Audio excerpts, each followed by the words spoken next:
Hi, this is Winslow. This is Crimson. And if you like what we're doing, Hit that like button. and if you want to hear more, Subscribe. Within your dreams, there are many keys. One of them opens the doorway to nightmare.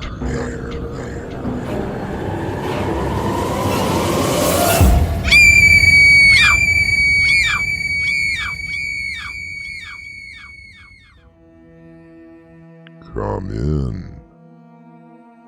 Welcome. I'm your host through the doorway to nightmare. We all have them, those little voices in our heads. You know the ones that I mean. They whisper to us, give us advice about what decision to make during a life-changing event. Sometimes the voices are represented as an angel on one shoulder and the other a devil. You understand, Mr. Hoffman, that by law I have to disclose everything about the house. It's just a house, nothing more than that. Well, it is supposed to be haunted. You don't really believe that, do you? Our mystery drama, Hats Off to Henry, was based on a story by Crimson McKenzie, and our stars include Mick Davis, Mark Wheeler, Robert Jackson, and Crimson McKenzie. It is sponsored in part by Swanage Press. I'll be back shortly with Act 1.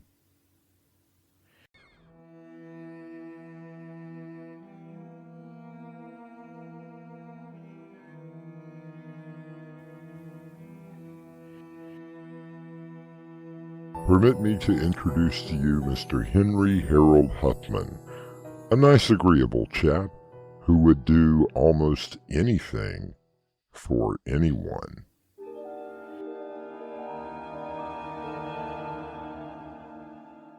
Yeah, that's me. Always around when someone needed something. Just a phone call away. Friends? Sure, plenty of them. Unless I needed something. But you were a good friend. Why don't you leave the poor sap alone? Well, that was rather rude. Well, at least he finally grew a Who's pair telling of... this story? You two or me? Oh, dear boy, don't let us interrupt you. We can jump in any time. See what I mean? Constantly yapping all the time. Anyway, my so-called friends only called on me when they needed something. As usual, I never said no. But the trouble really started about a year ago, when I received a rather unusual inheritance. According to your grandfather's will, the house is completely yours. I can't believe it. Now, it is out in the country and is in need of some repair. I checked the place out myself, and I believe that it is at least inhabitable. That's how I came to live in Mayford, just a small little town where everything that a person could need is at least 10 miles away. Oh, there was a little money involved. A little money? He is right, Henry. It was a sizable amount. Would you mind if I tell this in my own way? Thank you. Okay, so, yes, it was enough so that I could live on for quite some time. That is, until news of my good fortune became public.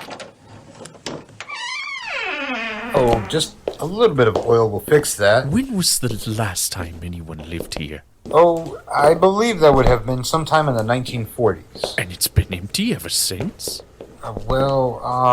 It's not exactly empty. My firm took over about 5 years ago. We tried to sell it, but there were no offers. I mean, it's so far out of town, you know. We did manage to rent it to a few people. So what happened to them? Well, they only stayed just a few days before packing up and leaving. Any particular reason? Something about the place being haunted. Haunted? By what? Well, they never really said. You know how these old houses are. They creak and groan, and people immediately think, "Ooh, ghost!" Very interesting. I've never lived with a ghost before.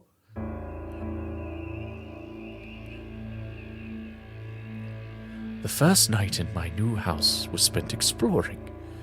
It was 3 stories tall, with bedrooms and bathrooms on the top 2 floors. Under the stairs, I found the door to the basement. Ugh, cobwebs. I hate spiders. Wonder if there's any light down here. Ah, here it is. What is this? What do you know about my grandfather? Well, not a lot. Of course, that was way before my time. But you must know something. Anything. Only the stories that seem to always surround strange people. You said strange. Why did you say that? Well, you know, look. He spent his whole life here making, well, hats. Hats? From what my grandfather told me, he was the leading hat maker in the world. Specialty hats, only made to order and very expensive. So that's what all of that stuff in the basement is. As I said, the house stayed empty all these years. We didn't even know about you until last month.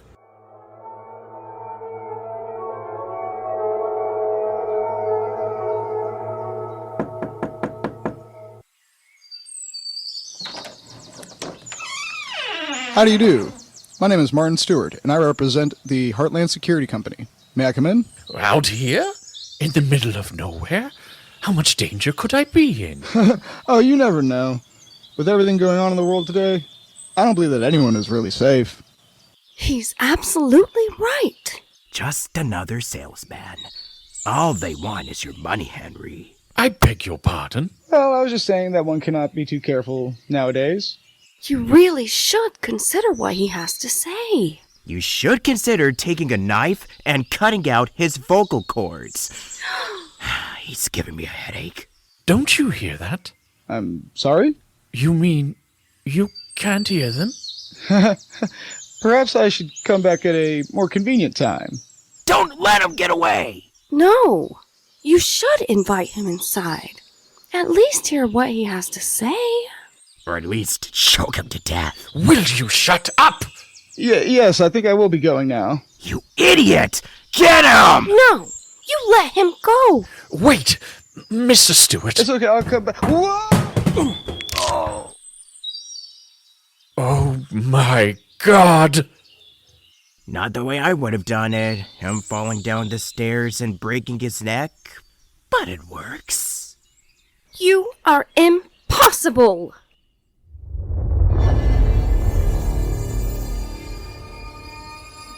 How many people are on that porch? 2 or 4? I'm sure that I heard 4, but of course, that isn't the problem. What is Henry going to do with a corpse lying at the bottom of the stairs? What would you do? I suggest you return for Act 2 shortly.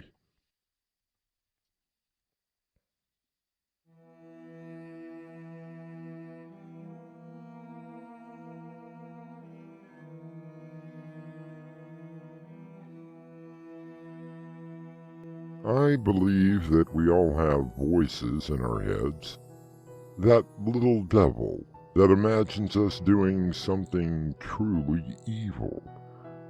Usually, there is the opposite angel who governs our actions. At least, I hope so. I didn't know what to do. There I was, standing on the porch, looking down at the man who slipped and broke his neck. Should I call the police? Yes, that is exactly what you should do. Help the poor man. Or you could always help him into the hole you could dig in the backyard. And what about the car? How do you explain the car? Yes, how do you explain the car? It broke down, of course. The man used your phone, then started walking. Henry? Call the police. Cut him up and burn him in the furnace. Will you shut up? I called the police, but when they got there, the body was... it was gone. Oh, the car was there, but the body had vanished. Or had it? My hand started shaking, and I was getting a headache. I looked around to see if perhaps the man was hiding, but I didn't see anyone. The car was towed away, and I never heard any more about it. Perhaps you need a hobby. Yeah, like murder. You're so good at it. I was thinking of taking up where your grandfather left off and make yourself a hat. Yeah, make a hat out of his skin. Ah, he has such soft skin. But I don't know how to make a hat.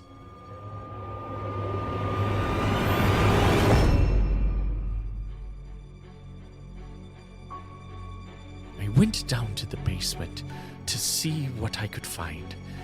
There were chemicals, felt material, brims, cloth, sewing machines, a skull, and what? A human skull?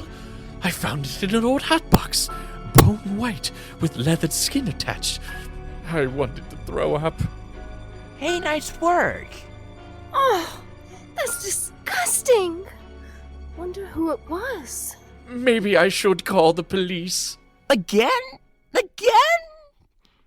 Ooh, goody. Another victim. Why must everything be gruesome for you? It's the only way to live.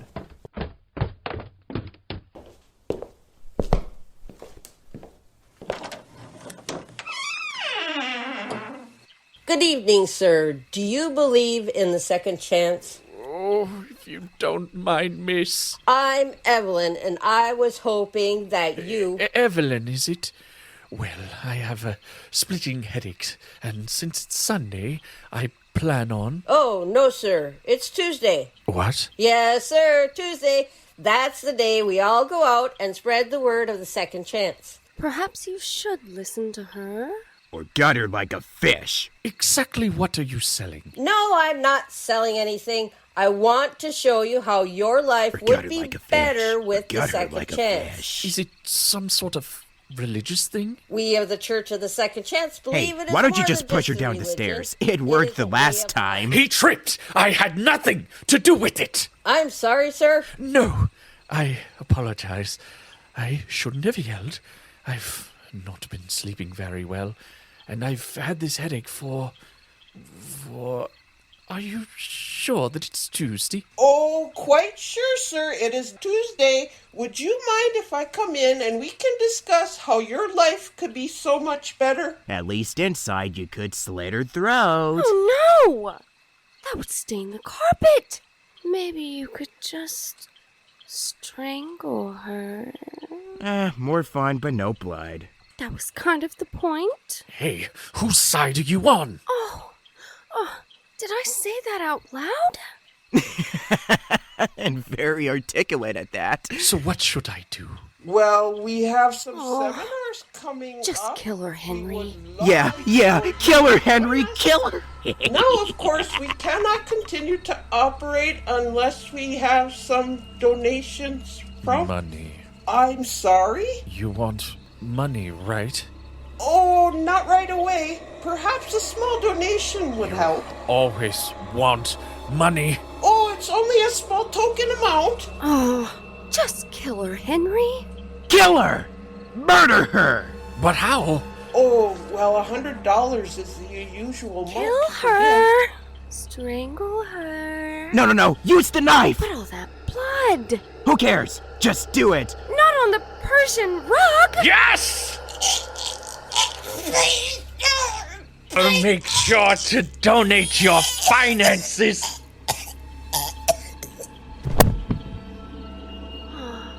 Good work, Henry. Yeah, way to make that bitch pay.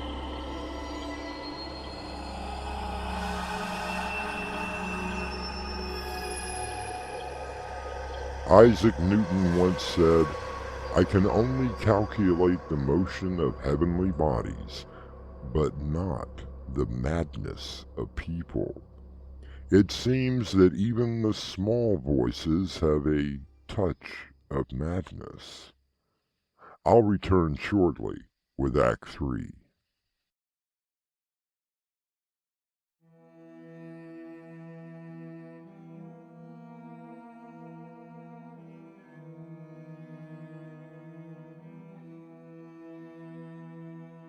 Long before Lewis Carroll wrote the immortal Alice in Wonderland, the term mad as a hatter was used. In Henry's case, it has become quite the proper phrase. That's quite nice, Henry. You really think so? A very nice hat, I think. I think so, too. For my first time.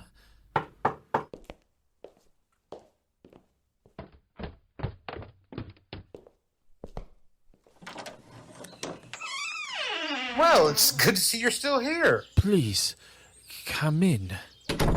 Well, you're not having any trouble with ghosts, are you? Why don't you make a ghost out of him? Not a bad idea. Can I get you something to drink? Oh no, I just stopped by to see how you were getting on. And also to bring you some good news. What sort of good news? Well, believe it or not, someone has made an offer on the house. They think it would make a great bed and breakfast. You are still trying to sell my house? Oh, well, apparently the listing was never taken down. The heck with the rug. Slit his throat. My, haven't you got a little... Use the poker, Henry! Use the poker! I happen to like it here. I've been working on a new project. Oh, well, that's okay. I don't really need the commission. Why don't you come downstairs and let me show you? Well, I don't want to be a bother. Yes! Take him downstairs. Much easier to clean up. Yes, I think you will be very interested. It's so dark down here. Let me get the light. What a mess. Must be hard to... Oh, good Lord. My grandfather was a wonderful hat maker. But those aren't hats. Those are heads. Human heads. I inherit this house, and you want to take it away from me. I inherit a fortune, and all those people came out to take it away. Now look, Henry. I won't be treated like a doormat anymore. And you won't take away my house. Henry, put the axe down. Kill him, Henry. Do it now. Do it, Henry. Do it. Not anymore. Oh.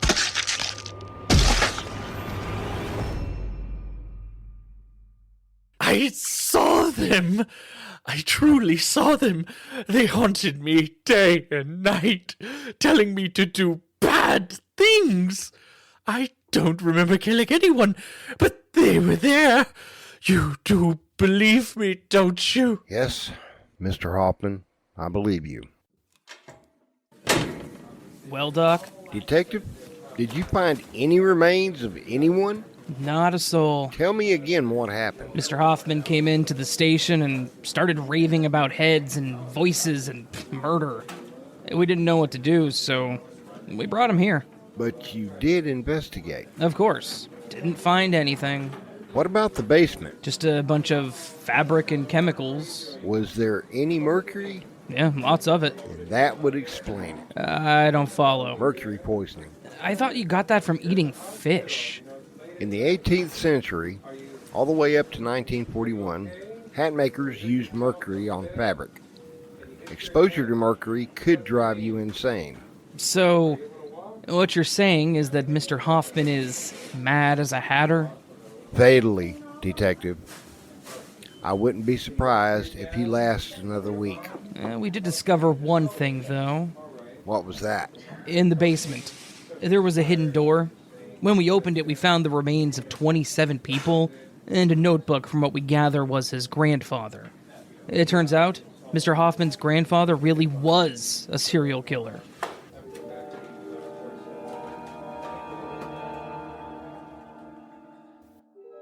You have to believe me. I killed all of those people. Of course you did, Henry. And such a very good job. But did I? Did I really? Henry Harold Huffman, a rather unassuming little man who would do anything for anybody, who is now sitting in a room wondering when he will die. I'll be back shortly.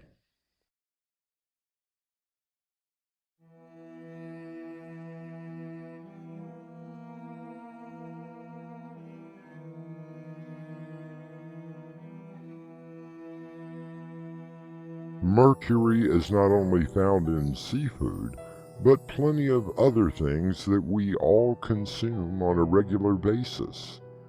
According to the medical profession, small amounts will not hurt you. I sincerely hope that they are right. Our cast included Mick Davis, Crimson McKenzie, Robert Jackson, Mark Wheeler, Ryder Stone, Rue Snow, William Stafford, Raven Adams, and Will Dorman. The story was created by Crimson McKenzie, and the entire production was directed by Crimson McKenzie and Winslow Swan. And now, a preview of our next tale. What kind of place is this? It's an art gallery, Mr. Venetti. A simple but rather unique art gallery.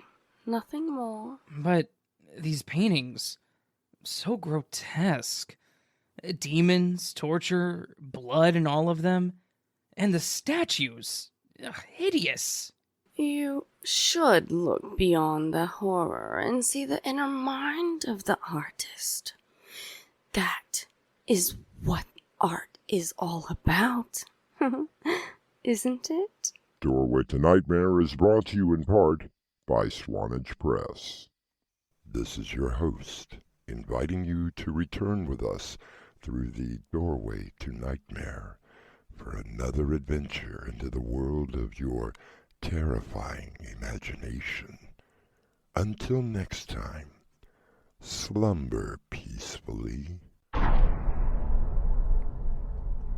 Epilogue. The butler did it.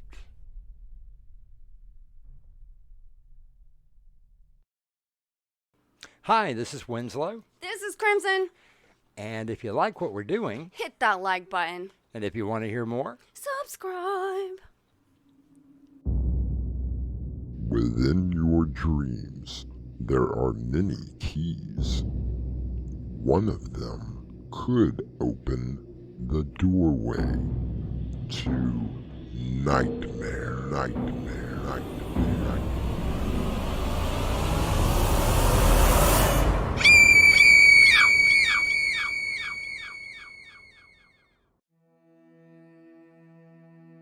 Come in. Welcome. I'm your host through the Doorway to Nightmare.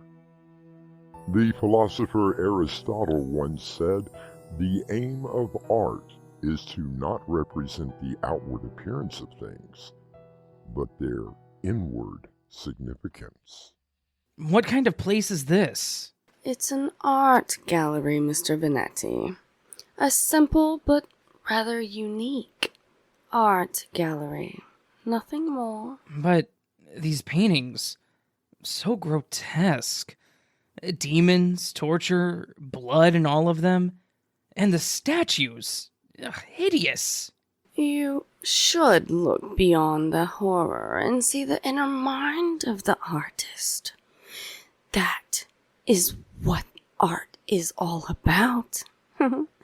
Isn't it? Our mystery drama Closed Mondays was written especially for Doorway to Nightmare by Winslow Swan and edited by Crimson McKenzie. Our stars include Raven Adams, Crimson McKenzie, Jonathan Rosenall, and William Stafford. It is brought to you in part by Swanage Press. I'll be back shortly with Act 1.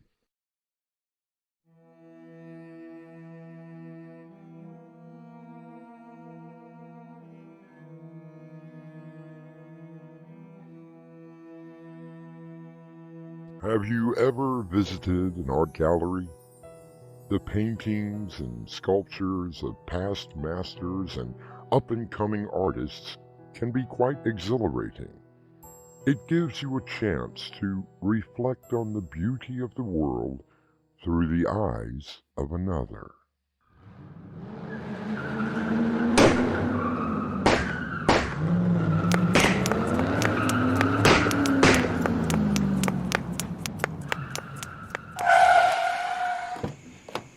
I think he ducked down the alley, boss. Well, don't just stand there. Find him. He couldn't have gotten far. I think I got him in the shoulder. Then we need to make sure, don't we? Come on, go find him, and make damn sure he is dead.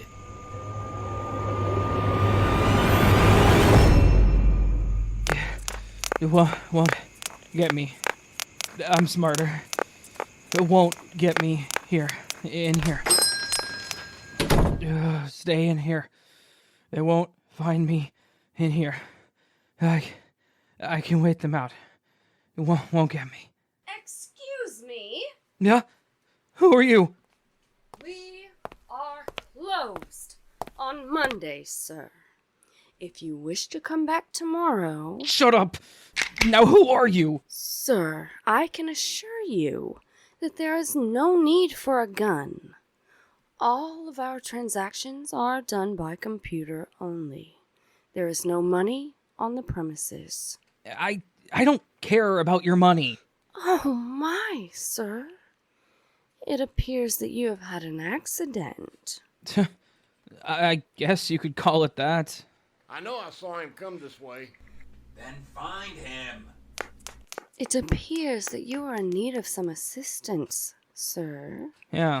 Is it that obvious? May I suggest that you step away from the door? Yeah, good idea. And lock it. Sometimes I forget to do just that. So, what's your name?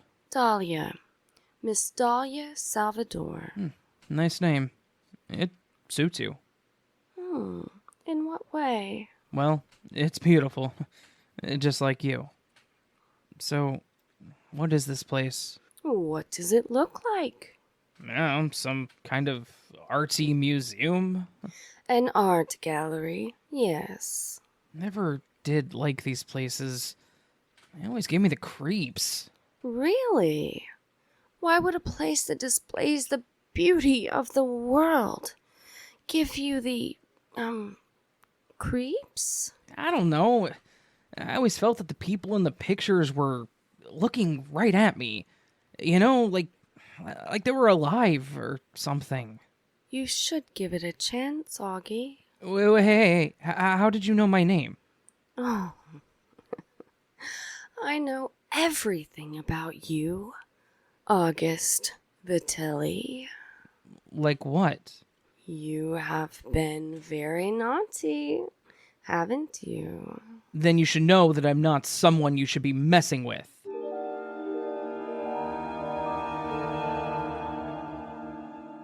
The great artist Picasso once commented, "The purpose of art is washing the dust off of our souls." It seems that August Vitelli has a lot of dirt on his. I'll be back shortly with Act 2.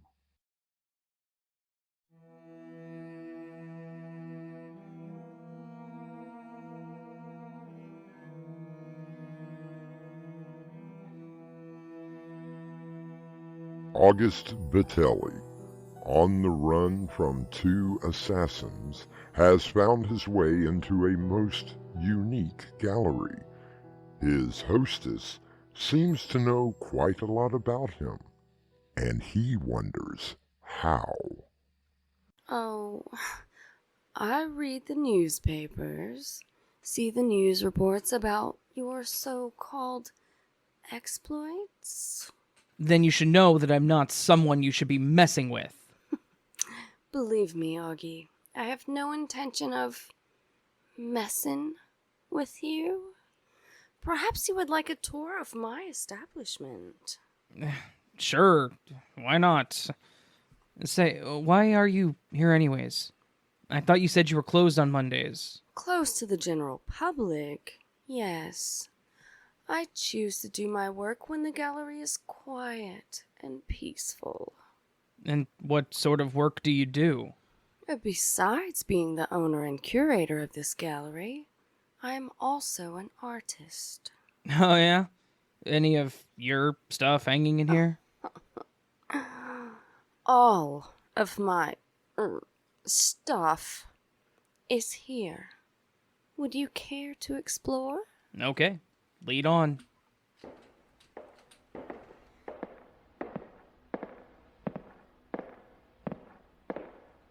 Now this one may interest you, Augie. I acquired it about 6 months ago. It's hideous. What do you see, Augie? It looks like some sort of a monster or demon about to devour someone. Oh, Mr. Vitelli, you should look past the horror. See the beauty inside of the painting itself. Beauty? In that? It's like something out of a nightmare. Look closer, Augie. Look deep within the canvas. Hey, what is that? What do you see? I didn't notice it until that man, the one that the monster is eating. It looks like... Yes, Mr. Vitelli. I swear it looks like Bruno. Bruno? Yeah, Bruno Corello. He had a contract on him about 6 months ago. Everybody thought that he'd been, well, you know. No one ever took the credit. Weird. Follow me. Allow me to show you a few others, Mr. Vitelli.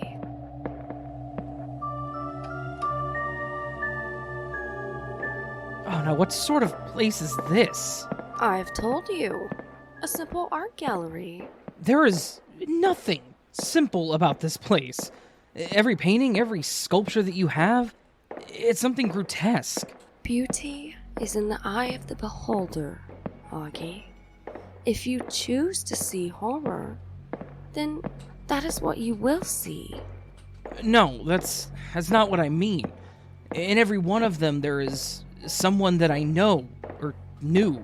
Simply models who have posed for the artist. That's all.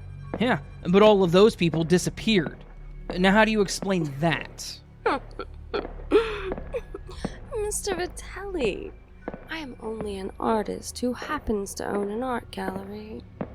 It is true that I deal in the more macabre aspect of the world. No. There's something really screwy about this place. You have quite the imagination. Perhaps you should be an artist. I was noticing your clothes, Mr. Vitelli. What about my clothes? It's a rather dapper suit. I especially love the violet handkerchief you have so neatly folded in your breast pocket. Yeah, what about it? Well, it is a rather soothing color, don't you think? Hey, where are you going? Continuing the tour, of course. I have many paintings and sculptures to show you. I'm not interested in your paintings and sculptures. I think that I need to be leaving. Of course, Mr. Vitelli. Anytime. Well, there is a slight problem. Yes, Augie, there is. I think that you know just a little bit too much about me. And you have a solution? Yes, I believe I do. What's back there? Oh, just my studio. Would you like to see it? Private? very private. Then it will be the perfect place to hide your body. Augie points the gun at Dahlia and leads her towards the studio in the back of the gallery. Dahlia walks with confidence, as if she does not have a care in the world, which puzzles August Vitelli. Perhaps you can figure the puzzle out when I return with Act 3, shortly.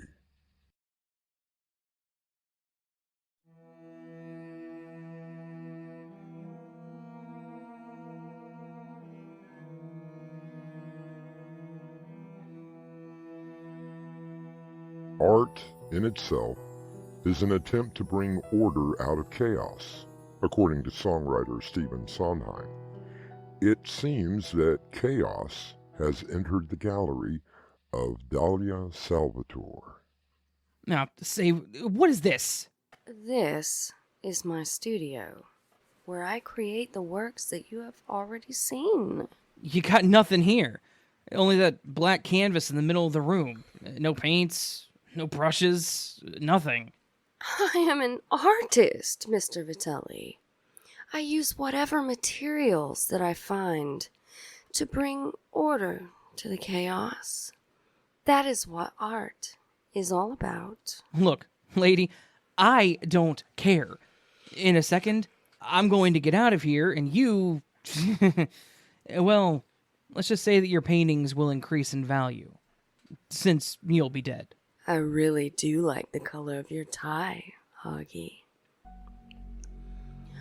I think it will go well in my next painting. Oh, will you shut up?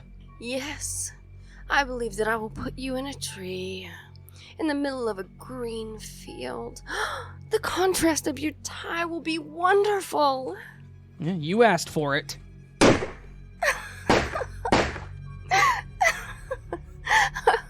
Oh, yes, Mr. August Vitelli. A great contrast. I shot you. I shot you. Why aren't you dead? Yes, you will be a great addition to my gallery, Mr. Vitelli. Hey, what's going on? I can't move. Just stare into the canvas, Augie. Isn't it beautiful? You will be so lovely in the tree, the green field, the pop of that violet. Oh, yes! It will be over very soon. No, the canvas, no. It's moving. It's coming towards me. What's happening? What is happening?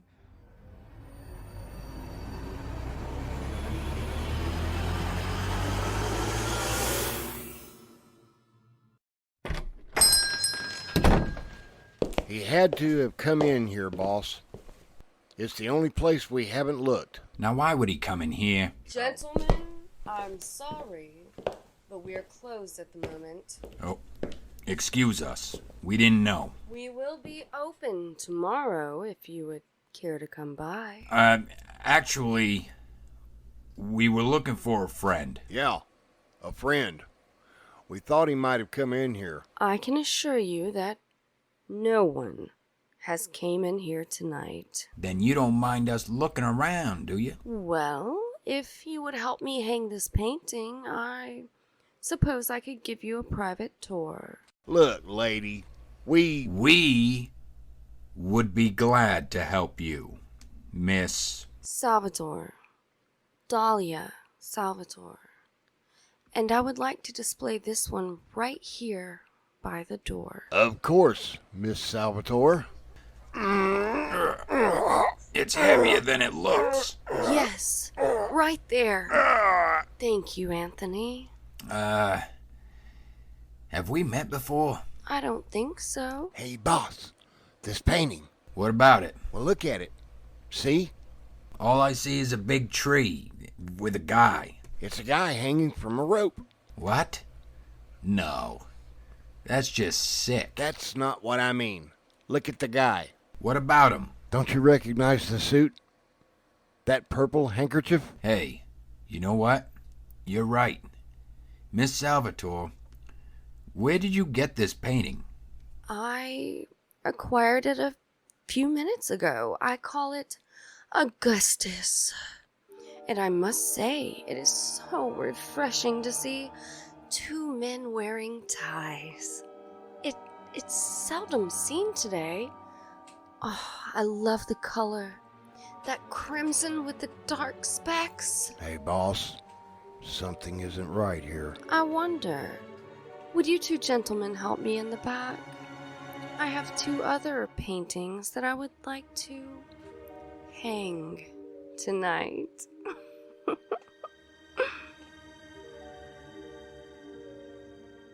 Dahlia smiles a devilish grin. She leads Mac and Tony through her gallery, her collection of odd paintings and sculptures, to the studio in the back.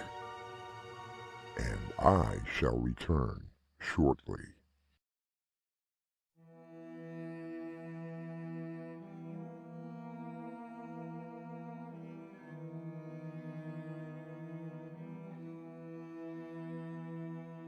If you happen to find yourself walking down a street and you see a gallery offering visitors a rare chance to view paintings and sculptures of a macabre nature, my advice would be to keep on walking, especially if it happens to be on a Monday. Our cast included Raven Adams, Crimson McKenzie, Jonathan Rosenall, and William Stafford. The story was edited by Crimson McKenzie, and the production was under the direction of Winslow Swan. And now, a preview of our next tale. Oh, Bobby, I miss you so much. I don't know how I'm going to go on. I'm here, Marge. Bobby? Is that really you? Yes, my love. I'm really here. What am I gonna do without you? I'm so lost. I understand. Tell me, are you happy where you are? I really wish that you had not asked me that. Doorway to Nightmare is brought to you in part by Swanage Press. This is your host, inviting you to return with us through the Doorway to Nightmare for another adventure into the world of your terrifying imagination. Until next time, slumber peacefully. Epilogue. The butler did it.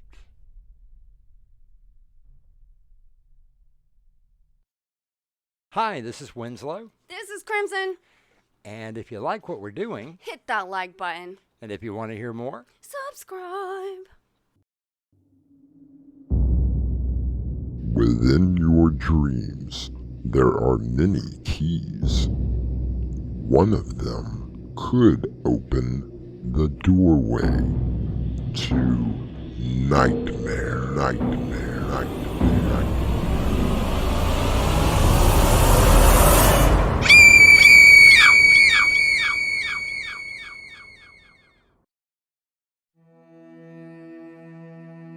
Come in. Welcome. I'm your host through the Doorway to Nightmare. Make yourself comfortable for the moment. Tonight, we present you with a ghost story. You know the kind that I mean. A presence that makes itself known to the living, sometimes in a very malevolent way. Oh, Bobby, I miss you so much. I don't know how I'm going to go on. I'm here, Marge. Bobby? Is that really you? Yes, my love. I'm really here. What am I gonna do without you? I'm so lost. I understand. Tell me, are you happy where you are? I really wish that you had not asked me that. Our mystery drama, When Ghosts Tell Tales, was written especially for Doorway to Nightmare by Winslow Swan and edited by Crimson McKenzie. Our stars include Mick Davis, Annie Mick, Crimson McKenzie, and Winslow Swan. It is sponsored in part by Swanage Press. I'll be back shortly with Act 1.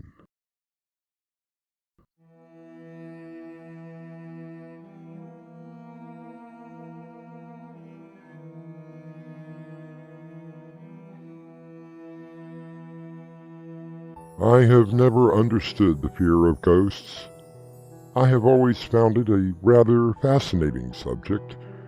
After all, what are ghosts, and what do they do? They haunt, right? And what does haunting mean? To visit, to become familiar with a place, to hang around.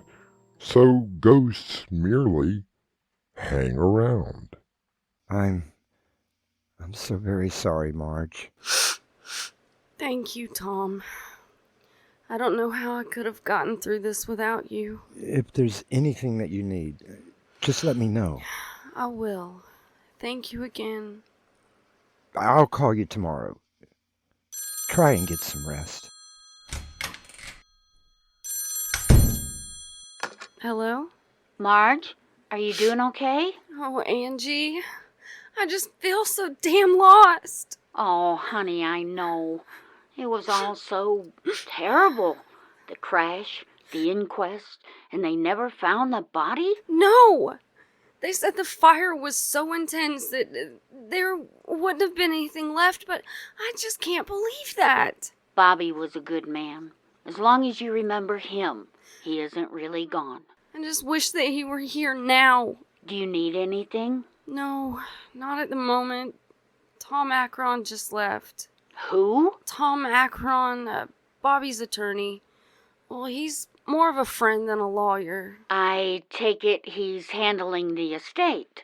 Yes, Bobby was very thorough. Well, that's good. Angie, I need to let you go. I just need to be alone right now. I understand, honey. If you need me, don't hesitate to call. I will, and thank you.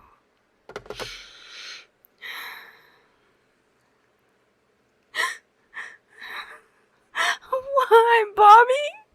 It's not fair. I need you so badly. I'm here, Marge. Bobby? It's really me, darling. Oh, Bobby, what am I gonna do? I don't think I can actually live without you. I know, my love. That's why I'm here. What do you mean? I never expected to end up like this. We had all those plans, all of our dreams. I know. Bobby, are you happy? No, I'm not. I need you, Marge, just as much as you need me. But what can I do? There may be one way for us to be together. If there is any way that we could, I'll do anything. I was so hoping you would say that.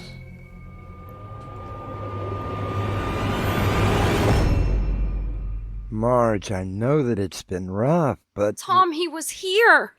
Right in this room. It's not that I don't believe you. Believe what you want. I know what I saw and heard. Marge, I know that you miss him. The circumstances about his death are almost unbelievable, but Bobby is dead. And you have to accept that.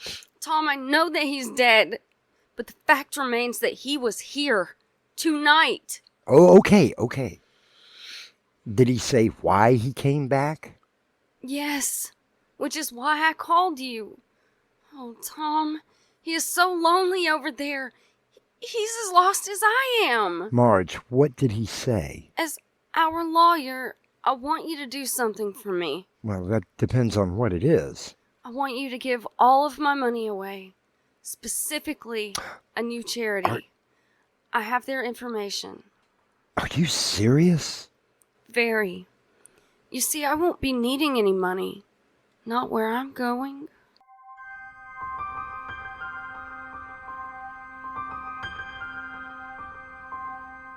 But where is she going? A vacation? A new home? Or is there something far more sinister going on? Perhaps we shall find out when I return with Act 2.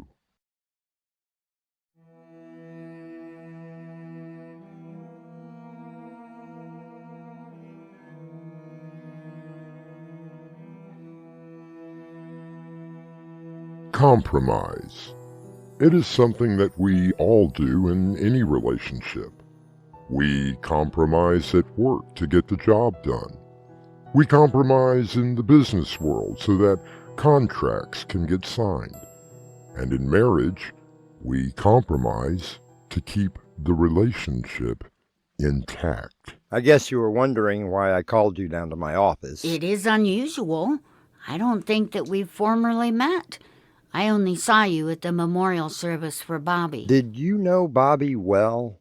No, only through Marge. I was supposed to be her bridesmaid at their wedding last year, but I was busy and couldn't make it. It was a rather unusual romance, wouldn't you say? How so? Well, they only had known each other a couple of weeks before they got married. I believe love has no time limit. Who's to say how long a courtship should last? Still, it just seemed fast. Why bring it up now? Angie, how long have you known Marge? Ever since college. Why do you ask? Because right after the service, later that evening, she called me and had what I would consider a rather strange request. What was the request? She wanted me to donate all of her money to charity. So what's wrong with that? No, you don't understand. She doesn't want any money to even live on. I'm sure that she knows what she's doing. Yes, well, I'm beginning to wonder. So why did you need me here? Because after I did some research, I found out that the foundation Marge wants to bestow her wealth, you are the founder of. Me? Are you serious? Before I make any sort of changes to a client's will, especially if there is a large amount of money involved, I thoroughly investigate. Tell me, what exactly does the Morpheus Foundation do? We're a society of individuals who want to help with the betterment of the human race. We donate our funds almost everywhere, from science research to helping war-torn countries. Well, it looks good on paper anyway. I resent that. We do great work. Like I said, it looks good on paper. I think that I'll be leaving now. I don't have to sit here and be insulted. No. But you may have to answer some more questions in the very near future. Bobby? Are you here? Yes, my love. I'm here. Did you talk to Tom? Yes, I did. He has all of the information that you gave me. Good. Then everything is set. We will be together forever. How should I, We can talk about that tomorrow night. Right now, I have to go. Bobby, please, do you really have to go? Yes, I'm sorry. I will come back tomorrow night. I just want to be with you so badly. And you will be, darling. Very, very soon.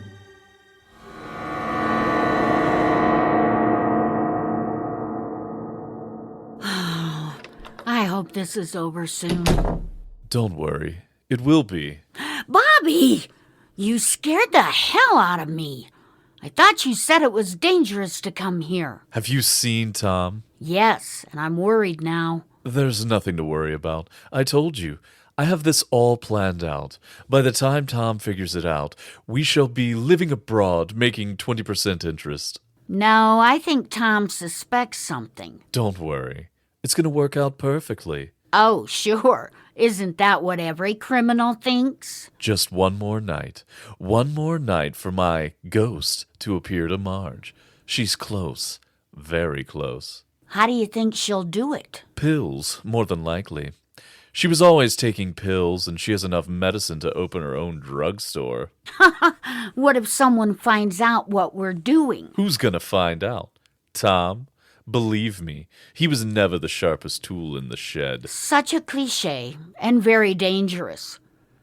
Those are usually the people that you have to watch out for. One more night. I will push her over the edge tomorrow night. In the meantime, why don't you get out of those itchy clothes? Is that all you think about? No, but I am tonight. Either that, or we have to wait a couple of weeks. Besides, I need to set up the projectors while Marge is away from the apartment. Oh? I thought she wasn't leaving the apartment anymore. Later tonight, she wants one final meal at our restaurant. If she only knew how much I hated that place. Wow, how sweet of you. Sure. Now get over here. Just have to place the projector in the right spot and... I thought I might find you here. Tom, what are you doing here? The question is, what are you doing here? Alive. Look, I can explain. Maybe you can, Bobby. Maybe you can. But you are going to be explaining it to the police. I'm afraid I can't let that happen. I've planned this too perfectly. How did you find out? Well, first there was your appearance. Then Marge wanting to give all of her money away.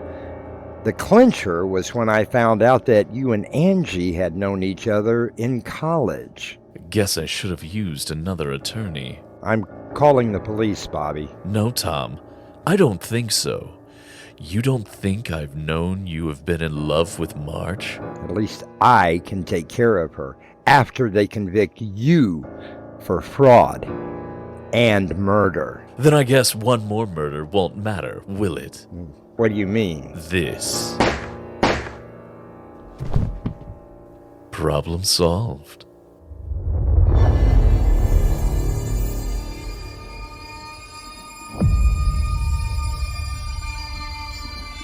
When planning a crime, the criminal tries to cover all of the bases, making sure that absolutely nothing can go wrong.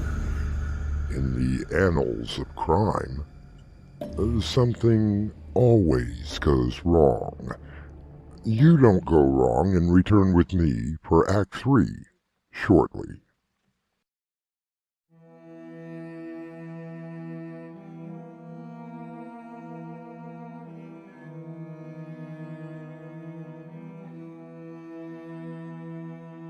Bobby is very much alive and has a plan to murder his, well, do we say wife or widow?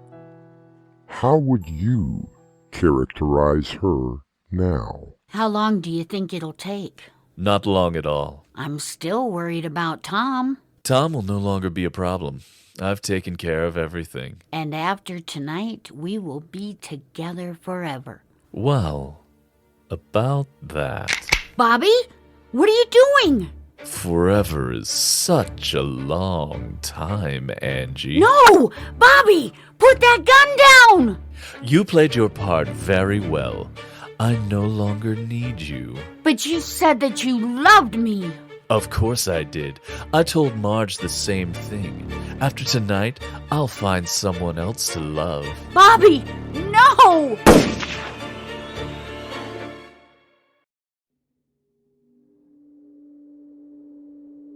Bobby? Are you here, Bobby? I'm here, my love. Have you taken care of everything? Everything. I'm ready to be with you. Forever. And we will be. Have you decided how you will kill yourself? That has also been taken care of. Bobby. What? Who is there? It's me, Bobby. Your old pal, Tom. No! You can't be! I killed you! This is some sort of trick. Like the trick you pulled on Marge? Make her think you are dead. Have her kill herself. Then miraculously you come back and claim her money? Is this true, Bobby? Don't listen to him, Marge. He's dead. But aren't you dead? Marge, listen to me. No, Tom. The game is over. And you have lost. No. Stay back. The game is over. Tom. And Don't now come near me. you must Don't. pay the price. Tom, are you still here? Yes, Marge. I'm still here. I will always be with you. I thought I would be with Bobby, but he never really loved me, did he? I'm afraid not. But I do. And now, unfortunately, I'm dead. But Tom, so am I. You mean... I took the overdose an hour ago. I've been dead for a while. See? My body lying on the bed. Oh. My darling Marge. It's okay, Tom. We will be together forever. The misty figures of Tom and Marge embrace each other before dissolving into the ethereal world of spirits. I'll be back shortly.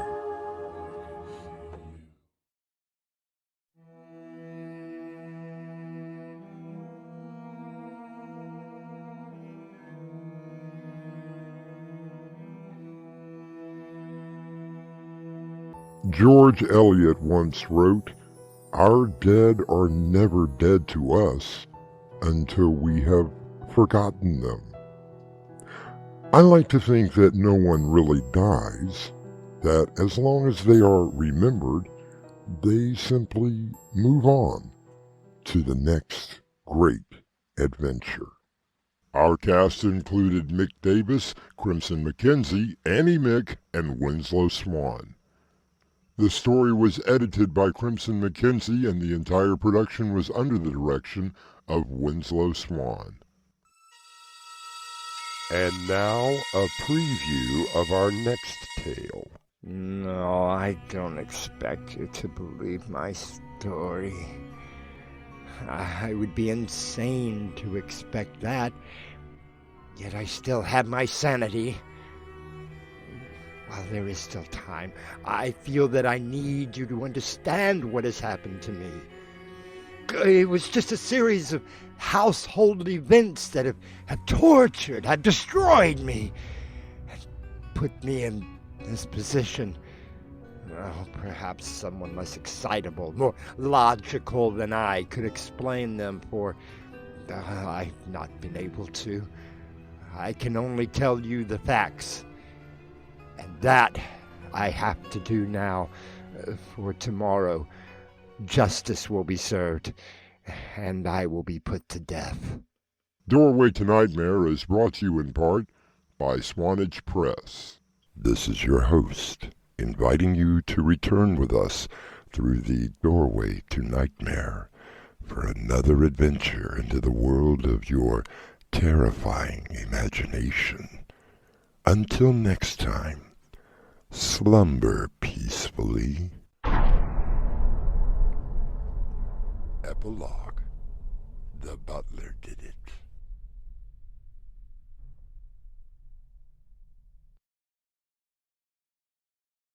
Hi, this is Winslow. This is Crimson. And if you like what we're doing, Hit that like button. and if you want to hear more, Subscribe. Within your dreams, there are many keys. One of them could open the doorway to nightmare, nightmare, nightmare.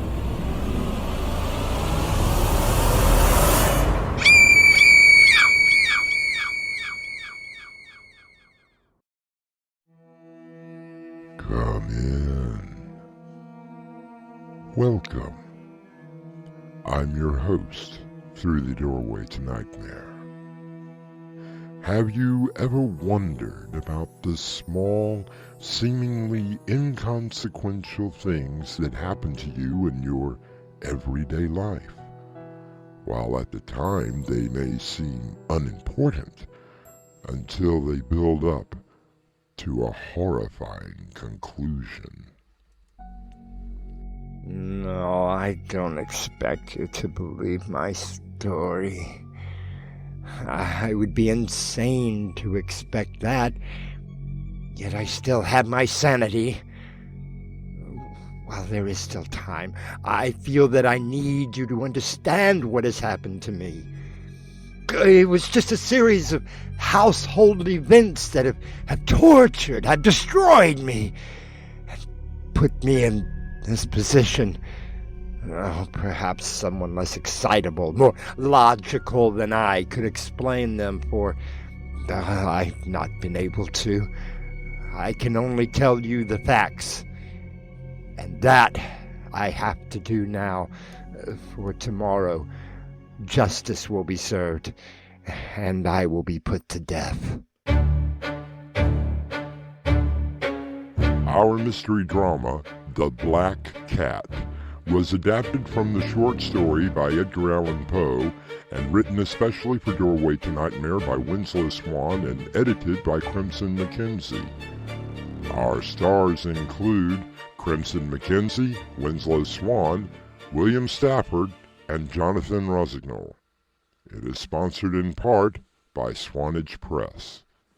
I'll be back shortly with Act 1.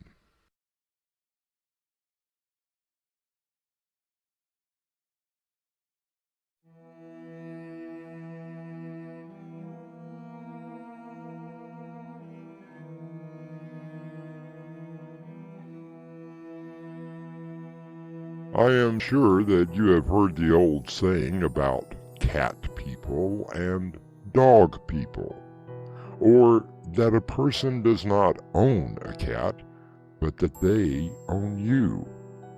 Animals can be a wonderful addition to any household, until things start to go awry.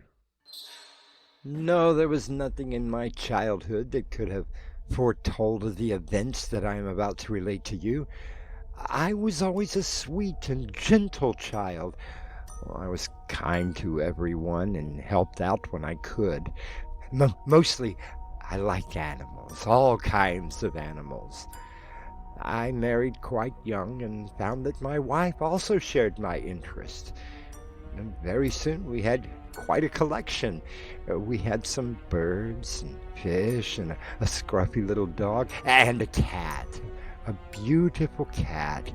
I'll never forget the day that my wife brought it home.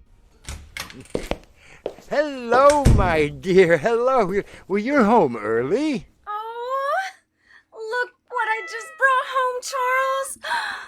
Oh, look at it. A beauty, isn't it? Oh my, yes, it seems to have taken to you. But then all animals seem to. Where did you find it? Some mean old dogs were chasing it. Poor little thing. I managed to get him before the dogs did. Oh, such a beauty. Here, are you hungry? Yeah, how about some milk? There you go. And such a small thing. Well, he certainly is hungry. Yes, is that good? Hey, well, what's your name? I don't suppose he has one. He's so young.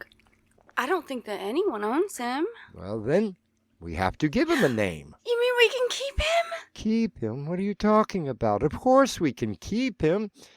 He has no home. We can't turn him out into the streets, can we? Oh, Charles, I was hoping that you would let him stay. But he must have a name. Yes. Now let's see. Look how dark he is. As dark as the night sky. Oh, I know. He's as black as the devil. Let's call him Pluto. Yes, we will call you Pluto.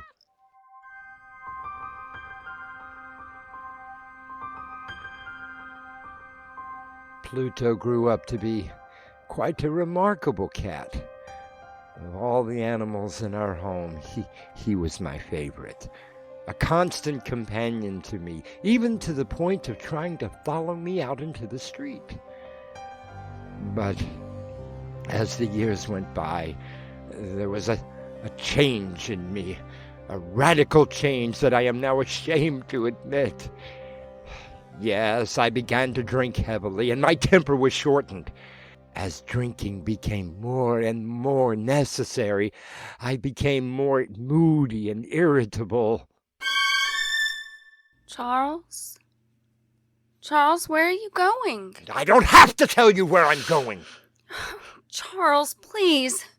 Why do you have to go out every night to the bar? Do you really want to know? Because it's the only way that I can get away from your nagging. Nag, nag, nag, all day long. There. You see? You could learn something from Pluto. He had never asked me where I'm going. Do you, Pluto? Yes, you never ask. Come here. Charles! Don't pick him up like that. You're hurting him. I'm not hurting him. I'm not hurting you, am I, Pluto? Charles, just be careful. I'm just petting him the way he... Ow! Did you see that? Did you see? He bit me. He deliberately bit me. Oh, you beast, you monster. I'll get you. I'll teach you. Charles, no. Don't.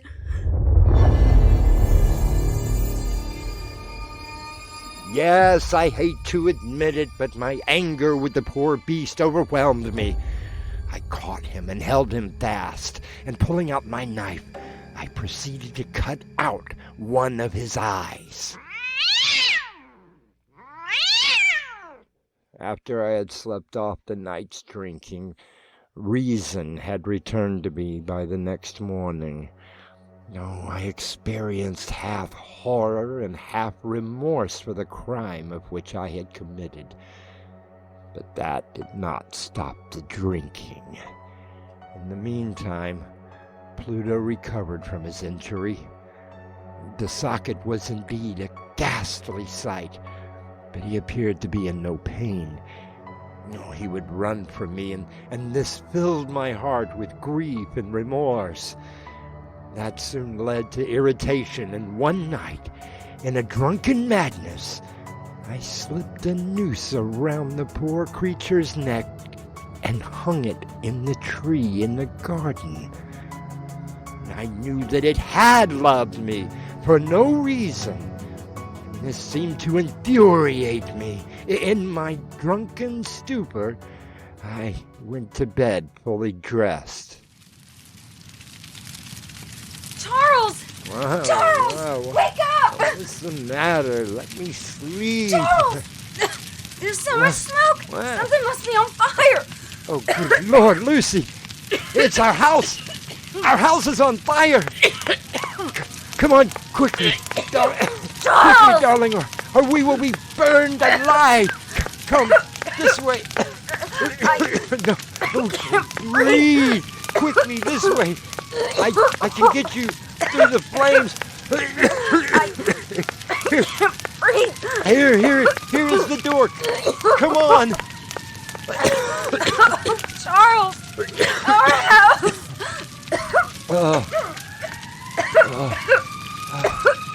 At least we are alive.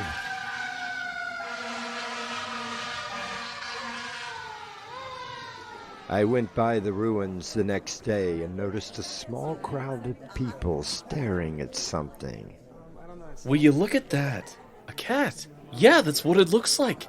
But look, it looks as if it's hanging by its neck. What are you talking about? What are you talking about? Don't you see it? That one wall. The only one left standing. No. Like a cat. It can't be. Hanging by the neck. No! You know who it is? I'll tell you who it is. It's Pluto! He's come back to haunt me! Leave me alone! Leave me! Leave me. Well, get some water, somebody. This man has fainted.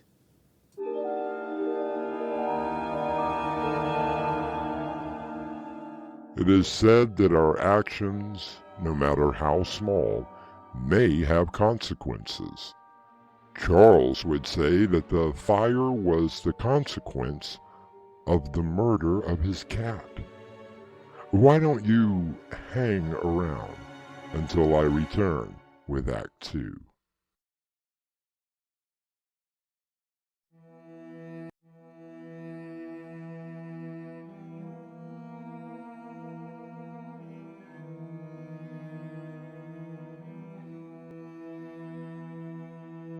In the time of the pharaohs, cats were highly regarded, almost godlike, to the point of even being mummified and entombed.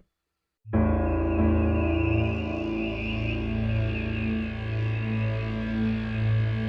must understand that I am only relaying the facts.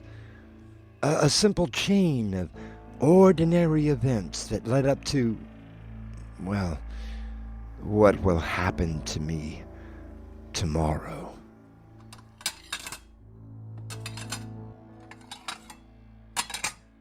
Don't you think that you've had enough?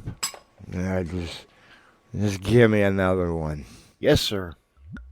How are things since the fire? Yes, the fire. I understand that you lost everything. Yes, everything. You should see the place I live in now. It's disgusting. What about that cat you were always talking about? Oh, yeah. Pluto. No, he's gone as well. You know, I really miss him sometimes. He was such a wonderful cat, and he loved me so much. Well, if you're broken up about him, why don't you get another cat? Why don't you get me another drink? No, sir. It's almost time to close up. I said give me another drink. I'll have to go get another bottle.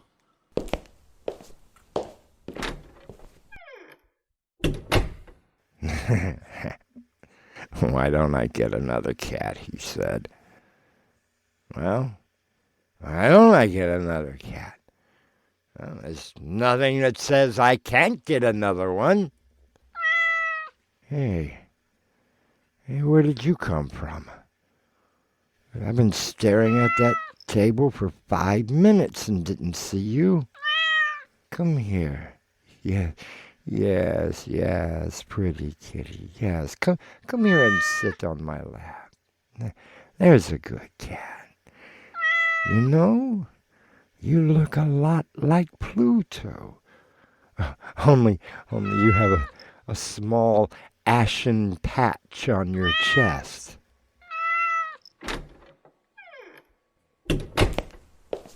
Here you are, sir. Say, who owns this cat? Cat? No, I didn't see it. Big one, too. I don't know who owns it. Matter of fact, I don't even know how it got in here. Well, yes, but does anyone own it? As far as I'm concerned, you own it. My wife hates cats. Silly woman. Well, if you want it, it's yours. Yeah. Yes, I want it. Yes, I want it very much.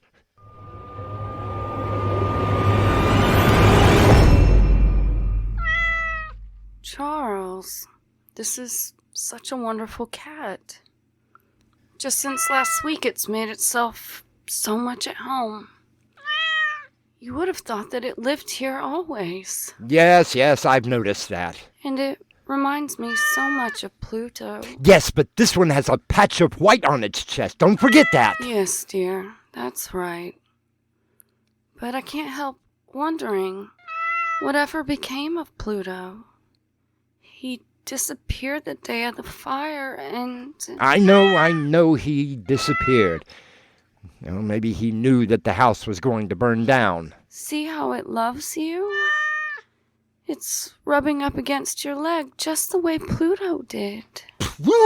Pluto! Stop talking about Pluto! Darling, I didn't mean anything. No, I'm sorry. All this talk about how that cat resembles Pluto, it just makes me nervous. Actually, there's hardly any resemblance at all, except that they are both black, and this one has a white patch on its... Oh, the poor thing. Why? What is it? It has a wound just under its eye. Where? I don't see... See? Under the fur. I never noticed it before. Neither did I. It looks almost like a knife wound that goes all around his eye. Almost the way Pluto... No, go on, say it. Say it. Just the way Pluto did when I cut out his eye. Oh no, Charles, that's not what I meant. Maybe it got into a fight with another cat. It's just curious that we never noticed it before. Yes, you have no idea how curious it is. Now get that cat away from me. Charles, you're frightening it. Here. You look crazed. Get that How can you be that way to a poor animal? Especially one that loves you so. Now, I don't want to see it. Do you hear me? Get it out of here. To hear you talk, anyone would think that you didn't even like the poor cat. Like it?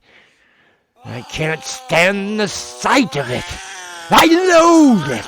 I hate it. I tell you, I hate it. I hate it.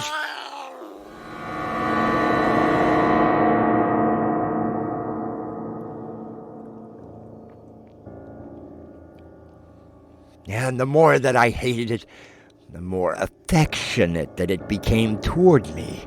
It followed me everywhere that I went. Whenever I sat down, it would pounce and cover me with its caresses. If this were not enough, the white patch on its chest had begun to take shape. It was becoming very distinguishable as the unmistakable shape of a hangman's noose, that instrument of pain, torture, and death.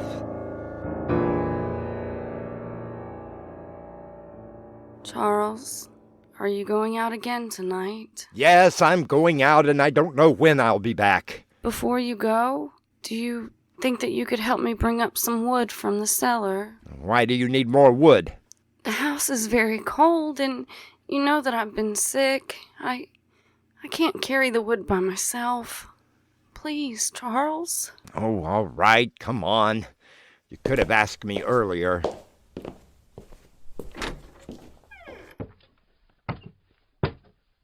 Oh, Charles, look out! Oh, you beast, you monster! You tried to kill me! Oh, no, Charles, I'm sure that it didn't mean... I'll fix you.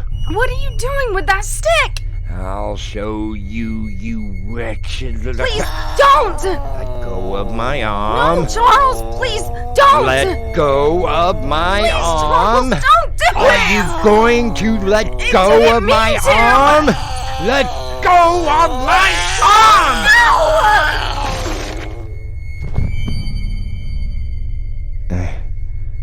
I told you. I told you to let go. There have been many reasons given for the act of murder, whether it be revenge, for love, or in this case, purely by accident. It is what happens after the crime has been committed that makes things more interesting. I'll be back shortly with Act 3.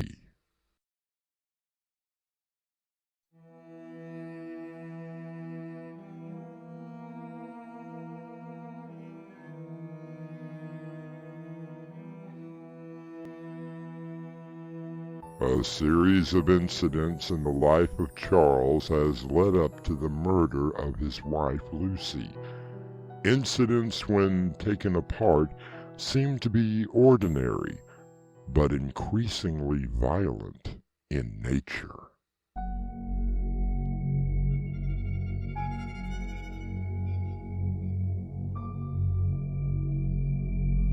Lucy lay at my feet where she had fallen. She never made a sound when the stick hit her. I saw her still face and opened eyes, and resigned myself to the task of concealing the corpse. I found some loose bricks in the masonry near the fireplace. When I had made a large enough hole, I put her body inside. Then, with the skill of a bricklayer, I walled her up. No one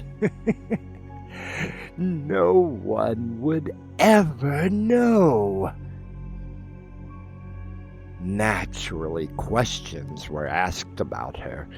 The police even came and searched the house twice, but found nothing. The most important thing was that the black cat was gone. For 3 days, never a mew heard. I slept peacefully, even with murder on my conscience. I slept so sound.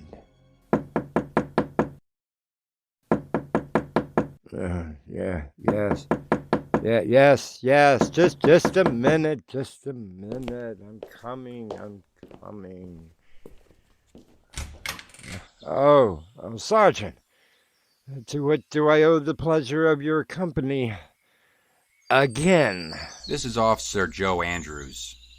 He's helping me with the case. Sorry to bother you again, but there still has been no trace of your wife. Some of her friends have been down to the police station, and, well... You want to search the house again, is that it? If you don't mind. Well, I do mind.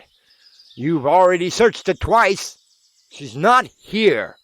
I would like to know where she is as well. This will be the last time, I assure you. Fine. Where do you want to start? I guess the cellar is a good place to start. Come on, Joe.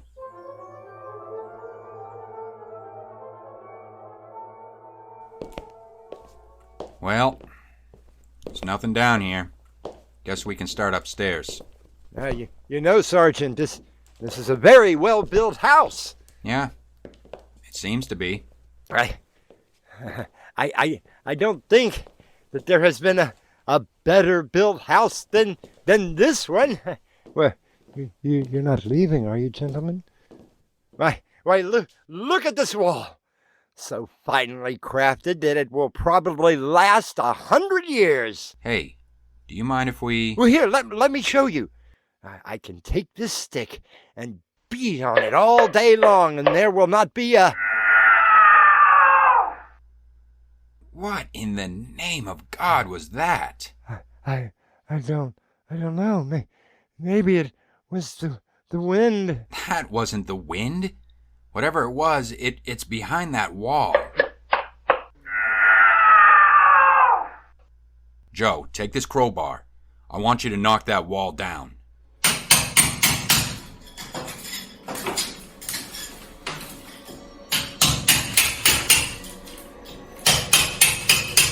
Good Lord. That's what we've been looking for, all right. His wife's body. But what is that thing sitting on her head? Wait. It's a cat. How did that get in there?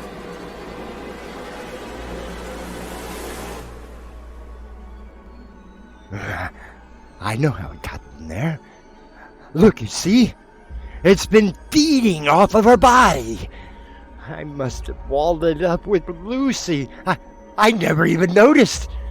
Look at its red eyes, its blood-stained mouth. Oh, you beast! You horrible monster! You are the devil! You made me a murderer!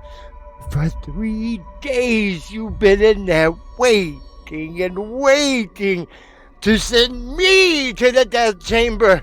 I hope you're satisfied. I hope that you are satisfied.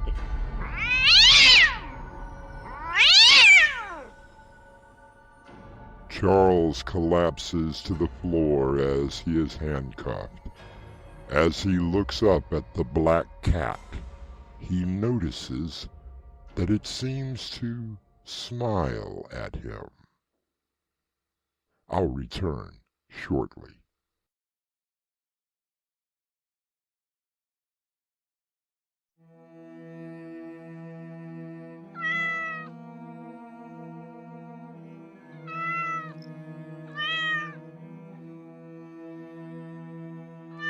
One of Edgar Allan Poe's darkest tales, The Black Cat, was first published in 1843 in the Saturday Evening Post. I find it interesting that Poe actually owned a black cat and was also known to imbibe, sometimes quite heavily.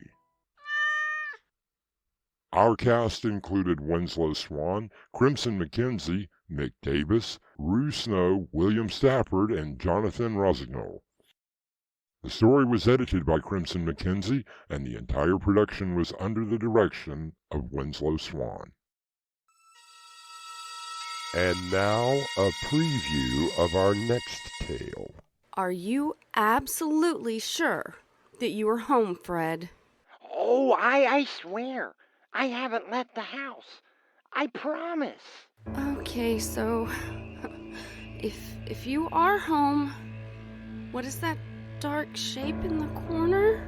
Dorothy, are you okay?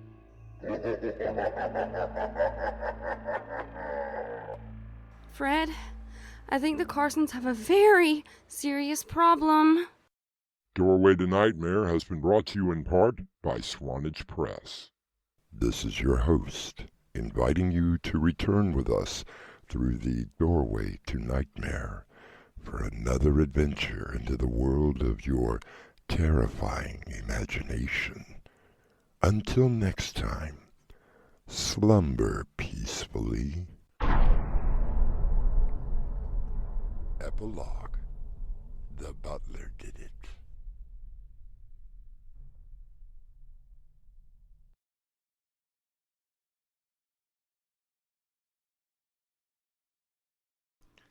Hi, this is Winslow. This is Crimson. And if you like what we're doing, Hit the like button.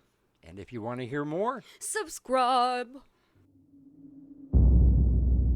Within your dreams, there are many keys. One of them could open the doorway to nightmare, nightmare, nightmare.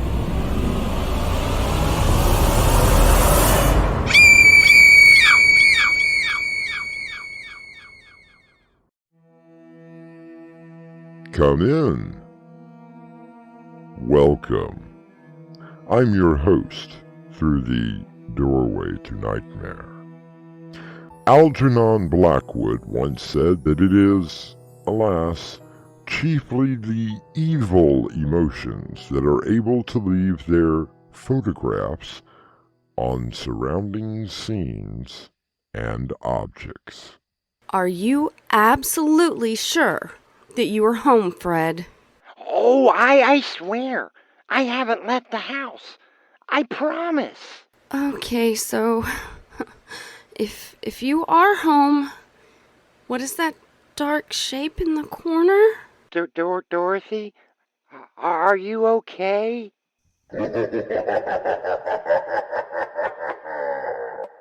Fred, I think the Carsons have a very serious problem. Our mystery drama, Haunting Meets the Carsons, was written especially for Doorway to Nightmare by Crimson McKenzie and Winslow Swan.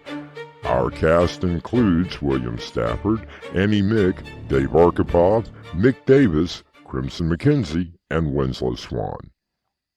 It is sponsored in part by Swanage Press. I'll be back shortly with Act 1.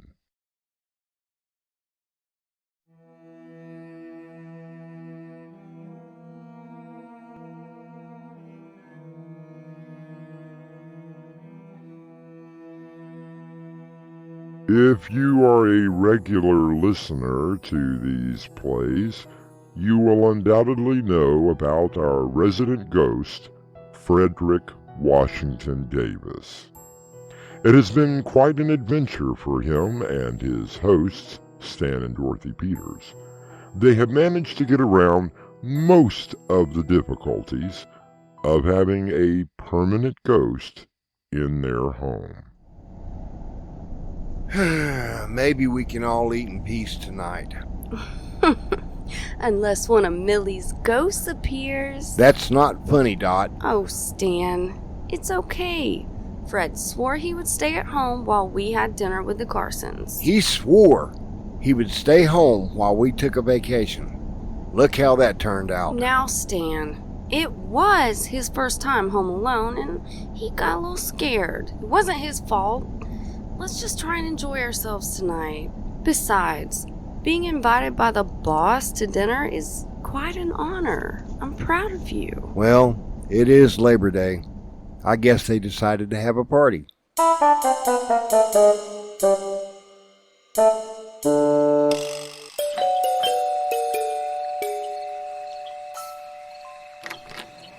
So glad you could make it. Please come in.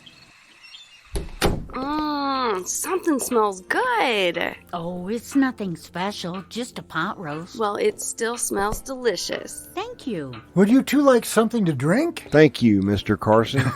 Now, Stan, I've told you before, it's just plain old Jack since you made partners. Sorry, Jack. I'm still getting used to the idea.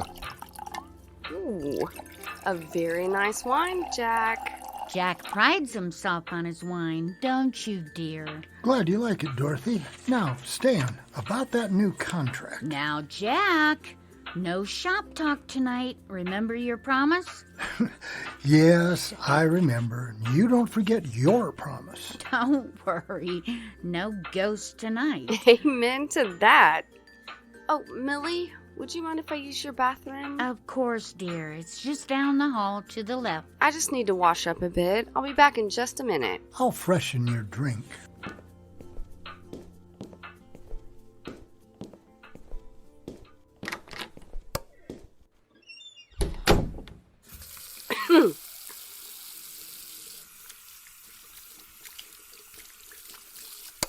Hey! What happened to the light? That's better.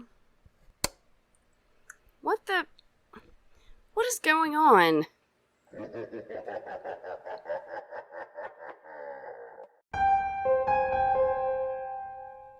Jack, I think you may have a problem with the light in your bathroom. Oh, yes, I've been meaning to fix that. Jack? Not now, Millie. What's going on, Dot? I think we may have an extra guest. You don't mean... Will you excuse me? I need to make a phone call. Nothing serious, I hope. Oh, no, just want to something I forgot to do before coming here. I'll be right back.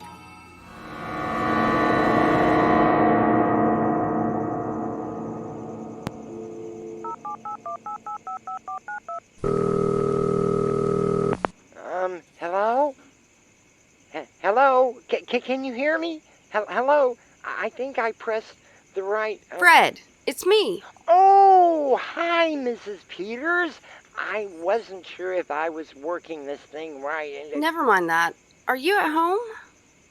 I don't understand the question. It's a very simple yes or no question. Are you home? Well, that depends on what you mean by home. Are you at our house or not? Oh, you mean home. Oh, sure, I'm here. Are you positive? Of course I'm positive. I may be a ghost, but I know where I am at. Then show me. I don't understand the question. It's not a question. Show me that you are home.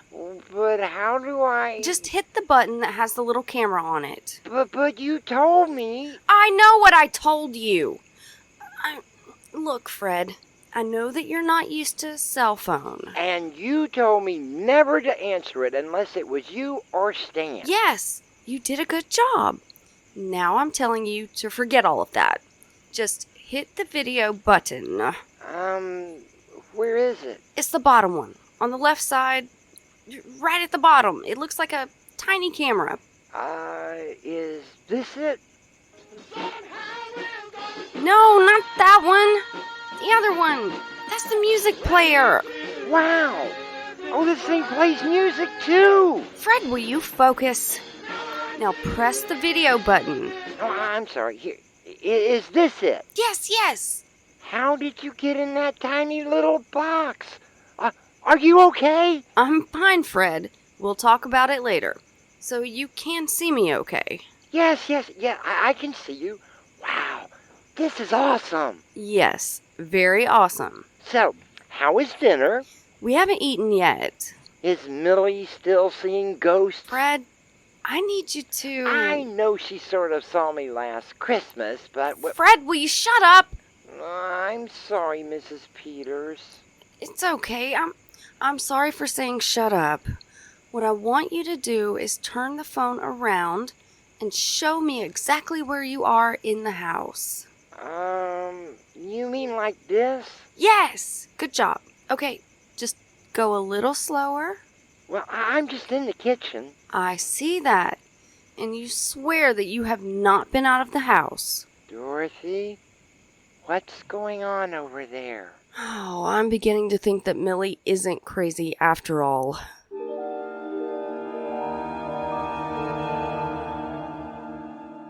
We ask only to be reassured about the noises in the cellar and the window that should not have been opened, wrote T.S. Eliot. But what of the other manifestations that occur? The sudden cold, the moaning, and in Dorothy's case, a light that goes on and off. We shall find out in Act 2.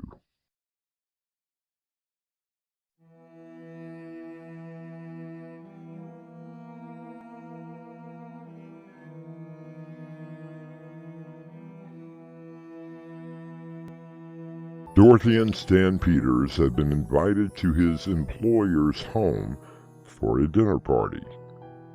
Dorothy has had an unpleasant encounter and is now on the phone with her resident ghost, Fred. Everything all right? Oh, yes, Millie. Everything is fine. Are you sure? No. Yes, Stan. Now that dinner does smell wonderful. Let's go to the dining room.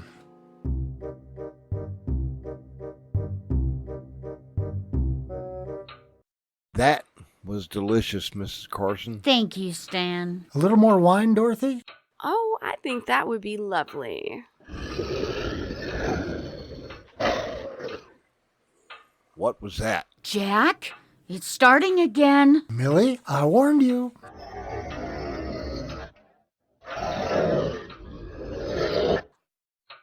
How long has that been going on? A long time now. Dot, what's that over there in the corner? It's just Millie and her overactive imagination again. Does that sound like my imagination?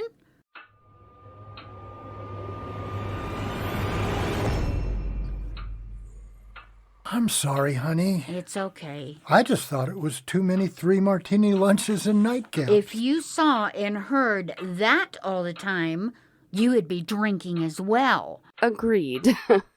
But how long has this been going on, Millie? Since last year. So, Dot, you really think there is a ghost? Or is it a mutual friend? No, it's not Fred. Who's Fred? Just a friend? Sort of? I mean, is this the first time that you have heard and seen it, Jack? Well, there have been times when I've heard some strange sounds. I just thought it was the house settling. But this is the first time that we have actually seen something. Oh, Jack, what are we going to do? I think I may know someone who just might be able to help. So she really is seeing something. Yes, she said this was the first time, but I don't think so. Did you see it? Oh, yeah. What did it look like? Scary, Fred. Very scary. Like a dark mass with these small beady eyes that were glowing red. Yeah, that's not good. So what do you suggest? Moving as far away as possible. Ugh, come on, Fred. Well, then what do you suggest? Can you come over here and do, well, I don't know, something? If it's what I think it is, then nothing I do will scare it off. Can't you at least try? Okay, hang on. Fred? Are you still there? Fred! Yes? Jeez, Fred! Will you stop doing that? Or at least tell me when you're going to? I'm already scared to death over here. Oh, sorry, Dot. Okay, let's go in and let you formally meet the Carsons. Dorothy, are you sure that this Is a good idea? Of course not, but it's the only one I have. So who is this, Dorothy? Well, that is kind of hard to explain. Why does he look so... Jack, Millie, meet Frederick Washington Davis, our resident ghost. The goldfish? I knew it! I knew they had a ghost, Jack. Okay, I said I was sorry. It was quite a Christmas party last year. It was you. And you are a most remarkable dancer. Why, thank you, Fred.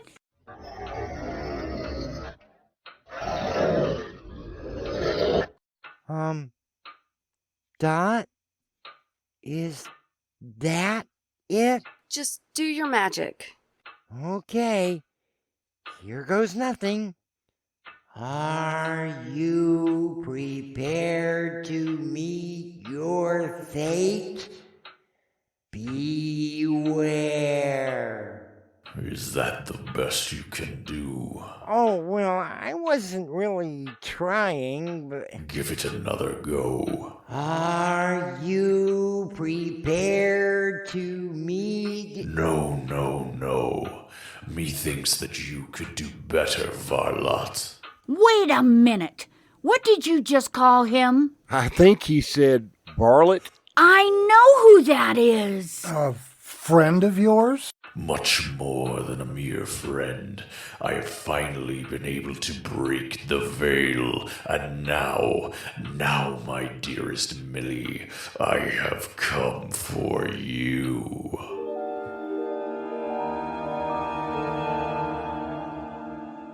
Does Millie know the spirit? Stan, Dot, and Fred look at her, a myriad of questions running through their minds. Perhaps the answers will present themselves in Act 3.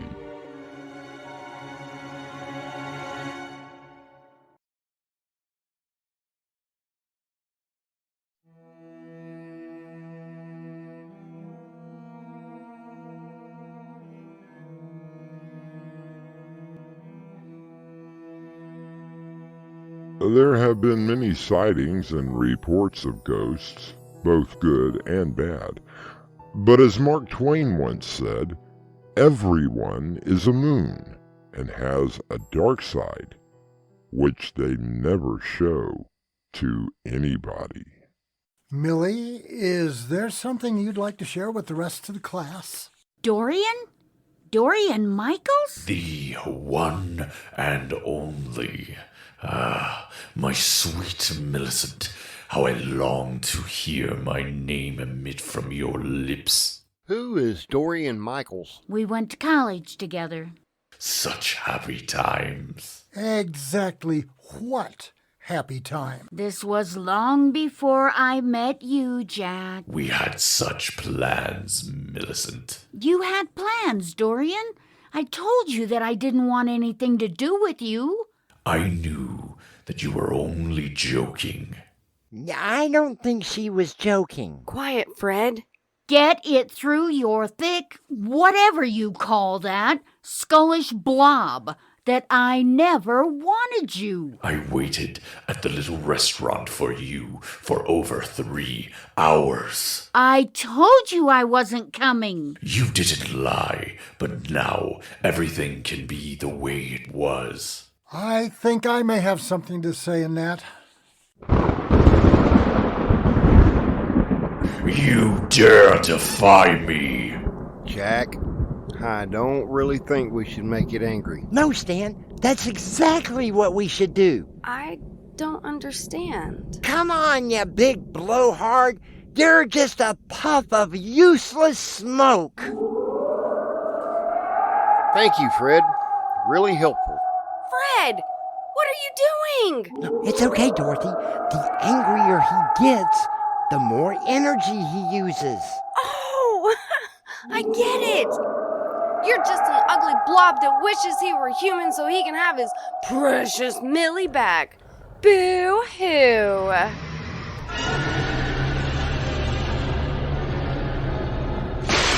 My China! That's it. I've had enough. Will you shut up? How dare you! Oh, I not only dare, I'm telling you. Millie is my wife. Now leave, or so help me, you will never know what rest in peace means. Millicent, do you really feel that way as well? I told you back in college, Dorian. But where am I supposed to go? Well, I may have a solution to that. So who is, or rather was, Dorian Michaels? We were in the same class together in college. He was always chasing me around the campus. I told him I wasn't interested, but he wouldn't take no for an answer. What happened to him? Remember a couple of years ago, Jack? At the class reunion, I found out Dorian was killed in an airplane crash shortly after graduation. Oh, how horrible. Well, that would explain the formless shadow. He didn't have a body to form in, so all he could manage was a shadow. Well, he's gone now, isn't he, Fred? Yep, he's gone. And we didn't even have to call control this time, thank goodness. I want to thank you, Fred, for your help. And you didn't need to hide from us. Kind of hard to explain a ghost in the house. By the way, Fred, where did you send Dorian? Oh, someplace to keep someone company. Fred, you didn't. It serves her right. Where did he go? I believe to the house where Fred's wife is, right, Fred? You got it. I think they will make a wonderful couple. Isn't he in for a big surprise? Only if Dorian does as she says.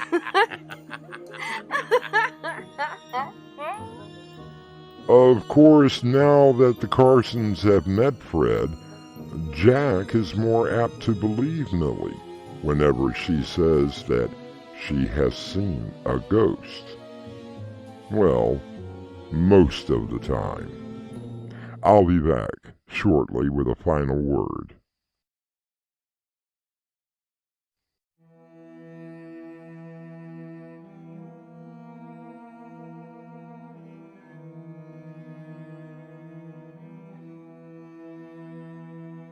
There are all kinds of ghost stories, from the terrifying to the comedic. As Samuel Beckett once said, "We're all born straddling the grave." Our cast included William Stafford, Crimson McKenzie, Annie Mick, Dave Arkhipov, Nick Davis, and Winslow Swan. The story was written by Crimson McKenzie and Winslow Swan, and the entire production was under the direction of Winslow Swan. And now, a preview of our next tale. Mr. Shepard, you have 30 days to vacate the property. But I've been here for over 60 years. My father was here before me. I learned the craft of making toys from him. I'm sorry, Mr. Shepard. There's absolutely nothing I can do. Where am I to go? What about the toys? What about the children? It's not my concern. The city council decided that this property will be demolished in 30 days, whether you are in it or not. This is your host, inviting you to return with us through the doorway to nightmare for another adventure into the world of your terrifying imagination. Until next time, slumber peacefully. Epilogue. The butler did it.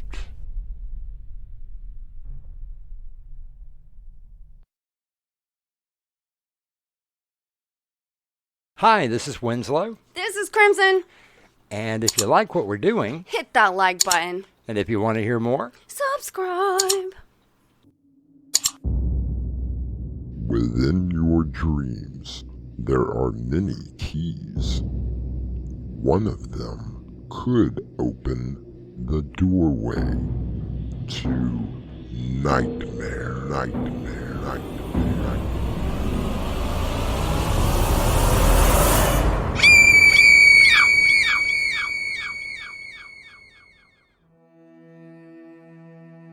Come in. Welcome. I'm your host, Through the Doorway to Nightmare. The baseball player Chili Davis once said, "Growing old is mandatory. Growing up is optional." I like that quote, for I have seen too many people who have forgotten the wonderful world of imagination. Playing and losing yourself in a fantasy world has become almost taboo in today's world. Mr. Shepard, you have 30 days to vacate the property. But I've been here for over 60 years. My father was here before me. I learned the craft of making toys from him. I'm sorry, Mr. Shepard. There's absolutely nothing I can do. Where am I to go? What about the toys? What about the children? It's not my concern. The city council decided that this property will be demolished in 30 days, whether you are in it or not.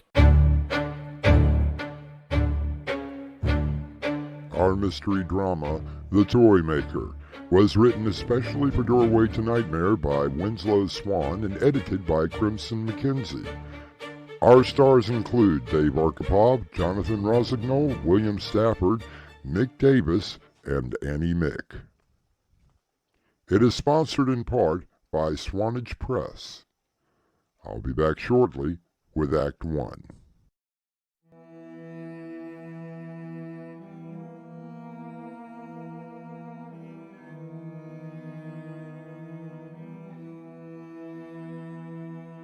Do you remember going to a department store?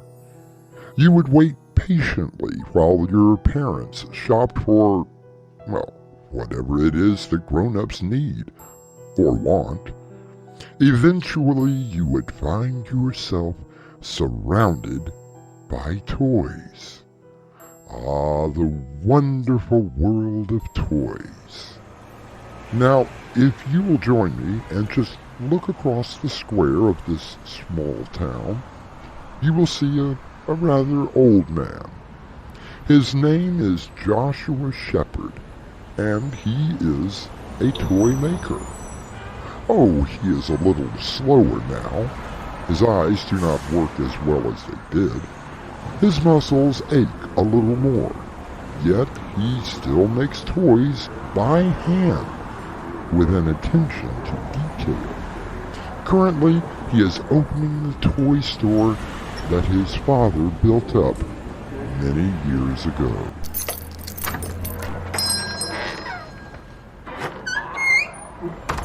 Another day, another smile. Hello, my children. Did you have a good evening?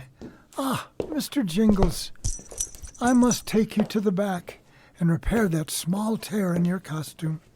I'm so sorry that the children are a little rough with you. Now, don't you worry. You'll be as good as new. perhaps today will be the day that you find a nice new home. And you, little Sally, my finest doll. You're looking very pretty today. Oh, all of you are such treasures. Mr. Shepard, are you here? Officer Pierce, so good to see you. So, how's the world of toys? Always the same. Happy. I just stopped by to pick up the ones for the children's home. I have them right here. It does my heart good to know that these toys will be going to a good home. You've been doing this a long time, haven't you? All my life. My father taught me. Oh, he was a good man. Well, I'm sure the kids will love these. And how is Mrs. Pierce? Very well. The baby's only waking us up every 2 hours now. When you are ready to buy your son his first wooden soldier, I hope that you will come here. Where else will I go? Oh my, looks like it's going to be a busy day. Are you Joshua Shepard? Yes, sir. What sort of toy are you looking for? Something for your own child? Or perhaps a niece or nephew? I'm not here to purchase a toy. Oh, well, then, yes, I am Joshua Shepard. I'm from the Board of Commissioners. This is for you. Officer Pierce, would you mind? My glasses are in the back. Sure.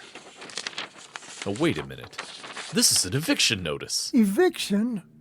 What do you mean? It means that you have to vacate the premises within 30 days. I don't understand. According to this entire block of buildings are being demolished. Why would the board want to take out this block? They are breaking ground on a new courthouse.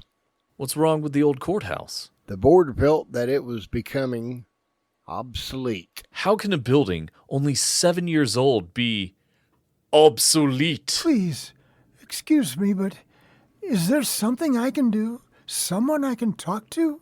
If there were any objections, they should have been made at the monthly board meeting. Who goes to those things? Nevertheless, if there was a problem... What am I going to do? You have 30 days to decide that.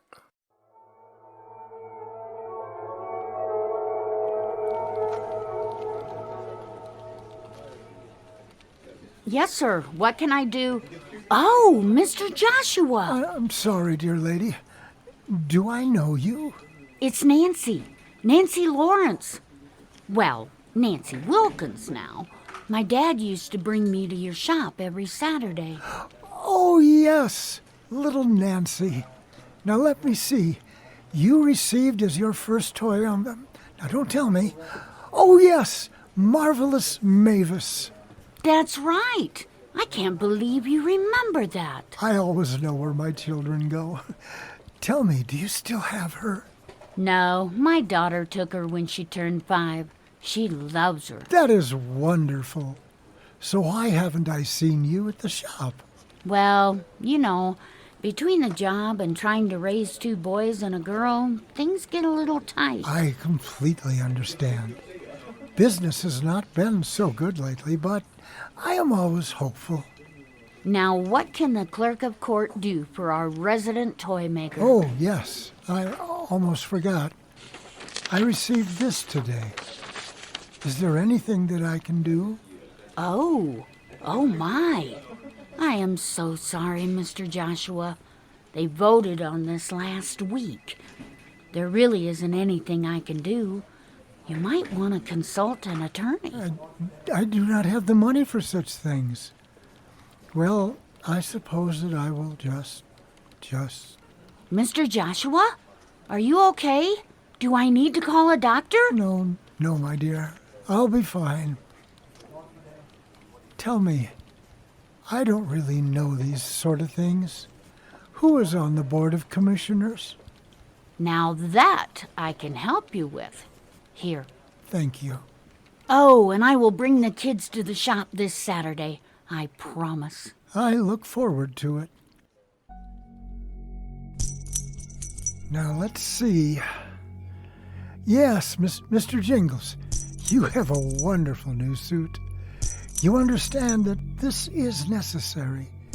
We must save the store. Now, let me just check the detonator. Yes. All the wires are hooked correctly. By this time tomorrow, Mr. Alfred Jackson, the head of the Board of Commissioners, will no longer be a problem. Joshua places the doll into a box, checking the address. He walks down to 8th Street and leaves the package on the doorstep of Mr. Alfred Jackson. He then casually strolls back to his shop. We will casually stroll into Act 2 shortly.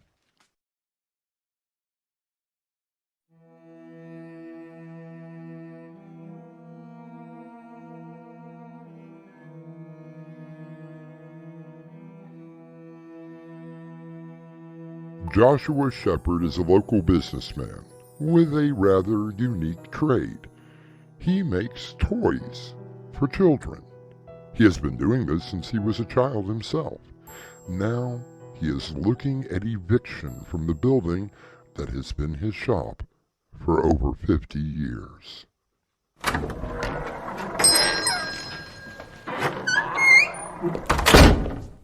Mr. Joshua, it's Nancy. Oh, Nancy.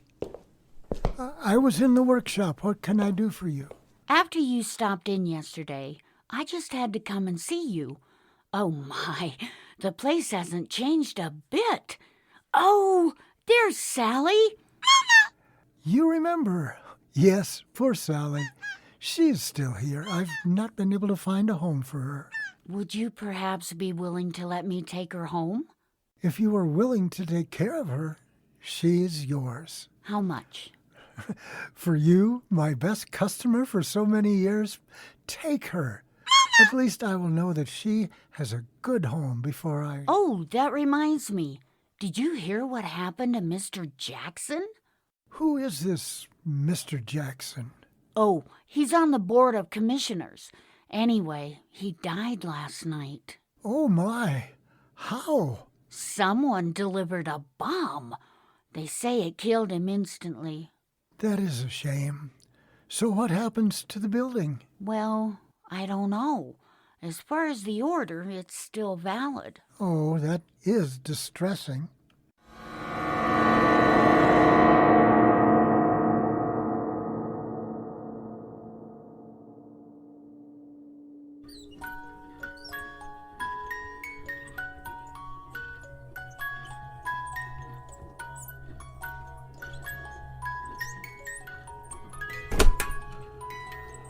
Perfect, Jack. Perfect. You will do nicely. A few cranks of your key and Miss Marcia Jackson will cease to exist.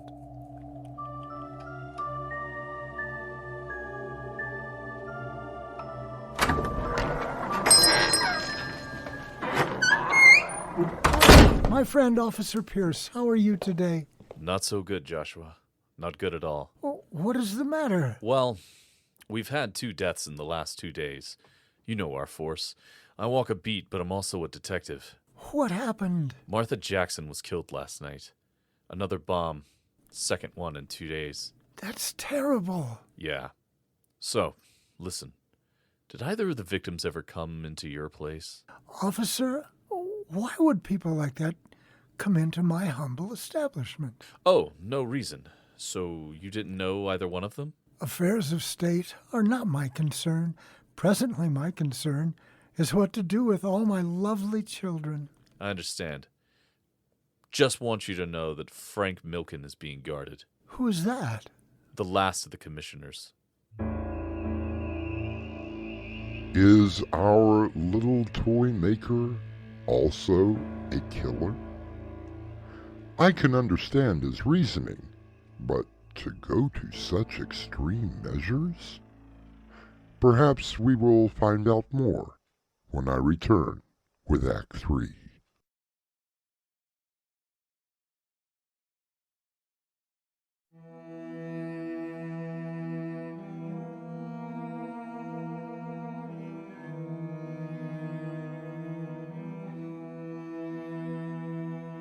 Sweet childish days that were as long as 20 days are now.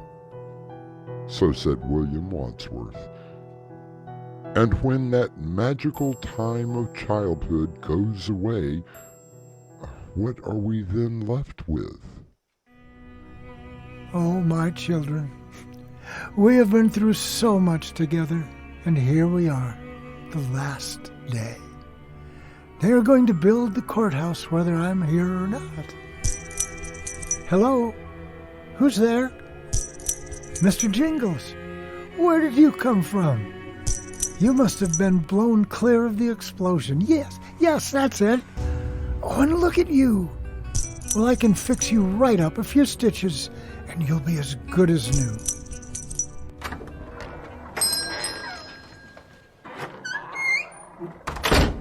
Joshua, you in here? I'll be right there. Now, Mr. Jingles, you be good and sit right here next to the detonator. Thought I might stop by and give you a hand. Oh, I appreciate that.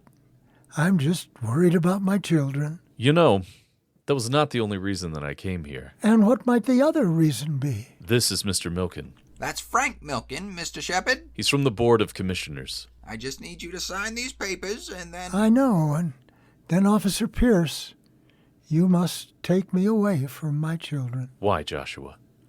Why did you kill those people? I was the investigating detective. I found parts of the toys that you used to place the explosive. I just want to know why you did it. I thought that perhaps they would not evict me. I was wrong. 2 people died and I still have to get out. But why toys? My toys? Why, they are my children. I created them with my own 2 hands. I poured my blood, sweat, and tears into them. From my own 2 hands, I gave them the breath of life. They're alive to me.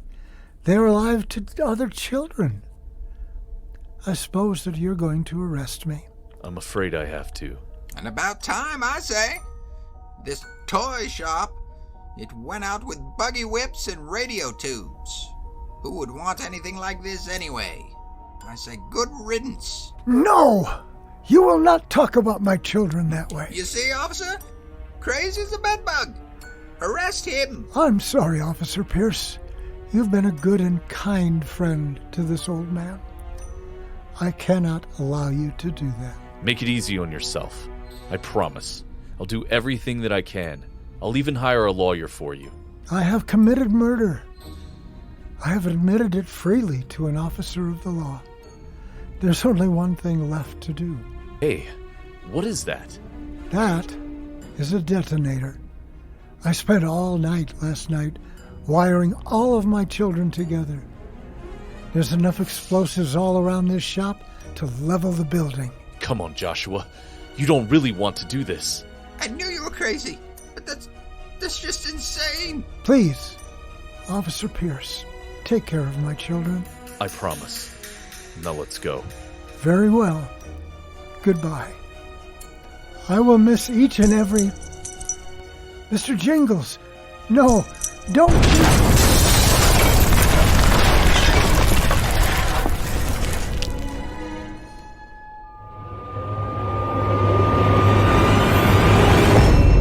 Nancy? Are you still awake? I'm sorry, Alan. I just couldn't sleep. What with the toy shop blowing up and poor Joshua inside? Don't forget that cop Pierce and Frank Milken. They were in there as well. I know. I just wish that there was something I could have done to help Mr. Joshua. Nancy, he killed 2 people. 4 if you include who he took with him. Now just forget it. I'm getting something from the kitchen. Want anything? No, I just want to sit here for a little while. I'll be up in a few minutes. Okay, but don't stay up all night. Poor Joshua. What was that? Martha? Is that you? I thought you were in bed, honey. You can play with your toys tomorrow. Now go to bed. What is that? Mr. Jingles? How did you... Is it really you?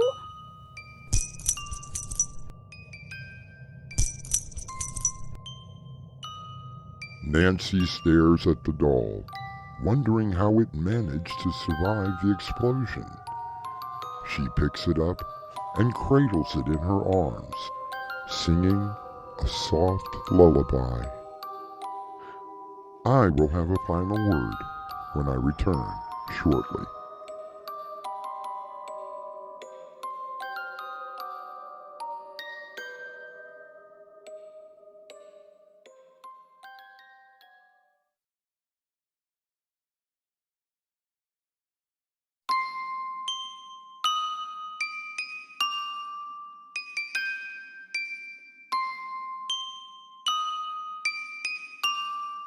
The author Sarah Addison Allen asked, "Don't you wish that you could take a single childhood memory and blow it up into a bubble and live inside it forever?" Ah, the imagination of a child. For some reason, it tends to get lost as we grow older. Yours won't get lost, because all you have to do is join me right here through the doorway to nightmare. Our cast included Dave Arkhipov, Jonathan Rossignol, William Stafford, Annie Mick, Nick Davis, and Carter Sheriff. The script was edited by Crimson McKenzie, and the entire production was under the direction of Winslow Swan. And now, a preview of our next tale.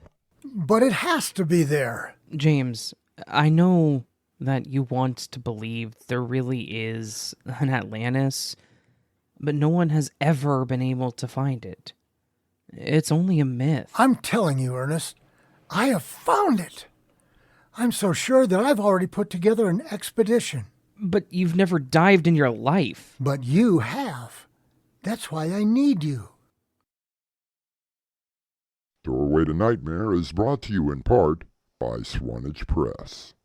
This is your host, inviting you to return with us through the Doorway to Nightmare for another adventure into the world of your terrifying imagination. Until next time, slumber peacefully. Epilogue. The butler did it.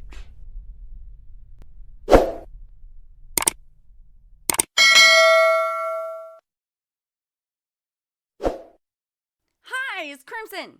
If you enjoy these plays, please hit that like button. That way we know.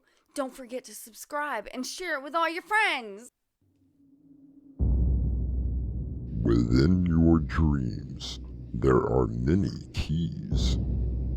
One of them could open the doorway to nightmare.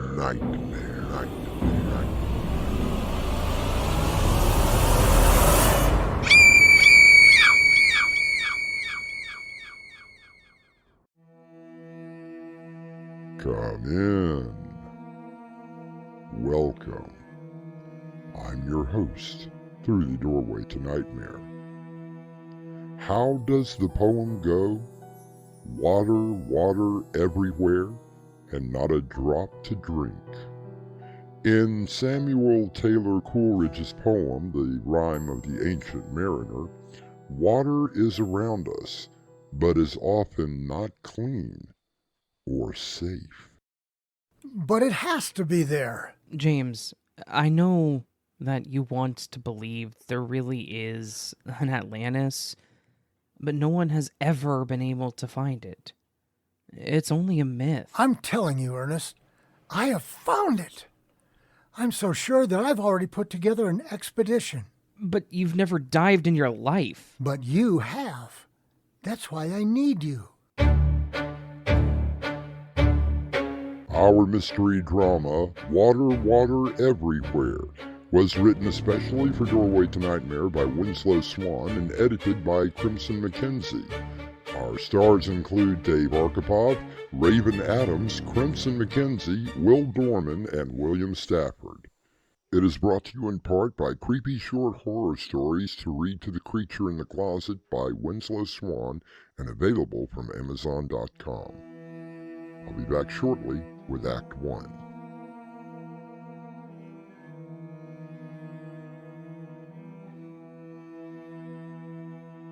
The Lost City of Atlantis.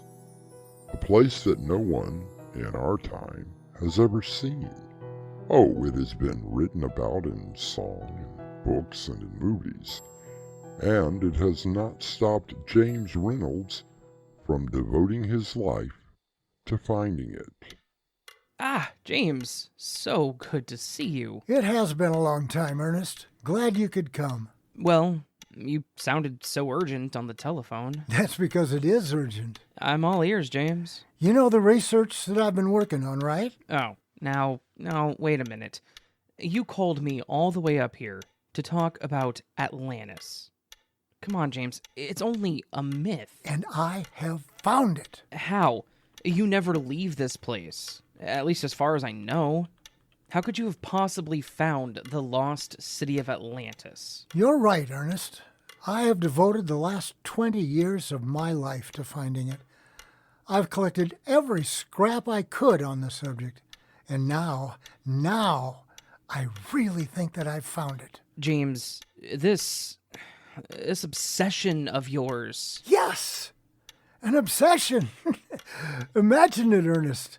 The secrets that are held there. The things we could discover for all mankind. Whoa, wait a second, buddy. What do you mean by we? I've already put together an expedition. I need an experienced diver.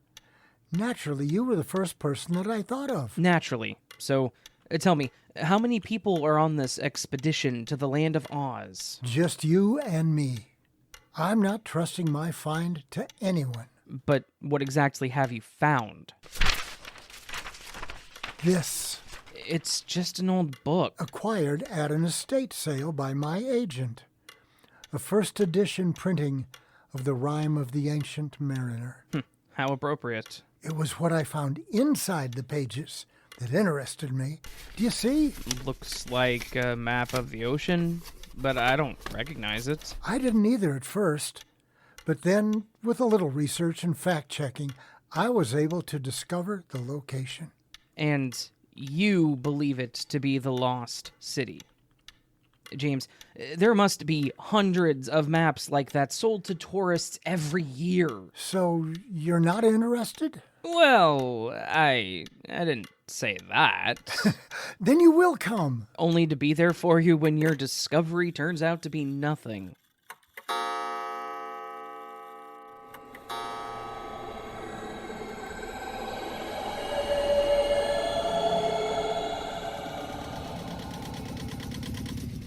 Here we are.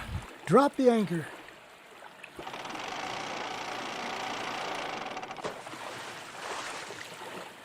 We must be miles away from any shoreline. At least we have calm seas. Want to get suited up?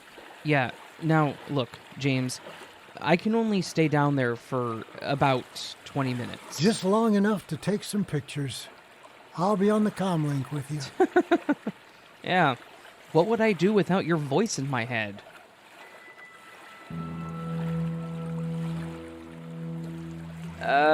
Visibility is great. I'm taking a few pics of the sea life down here for the university. Just don't mess around. You've only got about 10 minutes left. Oh, don't worry. I'm keeping an eye on it. Tyler, what do you see? There seems to be some sort of tower formation just ahead. Get pictures! I am. Jeez. It goes down into a crevice. Can you get down there? Not with this equipment. We will need deep diving suits. Damn it. Okay, come on back up and let's see those pictures. On my way. Hey, wait a minute. What is it? It's some sort of a light? It's coming from the tower. Tyler, get out of there! What is that? No. It can't be. It can't. No.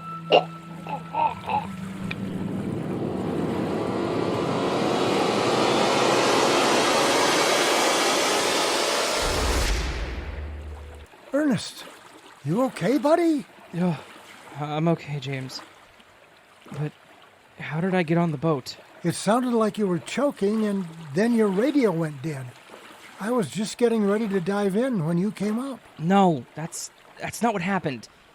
There was something down there. Something down there that grabbed me. Octopus? Shark? No, nothing like any sea creature that I'm familiar with. It was metallic, with arms grabbing at me.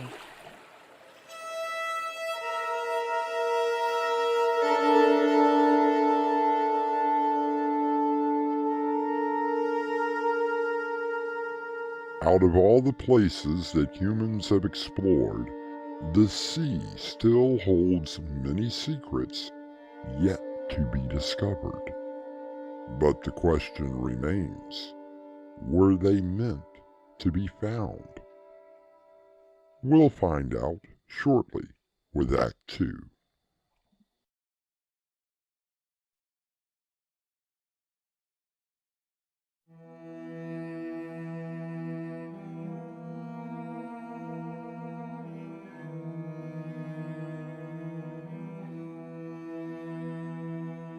Someone once said that the sound and smell of the sea cleanses the soul. It is what lies underneath the ocean waves that can be terrifying. Are you sure this thing is going to work? Of course not. It was made by the Army Corps of Engineers. Just exactly what is this thing? A deep sea diver, without someone inside. Basically a remote-controlled submarine. The cameras are equipped with infrared film, as well as a spectroscope. How far down will it go? Well, it's been tested, but not put to the limit. But what if that crevice is too deep? Then I guess we'll find out. Is that the tower you saw? That's it. I've never seen any markings like that. Going around it, I'm not sure what that light was, and I hope I don't see it again. If this is the Lost City, perhaps it was some sort of defense mechanism. The sub is right at the edge. I'm turning on the lights and heading down. Just take it slow. We need to get as many pictures as possible. Camera's on automatic. We're taking pictures every 5 seconds. Look at that! Yeah, I see it. I don't believe it. The lost city of Atlantis! Look at these pictures! I see them. I never would have believed it. Oh, I believe it. That entire structure is solid gold, according to all of our instruments. Just a small chunk of it would pay for the equipment and manpower to get the rest of it. Is it possible for the sub to retrieve some now? Oh, I think so. Let me maneuver it around. It's beautiful. It's almost 3 pounds of pure gold. In today's market, that's close to, what, $70,000? A couple of more dives, we could both be millionaires. Is it very hard to operate that sub? Have you ever played a video game? There's really nothing to it. My 8-year-old nephew piloted the thing last summer. So, anyone could do it? Yeah, I suppose so. That's all I wanted to know. James, what are you doing? Put the gun down. I'll be missed. They will ask questions. Very tragically, you drowned while making a dive. Of course, your body will never be found. James, don't. Please don't. You won't get away with it. I'll find you.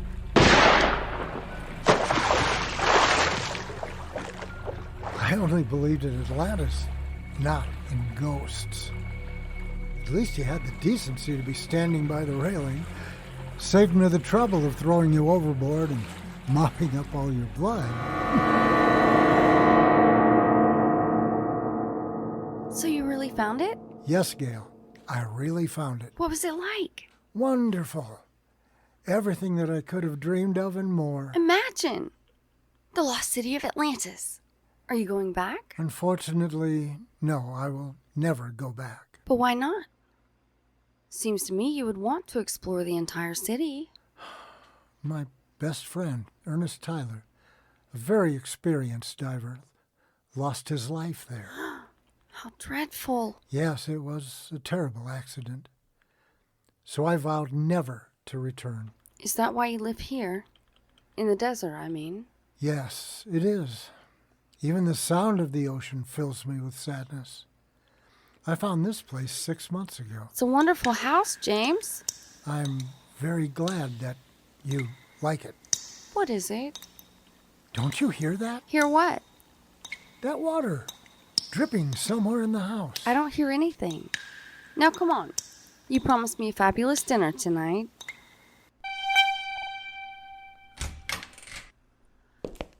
What a great meal. I've never had lobster before. Yes, it was quite nice. The wine could have been a little better. Oh, stop. I'm gonna fix us some coffee. And then we can discuss what to do with the rest of our evening. Gail, did you leave the water running somewhere? I don't hear anything. It sounds like it's coming from the bathroom. I'll have a look. You go ahead and make coffee. I was sure that I heard water running in here. I warned you, James. I told you that I would find you. Ernest? Is that really you? Yes. You moved away from the ocean. There is water everywhere. The author Sylvia Earle once wrote, "With every drop of water you drink, every breath you take, you are connected to the sea, no matter where on earth you live." I'll be back shortly with our final act.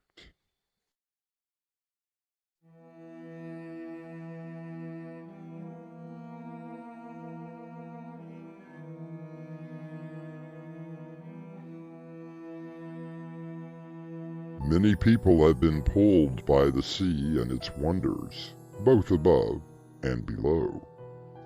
James Reynolds now has a fear of it. My God, James, you look awful. Don't you hear it? Hear what?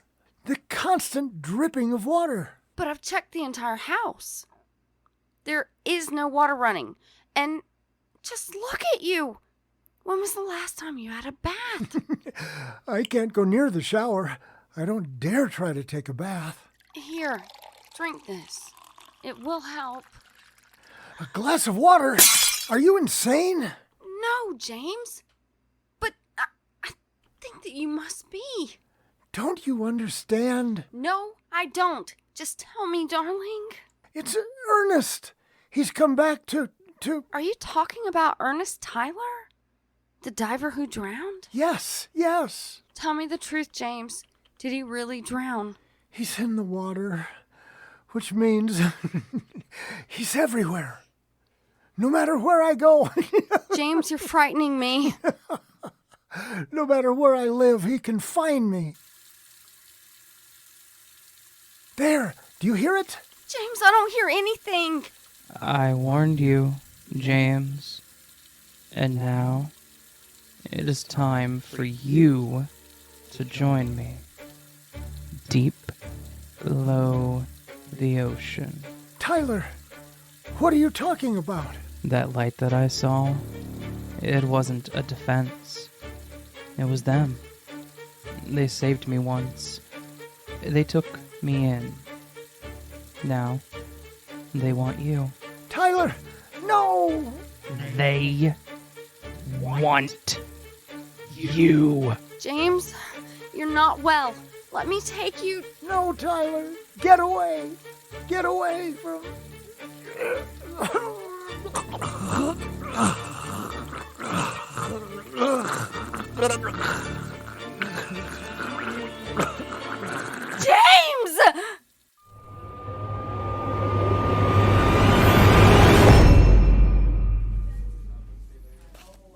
What kind of a case did you bring me? James Reynolds, some kind of researcher. Moved here about 6 months ago. His girlfriend said that he just dropped dead, right in front of her. How curious. Where was the body found? In the living room. Why do you ask? Are you sure that he wasn't in a pool, or perhaps the bathtub? According to the girlfriend, he was in the living room. There was no sign that he was moved. Then we have a bit of a mystery on our hands. What do you mean? The body that is lying on the slab in there drowned. His lungs were full of salt water, and I will swear that he's been underwater for at least 6 months.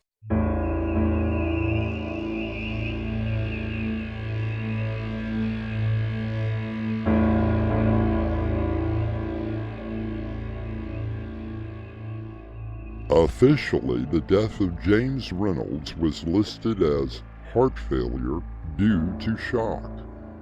The unofficial version that the doctor swore by was drowning.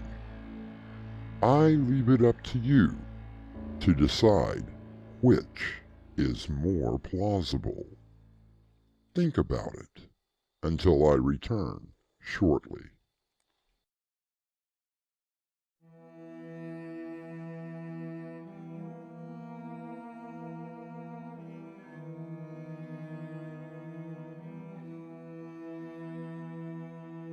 For whatever we lose, like a you or a me, it is always ourself we find in the sea. A quote by E. Cummings, and I think appropriate to our story. The oceans hold many tales that perhaps one day will be told. In the meantime, let the sea hold its secrets for a little while longer. Our cast included Dave Arkhipov, Raven Adams, Crimson McKenzie, Will Norman, and William Stafford. The story was edited by Crimson McKenzie, and the entire production was under the direction of Winslow Swan. And now, a preview of our next tale. And how are we feeling tonight, Mr. Carpenter? What am I doing here? Oh, you're going to be fine. I just have to take a little blood. Was I in an accident? Now, don't you worry. Everything is going to be fine. You will be out of here in no time. But where am I? Why, the hospital, of course. But why am I in the hospital? Now, don't you fret over it. I'm sure that you will be, well, taken care of. Doorway to Nightmare was brought to you in part by Swanage Press. This is your host, inviting you to return with us through the Doorway to Nightmare for another adventure into the world of your terrifying imagination. Until next time, slumber peacefully. Epilogue. The butler did it.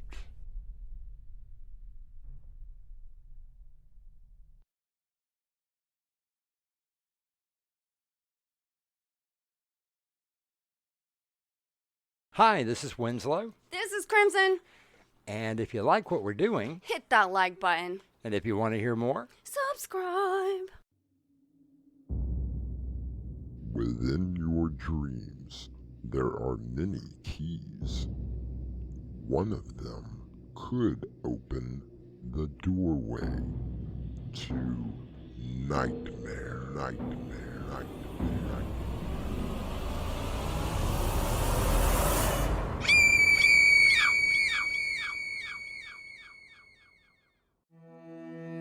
Come in. Welcome. I'm your host through the Doorway to Nightmare. Having to spend some time in a hospital can be the most stressful time of anyone's life. For most people, the hospital is the last place that they would want to be. Whether it be through an emergency room or as an outpatient procedure, the antiseptic smell, the parade of nurses and doctors can all be rather overwhelming. And how are we feeling tonight, Mr. Carpenter? What am I doing here? Oh, you're going to be fine. I just have to take a little blood. Was I in an accident? Now, don't you worry. Everything is going to be fine. You will be out of here in no time. But where am I? Why, the hospital, of course. But why am I in the hospital? Now, don't you fret over it. I'm sure that you will be, well, taken care of. Our mystery drama, The Hospital, was suggested from a story by Crimson McKenzie and adapted especially for Doorway to Nightmare by Crimson McKenzie and Winslow Swan. Our stars include Jonathan Rosignol, Annie Mick, and Will Dorman. It is sponsored in part by Swanage Press. I'll be back shortly with Act 1.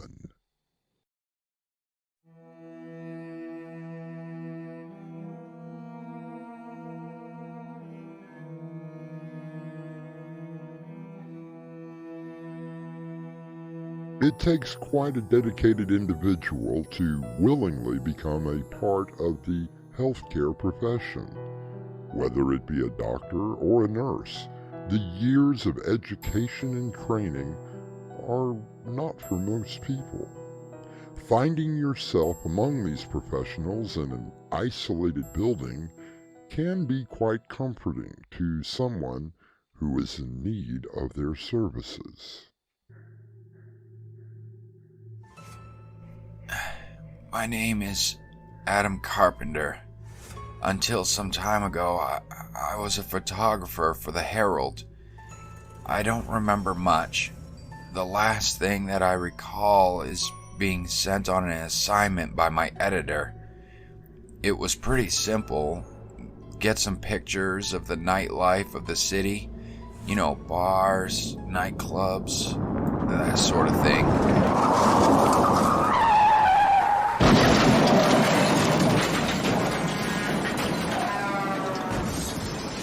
The last thing I remember, I was being put into an ambulance. I was barely alive when I was admitted to the hospital. Nurse, what's his blood type? AB negative. Are you sure? The lab ran it twice. So what do you think, Dr. Karen? We haven't had an AB negative patient in, well, it's been a long time. Do you think we can? I'll handle the paperwork. Put him in Ward 7. It was the last thing that I remember. I watched the overhead lights pass by as I was wheeled into a room. I remember it being dark outside when the nurse came into the room for the first time. Good morning, Mr. Carpenter. I brought you breakfast. You know, we must keep up our strength. There. What time is it? Oh, goodness. I must have left my watch at home. Now, you make sure that you eat. The stronger you get, the better it'll be. And that's how it was. Or rather, that is how it is. I'm not sure how long I've been here. I've looked at myself and found no casts, bandages, or splints. There's only the IV needle in my arm.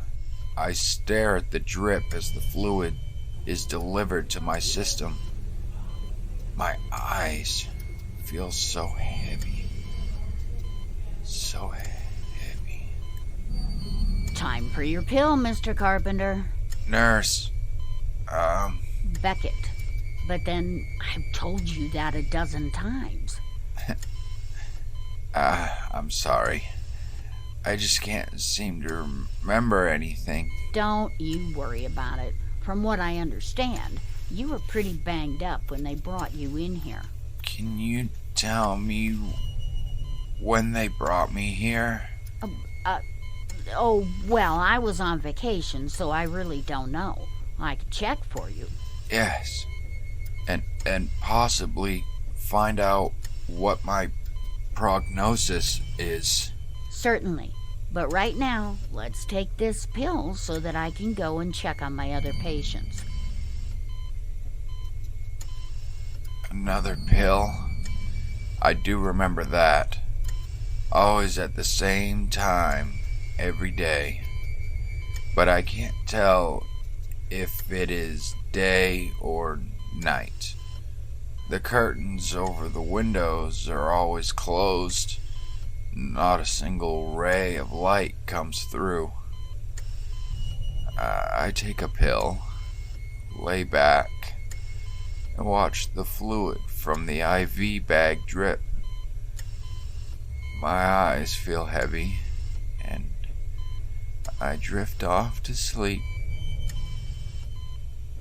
Just here to get a little blood, Mr. Carpenter. Now this won't hurt a bit. You know that you have a very rare type of blood, and we can't afford to waste one drop. Blood? Always taking blood. I'm so weak. Can't get my eyes open. Why do they always want my blood? All healthcare workers take an oath to heal the sick and to aid humanity. But when you are in a hospital, recovering from an accident, putting all trust in them, it can be hard when you can't remember anything. One begins to imagine all kinds of things, ghastly, inhuman things. I'll be back with Act 2 shortly.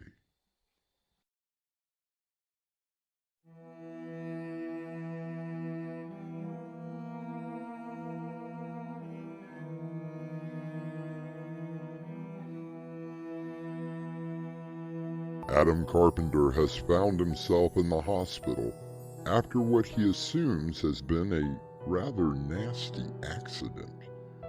He is not sure how long he has been under sedation, or even how long he has been in the hospital.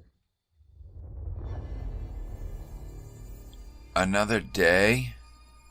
Or is it? Good morning, Mr. Carpenter. Perhaps night? I'm not sure anymore. I've noticed for the first time there's no clock, no phone. I have no way of communicating with anyone, except the nurse. How are we feeling today? Time to take your pill. Pills. Always pills. Every day at the same time. Television is always on the same channel. Unsolved Mysteries comes on, and I know it's time for another pill.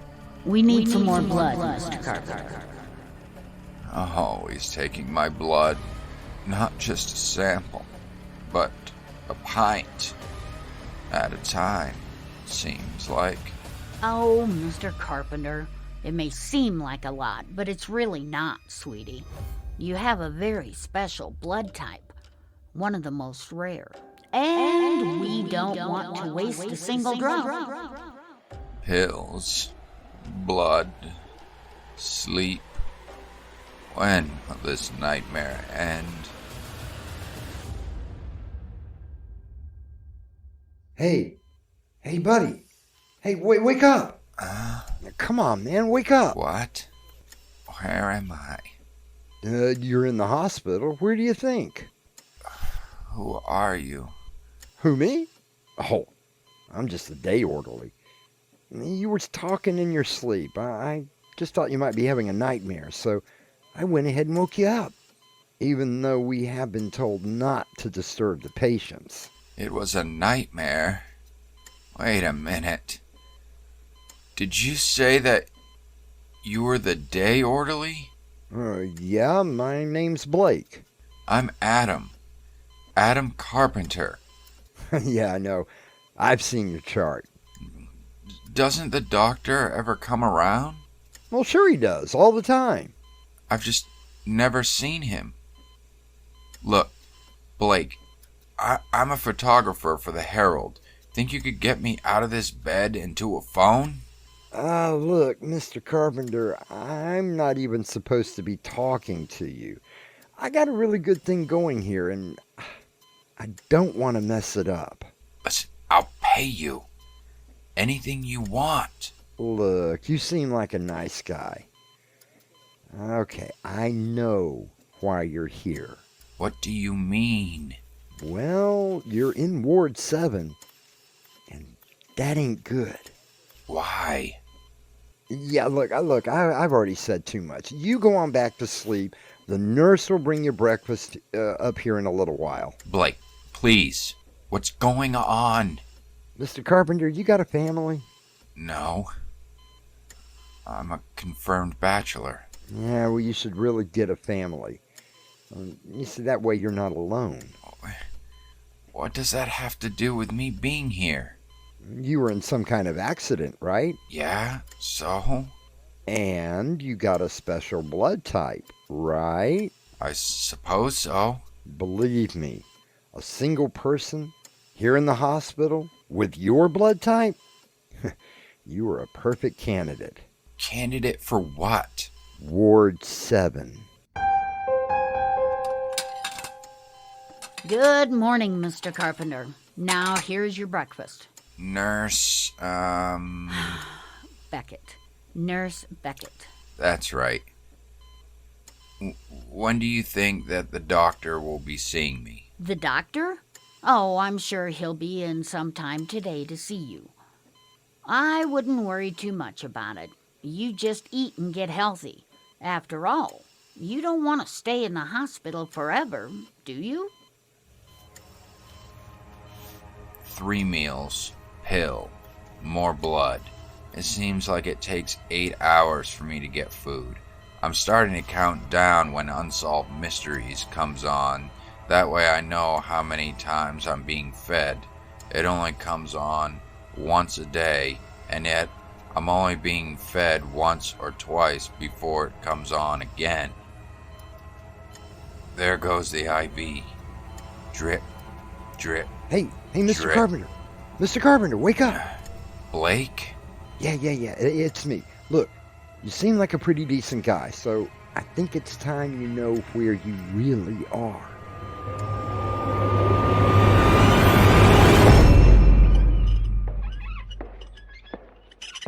Where are we? Well, this is Ward 7. About 15 patients here, including you.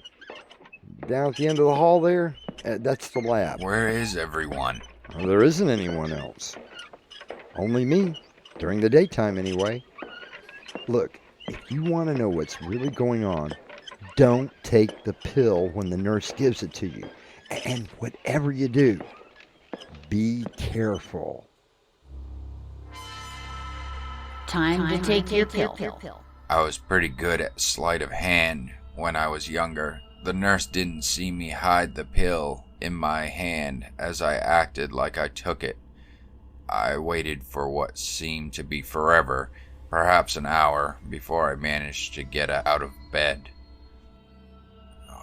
My legs didn't want to work at first. I felt a wave of nausea sweep over my body. I stood still, letting the feeling pass before I opened the door slightly, making sure that the hallway was clear. I was just about to step out when I heard voices. Nurse Beckett, how is Mr. Carpenter doing? Oh, just fine. We're getting a pint a day. Excellent. Everyone pleased? It's going to be $15K a pint right now to our dedicated patrons. Once we are done, that price will surely go up. Have you tried it? Of course. Best there is. However, I'm not sure how long we will be able to keep him. You can only have so much of a good thing. Oh, and he was such a nice young man. How much longer do you think we have to wait before we, Just a tad longer. Then we will sell him to the others. I want to be sick. What the hell? What the hell are they doing to me? I wait for the doctor and nurse to leave before venturing out. I remember that Blake had showed me the lab. I worked my way down, praying that no one will suddenly see a patient out of his room. I watch as a young man takes a sample of blood and places it under a microscope, making some notes. And then, oh God, I watch him as he picks up the pint bag of blood and pours some into his mouth before sealing it up.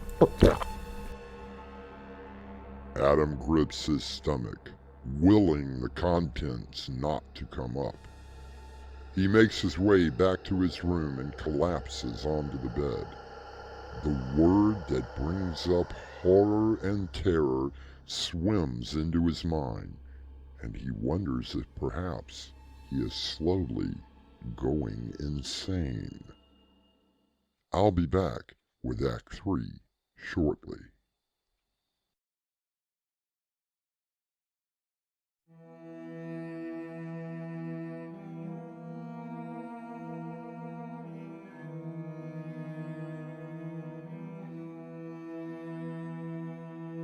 Vampire.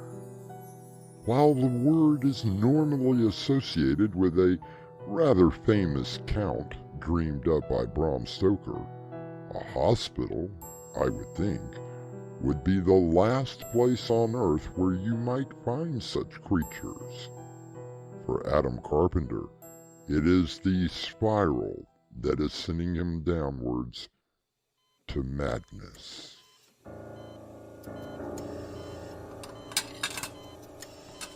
Time for breakfast. Now make sure that you eat everything. What time is it? It's time for breakfast, Mr. Carpenter. It is also time for me to check on the other patients. Enjoy. I watch her leave. I look down at the food and I have no appetite for anything. Seeing that lab tech begin to sift the blood out of the IV bag has possibly put me off eating again. I wait for Blake to return. Hey, Mr. Carpenter! Are you one of them? So, you know. What the hell are they? Just what you think they are. But that's impossible. This is the 21st century. What, you don't think that they can exist in this century? I got news for you. They're eternal. They are all over the place. You know, they have learned how to adapt. Blake, you gotta get me out of here. Yeah, I know. I'm working on it. You know? Then you aren't one of them? And like I told you before, I'm just the day orderly. Nothing special about me. Blake, I overheard the doctor say that I only have a couple of more days before someone else gets me. What did he mean? Oh, man. Yeah, it means that I gotta get you out of here. Tonight. Okay. Now, look, you lay on this gurney and play like a stiff. I'm just hoping that no one has come in yet. Why are you strapping me in? Don't worry, it's just so you don't accidentally drop an arm or something. Look, don't you understand, Mr. Carpenter? If they find you gone, we're both in trouble.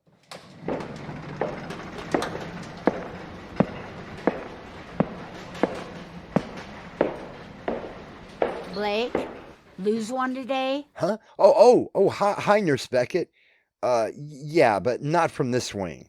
Then why are you wheeling it up here? Well, it was still in pretty good shape, and I thought that the others... Oh, you and those others. I don't want to hear about it. Just get that thing out of here.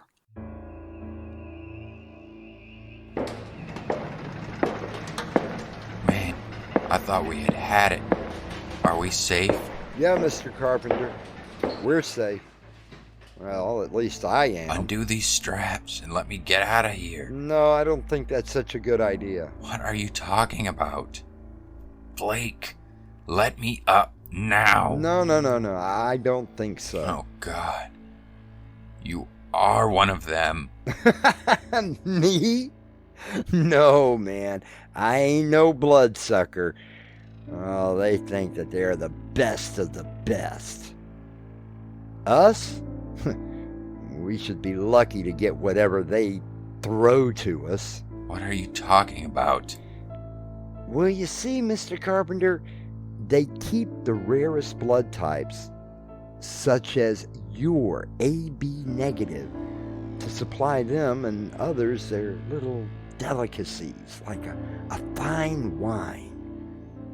When they found out about yours, geez, they must have been doing cartwheels and high fives. But you said you weren't one of them. Hey, I'm not. No, you see, those bloodsuckers would have eventually drained you dry. Then they would have sent for me. But with your rare blood type, even I am looking forward to how the meat will taste. Blake, what are you talking about? Well, that's why I get their scraps. Even cannibals like something rare every now and then. Adam Carpenter, photographer for the Herald newspaper, struggles against the restraints. Blake looks down at him, licking his lips. I'll return shortly.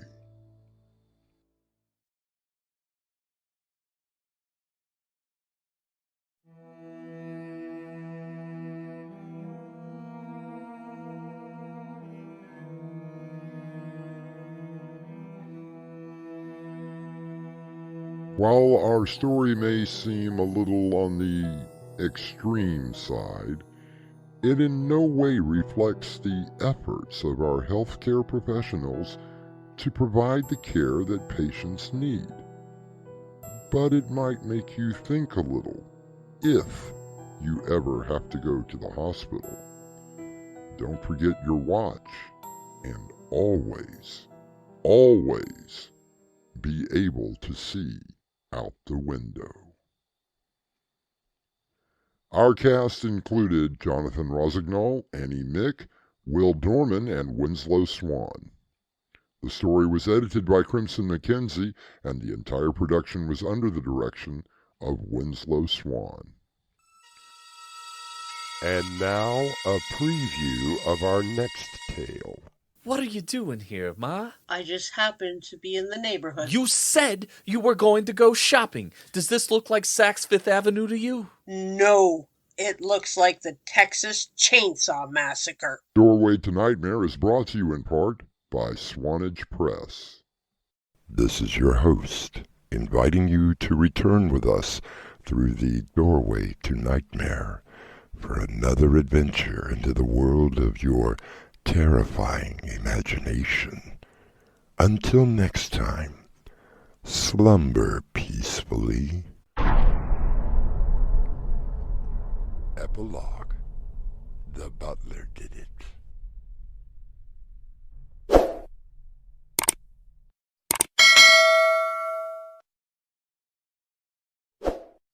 Hi, this is Winslow. This is Crimson. And if you like what we're doing, Hit that like button. and if you want to hear more, Subscribe. Within your dreams, there are many keys. One of them could open the doorway to nightmare, nightmare, nightmare, nightmare.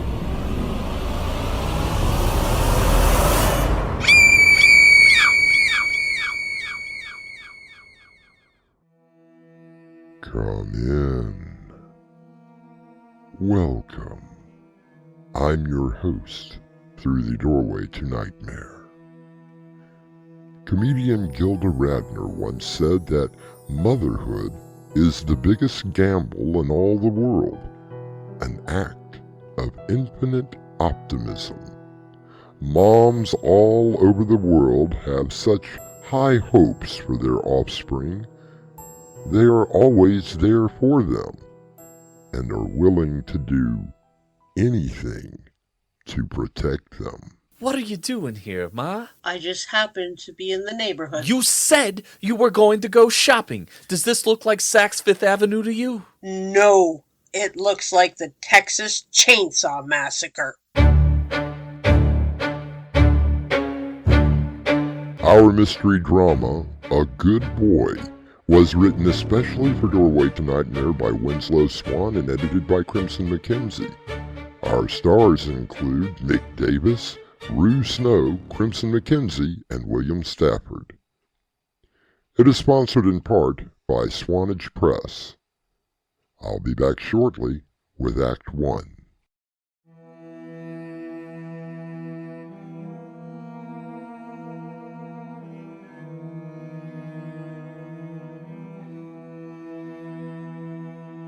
Mothers.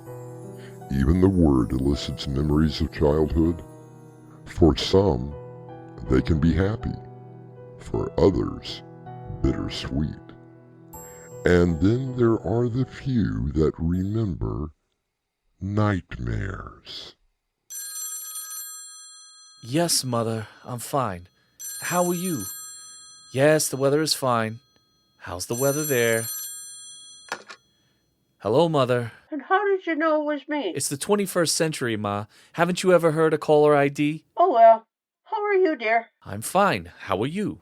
I'm doing marvelous. How's the weather there? The weather is fine here. How about there? We had a little bit of rain yesterday, but it's cleared up now. That's good to hear. So why did you call? Does a mother need a reason to call her son? No, I'm sorry. Apology accepted. The reason that I called was that I'm coming to town to do a little bit of shopping. No, Mother, I don't need your help. Who said anything about helping? I didn't say that. I thought that perhaps I could stop in and have a cup of coffee with you. Is that so terrible?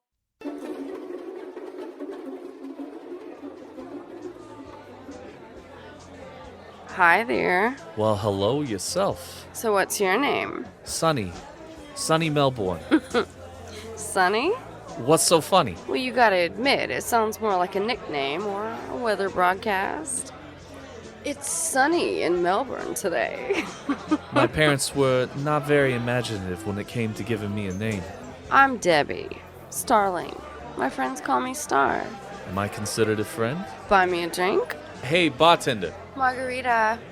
You heard the lady. So what do you do, Sonny? You mean for a living? Of course. I own a radio network, and I'm an author. Have I read any of your books? I don't know. Do you read? Do I read? Of course I read. Do you read Stephen Ryan? You mean the horror writer? That's you? One and the same. Oh, wow. I'm actually having a drink with Stephen Ryan? I can't believe it. Well, believe it. It's really me. So, how do you come up with those weird, twisted ideas? Is that the first thing you want to know? Well, yeah, sure. Okay. Most of them come from bad dreams. Others are researched. I spend a lot of time looking at true crime shows and scouring the internet for strange stories. And then you just write them down? That's incredible.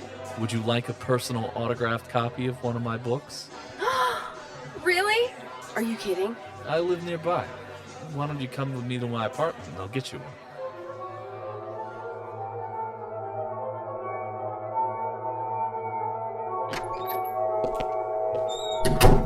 Wow! This place is huge! It suits my purpose. So what's your favorite Stephen Ryan novel? Oh, that's a hard one.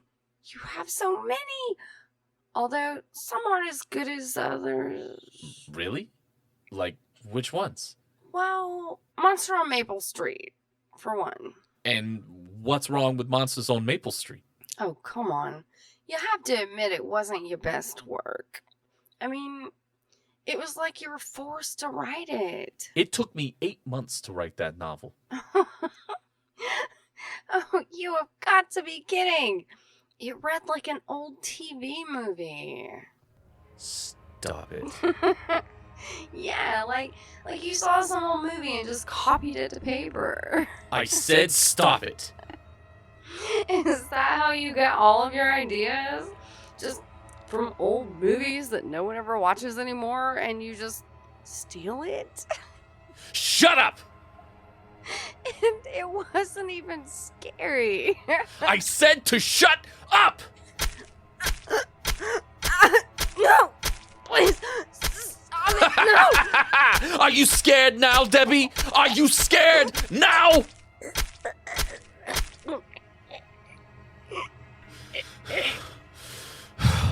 You look scared now. Scared and dead. Who is it? Sonny, it's your mother.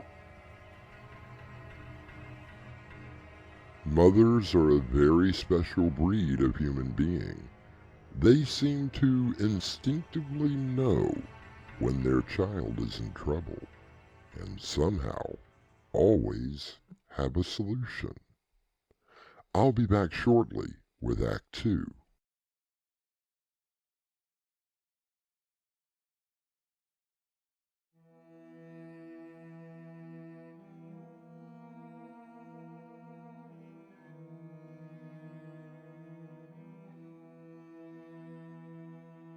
According to Robert Browning, all love begins and ends with motherhood. But how far would a mother go to protect her child? Well, aren't you going to invite me in? Mother, what are you doing here? I was in the neighborhood and... I thought you were going shopping. This is not Saks Fifth Avenue. Why don't you invite me inside and we can have a cup of coffee and get caught up with each other? Mother, we have discussed this before. Boundaries, remember? Boundaries! I haven't seen you in almost 3 weeks. You look like you've lost weight. Are you eating? I haven't lost weight. Now, please, Mother, I'm very busy right now. Too busy for your mother. No, I won't take no for an answer. You are going to let me in right this minute. Fine. You want to come in? Then be my guest.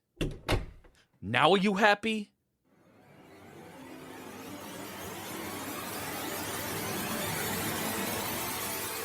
Well, who is she? Some girl I met at the bar. Who cares? I care. All right. So is she somebody who may be missed? I don't know. Well, is she somebody from the neighborhood? I don't know. Then what do you know? I don't know. I don't know. I don't know! All right. You don't know who she is, or where she comes from, or if she has a family that might look for her. Mother, will you lay off? Now, how can I do that? Now, you need me. No, I don't. Can't you get it through that thick skull of yours that I don't need you? You don't have to be so rude. Now, how am I supposed to get rid of the body? This isn't one of your so-called books. I can manage, Mother. Oh, you mean like the other times? Please, Mother. What about last month and that girl from the theater? You certainly managed that well enough. Now, this one wasn't my fault. Oh, no. What about Boston, Atlanta, the 3 girls in California? And who came in, helped you? Mother, that's who. And what about the times before that? And the time before that? How many times have I told you do not kill anyone in your own home? She made me mad. And how did she do that? She laughed at me, and she made fun of my work. Your work? How can you possibly call those horrid little books work? They give me a living, don't they? I'm telling you, Sonny, this is absolutely the last time. Do you understand? I cannot keep bailing you out of these... That's it, period. What am I gonna do, Mother? They'll find me this time. No one is going to find you. They'll put me away. No one. is going to find you or what you have been doing. Oh, no. Hush, my baby boy. Wasn't I there for you when you killed your father? Yes, you were. And when you killed that girl from Boston? Did the police ever find out about you? No. So you see, mothers do look out for their children no matter what.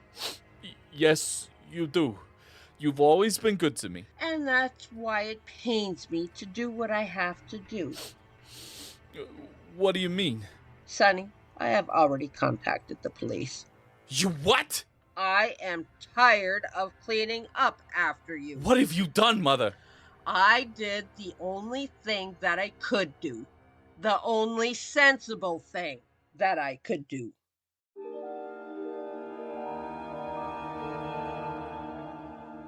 Louisa May Alcott once said that mothers can forgive anything, that even though the whole world should turn from you, they will never let you go.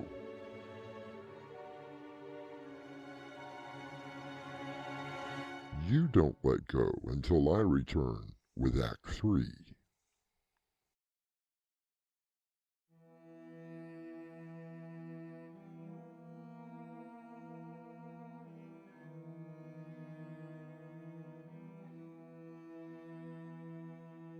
Mothers. They are the ones that nurture the children.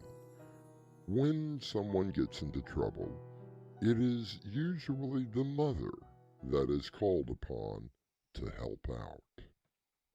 What have you done? What have you done? I did the only thing that I could do.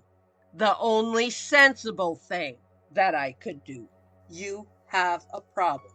A very serious problem that I should have addressed long ago. When, Ma? When should you have addressed my problem? When I cut Dad's head off? When I stabbed that girl 37 times for my birthday? When I cut the heart out of... Enough! I cannot do this anymore. You are my only son, and I will help you with an attorney. Please, Ma! Please! You can't let them take me away. It was all her fault anyway. She laughed at me. I know, son. I know. There, my baby boy. It will be all right. Mama will keep you safe. You won't let them take me, will you? I won't let them take you. Now hush. Remember the stories I used to tell you when you were little? You mean the ones about Gacy and Manson? Yes, yeah. What about them? Why do you think I told you those stories? You said it was to help me. Not just to help you, sweetheart. I told you those stories so that you would learn from their mistakes. I tried, Ma. I tried real hard to learn. Unfortunately, you didn't learn. You have killed a great number of people, but this one you killed in your own home. I'm sorry, Ma. I'm sorry. I know you are. Are they coming? Yes, son. They are coming. Please don't let them take me, Ma. Please. I won't, son. I won't. Is this the knife you used? The one in the sink? Why? We wouldn't want some detective finding it, now would we? No, I guess not. But what about the...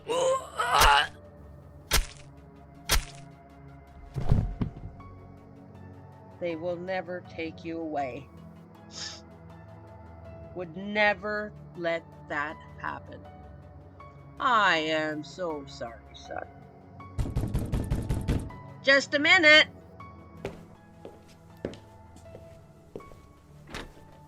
Yes? Sorry to disturb you, ma'am, but we've had a report of a gas main leak. We're asking everyone to evacuate the area. I will leave immediately. Thank you for letting me know. Is there anyone else in here? No, no one. Are you sure? Yes, sir. There is not another living soul in here. W.R. Wallace said that the hand that rocks the cradle is the hand that rules the world. For Patricia, a sacrifice had to be made to keep the world in order. I'll be back shortly with a final word.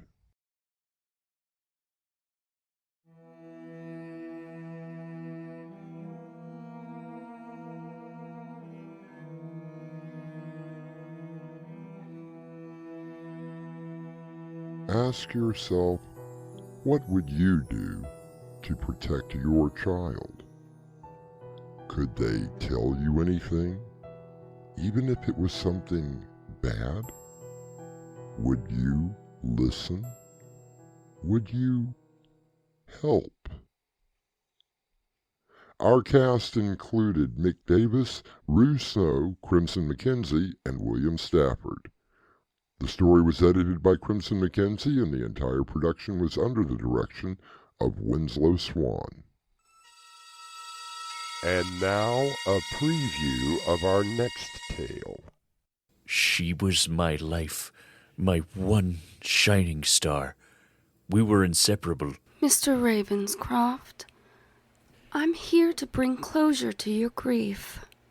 Your wife has been gone for 20 years, and I understand that you need to move on. No, Miss Crowley, you do not understand.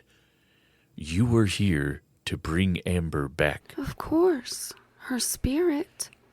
She is restless and needs to know that you are going to be okay. Not her spirit, Miss Crowley. Amber, soul, and body. Doorway to Nightmare is brought to you in part by Swanage Press. This is your host, inviting you to return with us through the Doorway to Nightmare for another adventure into the world of your terrifying imagination.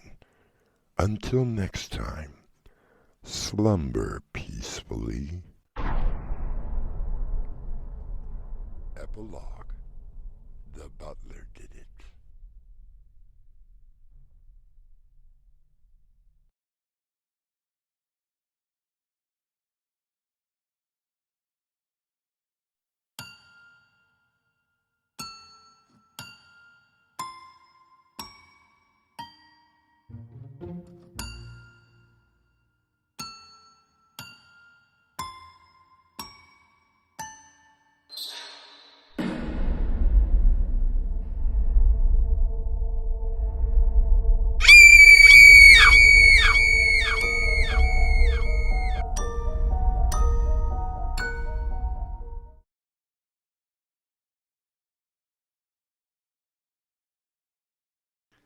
Hi, this is Winslow. This is Crimson. And if you like what we're doing, Hit the like button. and if you want to hear more, Subscribe. and please share it to all your friends. Everybody. Within your dreams, there are many keys. One of them could open the doorway to nightmare.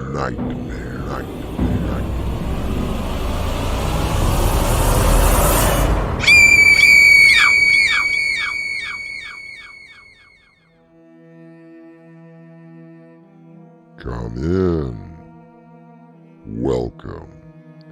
I'm your host through the Doorway to Nightmare. I'm gone now, but I'm still very near. Death cannot separate us. Each time you feel a gentle breeze, it is my hand caressing your face, wrote the poet Mary M. Green. The dark shadow of death has touched all of us at some point. It is how we handle that darkness that makes us who we are. She was my life, my one shining star. We were inseparable. Mr. Ravenscroft, I'm here to bring closure to your grief. Your wife has been gone for 20 years, and I understand that you need to move on. No, Miss Crowley, you do not understand. You were here to bring Amber back. Of course, her spirit. She is restless and needs to know that you are going to be okay. Not her spirit, Miss Crawley. Amber, soul, and body. Our mystery drama, Amber's Meat Suit, was written especially for Doorway to Nightmare by Winslow Swan and edited by Crimson McKenzie. Our stars include Nick Davis, Crimson McKenzie, and Jonathan Rosignol. It is sponsored in part by Swanage Press. I'll be back shortly with Act 1.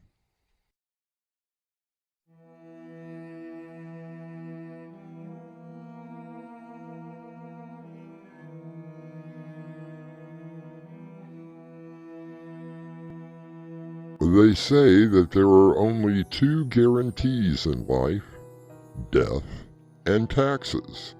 And while there are those who manage to avoid the latter, no one has ever avoided that dark angel. Mr. Ravenscroft? You must be Leah Crawley. Yes, you called for my services. Please, come in. Thank you.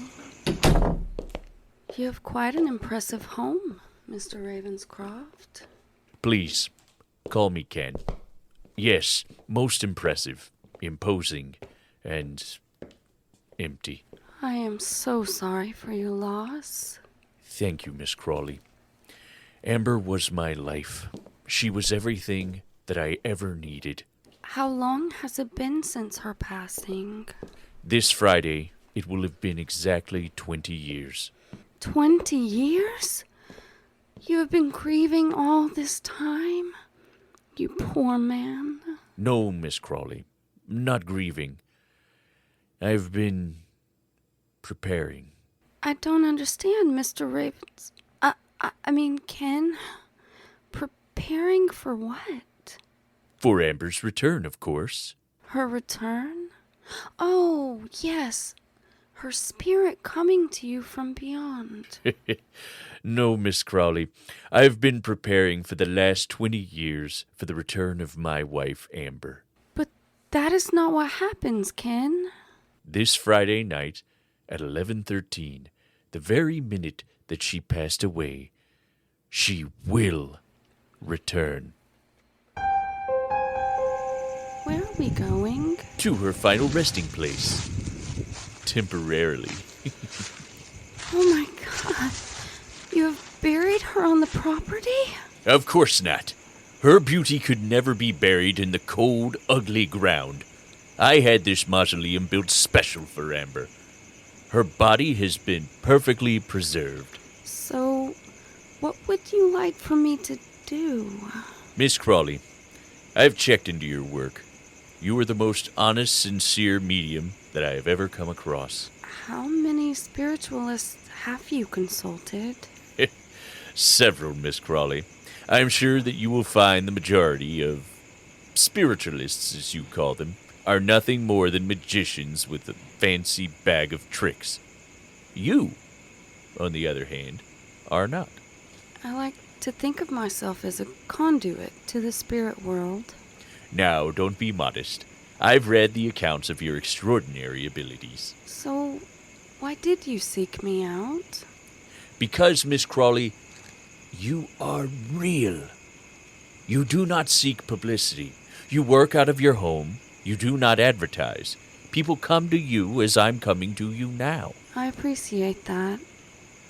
Why don't we go back into the house and perhaps, just perhaps, I will be able to communicate with your wife. Yes, that is exactly what I want you to do.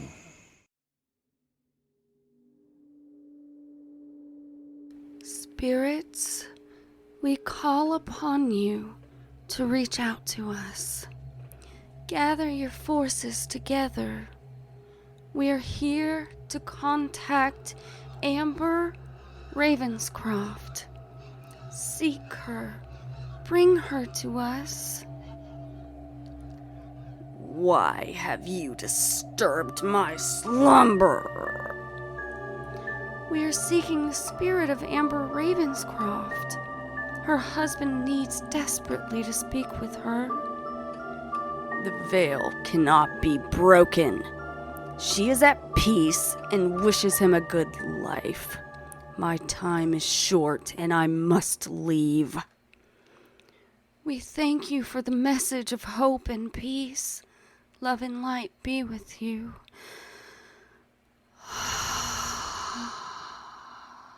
Very impressive, Miss Crowley. How much was that brief encounter? Oh, I never ask for money, Mr. Ravenscroft. If you feel the need to donate, I will... Of course. Will this be enough for your time? Oh, Mr. Ravenscroft, this is more than enough. Thank you. So you will be here Friday night? Well, I'm not sure. It will be well worth your time. Please, Ken.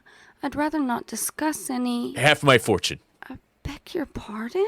Half of everything that I have, if you will just come back Friday night and bring Amber to me.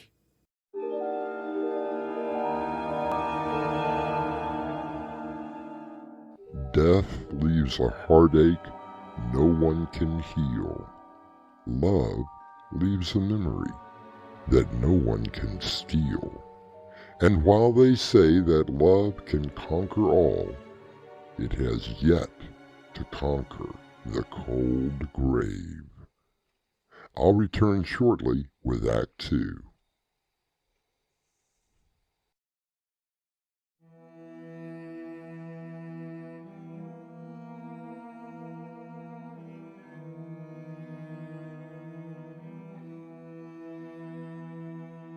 There have been many people who claim to be in touch with the spirit world. Some of them famous, others working out of small homes or apartments. It is a subject that many have an opinion about, but very few have had an actual encounter with. So, how did it go? Another one of your $50 guppies? No way, George. This is a big one. A great big fat whale. Really? So how much is this whale gonna spout out? You wouldn't believe me if I told you. So what happened? Oh, you know, the usual. I went into my trance and found out through my spirit guide that Mr. Ravenscroft is wanting to get in touch with his wife from the great beyond.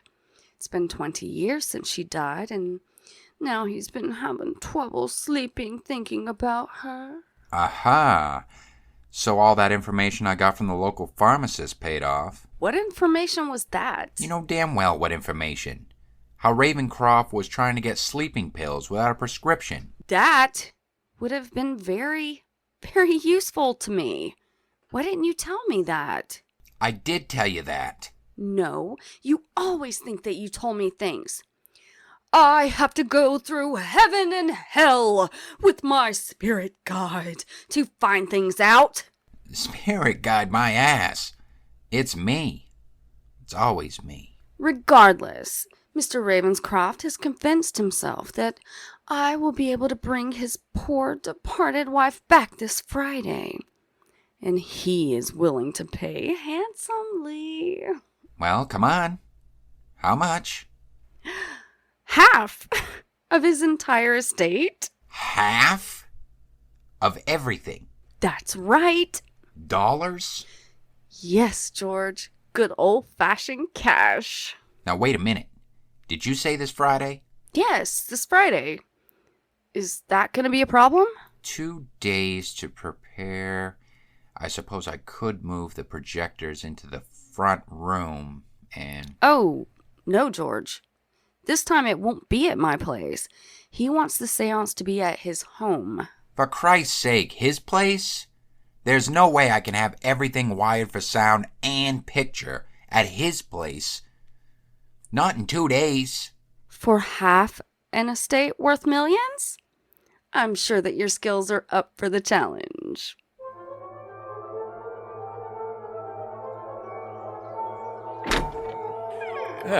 Leah, to what do I owe the honor of your visit? I wanted to come by to prepare for tomorrow night. By all means, please, come in.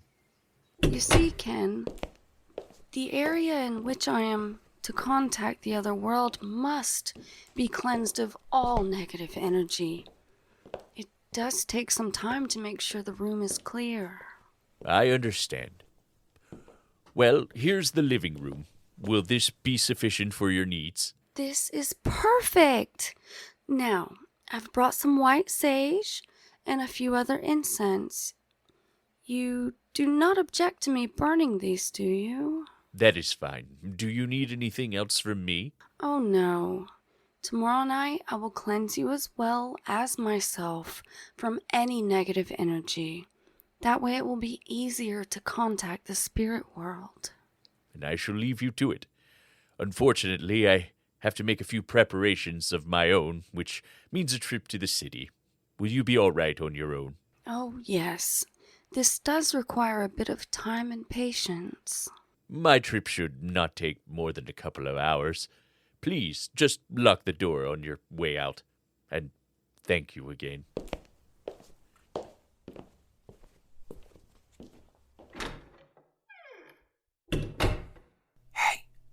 Is he gone? Yes, George. He's gone. I can only assume by your presence that you were able to break in through the kitchen door. Yeah. Piece of cake, babe. Now, show me, where will you be sitting? I believe on this sofa is the most advantageous place. Perfect. I think I can set the projector right on the mantel just above the fireplace there. And the speakers? I think one right by the chair where he's gonna sit should do it. Now, don't screw this up. We are talking about retirement money. This is buy an island type of money. What was that? Must be a window open somewhere. Now, don't overdo this. We don't need fans blowing spiritual winds on this one. Just the projector and the speakers. I don't dare put much more up than that. Remember, we gotta get this stuff out of here before he finds them. By then, we shall be far, far away. Hey, did you hear that? You didn't leave a tape playing somewhere, did you?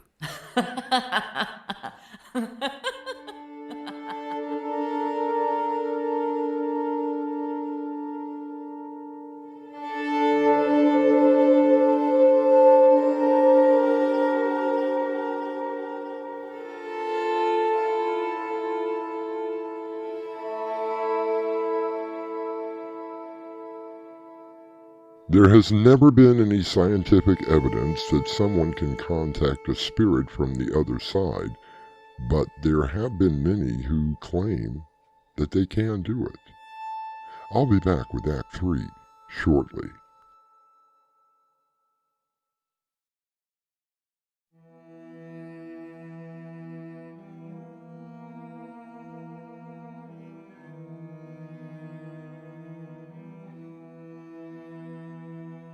When the escape artist Harry Houdini passed away, he made a promise to his wife. If he could find a way, he would return to her. Every Halloween night, for over 60 years, a seance was held. Houdini never appeared. Out of all of the shackles and chains that he had escaped from, death was the one that he could not master. Mr. Ravenscroft, Ken, clear your mind. Let go of all the cares in the world. Concentrate on your wife, Amber. Think of her face, her voice, her gestures. Put all of your thoughts directly into her. Yes, Amber, I'm here. I'm waiting for you. We are gathered in this magic circle to contact the spirit of Amber Ravenscroft. Yes, the spirits are converging. We seek the one who was called in life, Amber Ravenscroft. Come forth. Yes, come forth and bring peace Peace to Kenneth Ravenscroft. Yes, Amber, come into our circle. Exactly what are you doing, Miss Crowley? Please, Ken, do not disturb the circle. Amber is close. And I thought you were genuine. Mr. Ravenscroft, what are you doing? Where is it? I know it's here. Aha! How do you explain this? Please, Mr. Ravenscroft. A small speaker. Really? Was that the best you could do? And I see over here, up on the mantel, a projector. Is this how I was supposed to see my Amber? I don't know what you are talking about. I do know that you have broken the circle and the spirits. You can come out now. The game is over. Who are you talking about? Oh, please, Miss Crowley. You have a partner. Come on out. The con is over. Look, a spirit comes to guide us. What message from Amber have you brought us? Oh, knock it off, Leah. He knows. Ooh, you idiot! Do not be angry at your spirit guide. I was so hoping that you would be the one. But alas, it's not to be. Sir, we are very sorry for your loss, but hey, come on. 20 years? You still do not understand, do you, young man? Amber is coming back. Yeah, sure she is. I'm sure that you believe that, or at least you want to believe it. I think someone is at the door. You both are such fools, meddling about in a world you have no business in. George, I think we need to be going. Going? Oh, my dear, you must stay and meet Amber. But isn't your wife dead? For 20 years. You see, it's almost 11:13.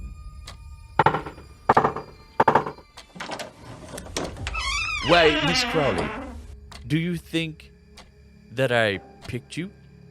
You were open and honest about your so-called abilities. If you had been genuine, then Amber would have been able to return to me. Leah, what is he talking about? I'm not sure.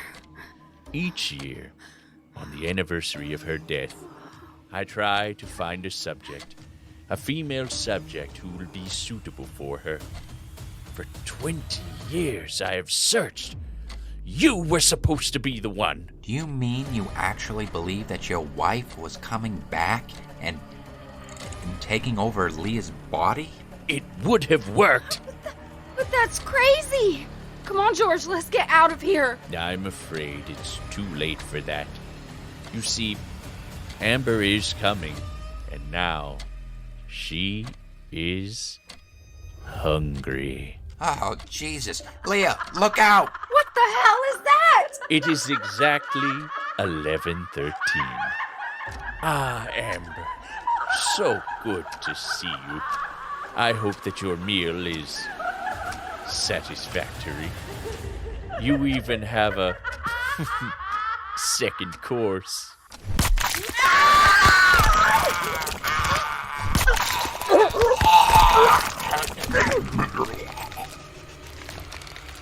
Perhaps next year, my dear Amber, we will find someone who will suit you.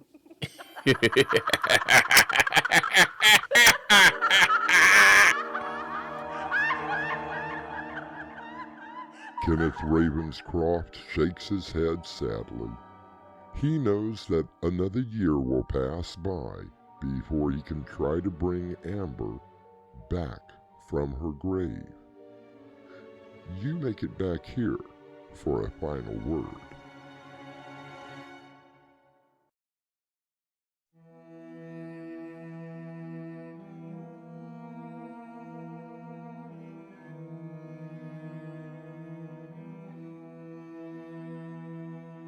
There have been many examples given of people who contacted the spirit world. There are equally as many con artists who use the knowledge that they discover against their marks. And still, I wonder if not only would it be possible to bring a spirit back from the dead, but the body itself. Something to ponder as you lay in your bed tonight. Our cast included Mick Davis, Crimson McKenzie, and Jonathan Rosignol. The story was edited by Crimson McKenzie, and the production was under the direction of Winslow Swan. And now, a preview of our next tale. Uncle, please! I have to have that money! Perhaps if you didn't gamble, you would have the money. These people are dangerous. Do you know what they could do? I would really like to help you, Danielle. I really would. You have a treasure around here. Although looking at the way you live, you wouldn't know it. There is no treasure, Danny. So why don't I believe you? Doorway to Nightmare is brought to you in part by Swanage Press. This is your host, inviting you to return with us through the Doorway to Nightmare for another adventure into the world of your terrifying imagination. Until next time, slumber peacefully. Epilogue. The butler did it.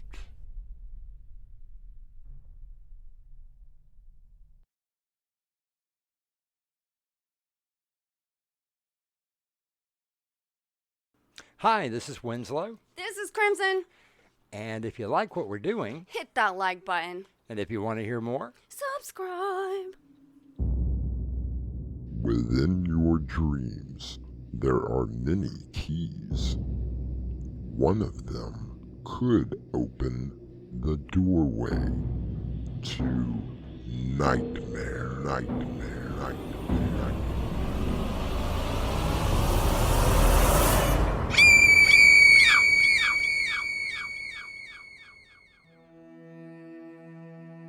Come in. Welcome. I'm your host through the Doorway to Nightmare. Are you a collector? I find the world of collectibles fascinating. There are those who collect stamps, comic books, coins, and even toys. Some people will spend millions of dollars on their collections, while others, it is simply a hobby. Uncle, please! I have to have that money! Perhaps if you didn't gamble, you would have the money. These people are dangerous. Do you know what they could do? I would really like to help you, Danielle. I really would. You have a treasure around here. Although looking at the way you live, you wouldn't know it. There is no treasure, Danny. So why don't I believe you?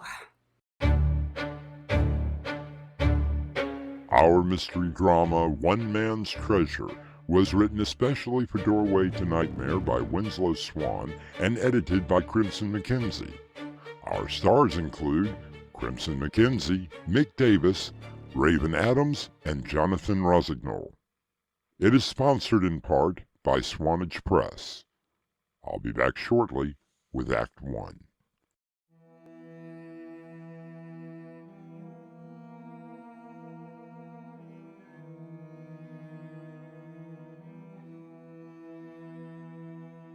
Danielle Woodring, a young woman whose life has spiraled out of control. After her parents died, she was raised by her Uncle Boris. While he tried to give her a good life, the money that she inherited only promoted her need for that demon that seems to plague so many. Gambling. How much is she in for? At least $100,000. You know, Blake, She's a good kid. You know my policy, Artemis. Yeah, I know. We let one deadbeat get away with it, everyone's gonna think we're pushovers. She said that she has a proposition. You mean she's here? Yeah. Hey, if she wants to do a movie or go out on the street, I'm all for it. As long as I get my money, I don't care. All right, I'll show her in.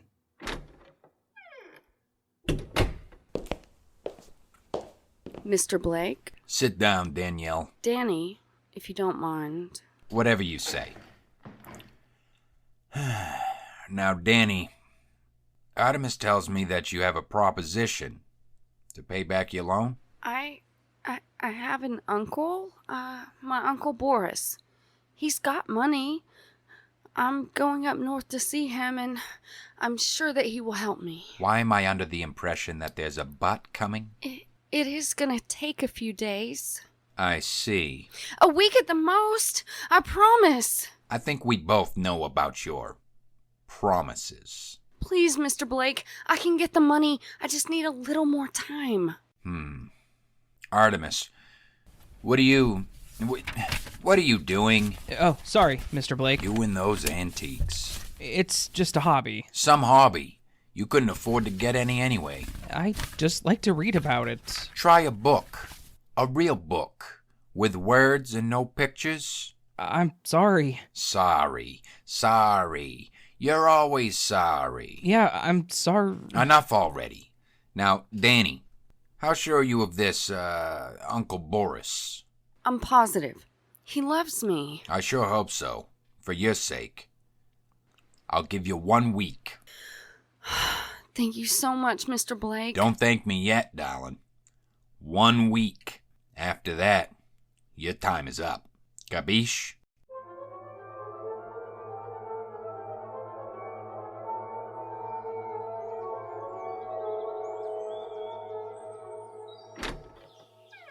Danielle? Hi, Uncle. What brings you way out here? I thought it was time for a visit. Come in. It has been too long. How have you been? Oh, you know, the same old aches, the same old pains. Every year they get a little worse, but I'm still kicking. Does Miss Blanchard still come out? Of course. I can't believe that she will still come out 3 times a week, even after I'm gone.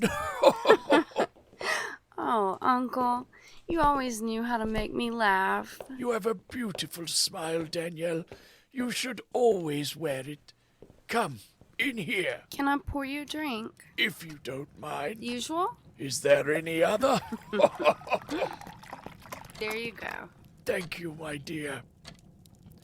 Oh, just right. Now, sit down and tell me everything that you know. That should only take a minute. Oh, Danielle, how is work? Work is, work. The top photographer on the magazine, and you say work is work?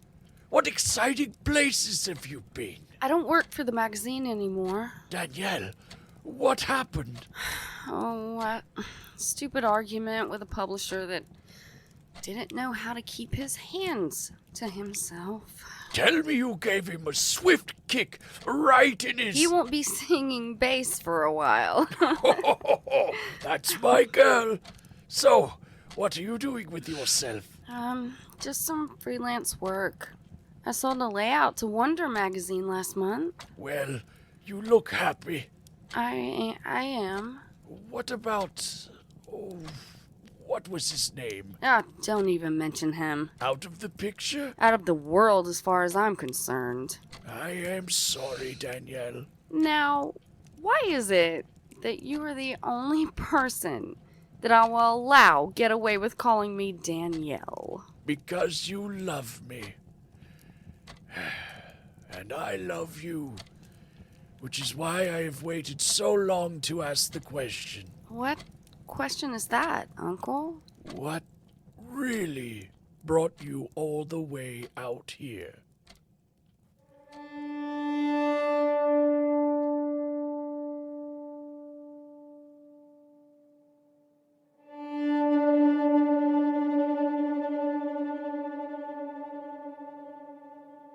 Danielle takes a long drink, her nerves suddenly tensing up. She is thinking about how to approach her uncle so that she can save her own life. I'll return shortly with Act 2.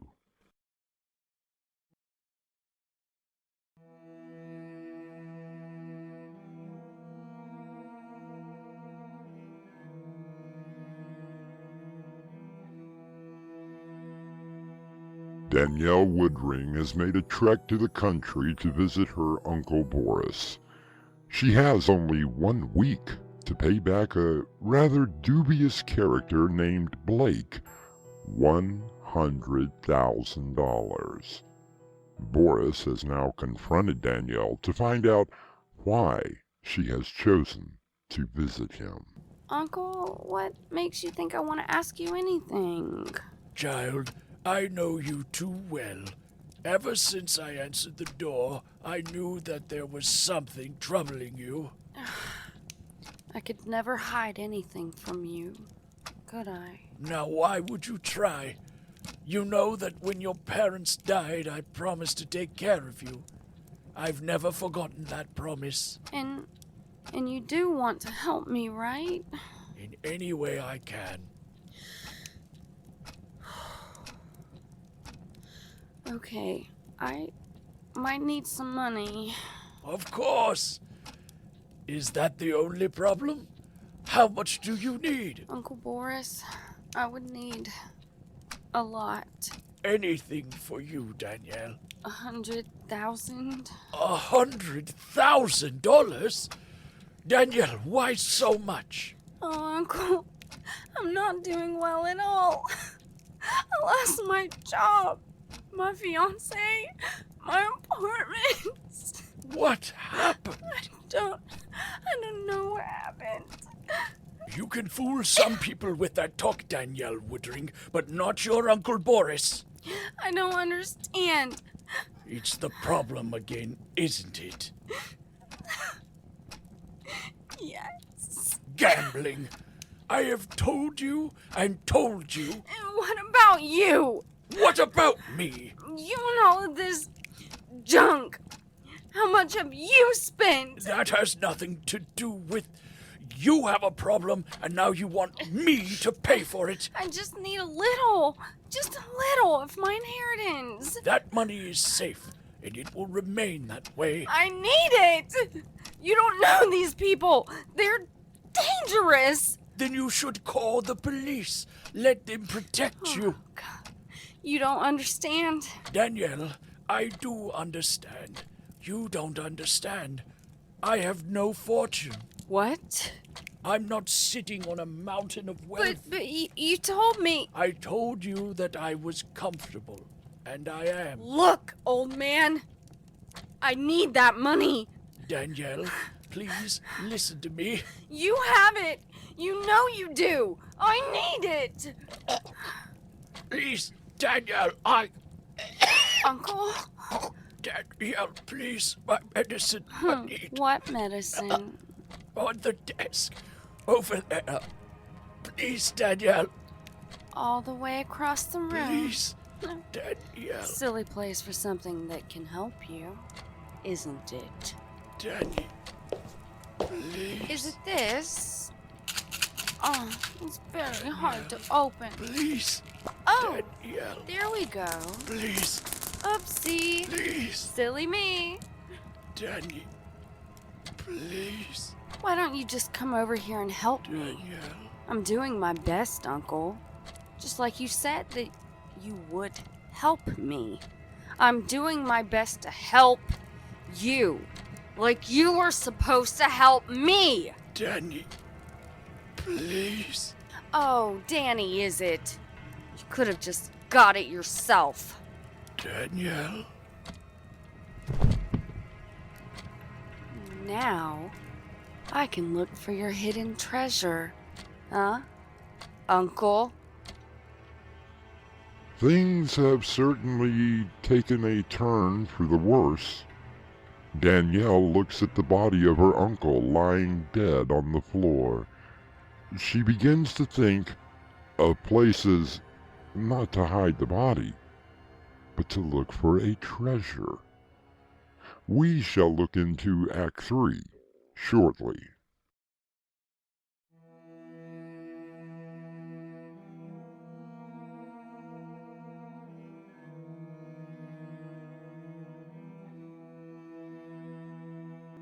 Danielle Woodring sits in the library shortly after the body of her uncle has been taken away. The police are satisfied that Boris has indeed died of natural causes.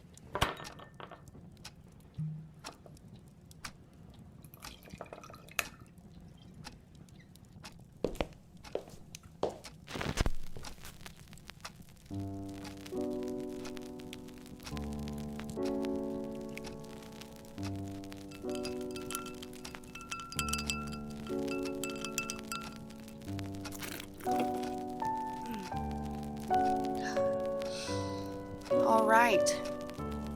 Uncle Boris, where is it? You never leave the house. I remember, as a child, you always had money, but you never left the house. So where is it? Where in this God-forsaken house in the middle of nowhere did you hide all that money?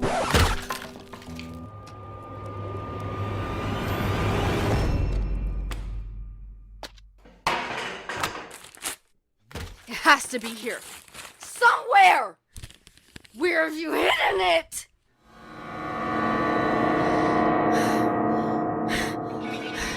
It has to be here. Somewhere. Damn it, Uncle! Where is it? They're gonna kill me! Don't you understand? I have to have that money today! Not tomorrow. Today! Where is it, you miserable old bastard? Danielle. Who's there? Uncle Boris? Uncle Boris, I'm sorry. I didn't mean to. It's all right, child. I understand. Please, Uncle, please, just tell me where you hid your fortune. It is why I have returned from the grave. I am giving up my mortal rest to help you. In the basement, behind the far stone wall, press on the fourth brick down. Inside you'll find all of my treasures. Thank you, Uncle Boris, thank you. I'm so sorry. It's alright, my sweet Danielle. Now that I am gone, I have seen all that there is to be. You will get everything you deserve.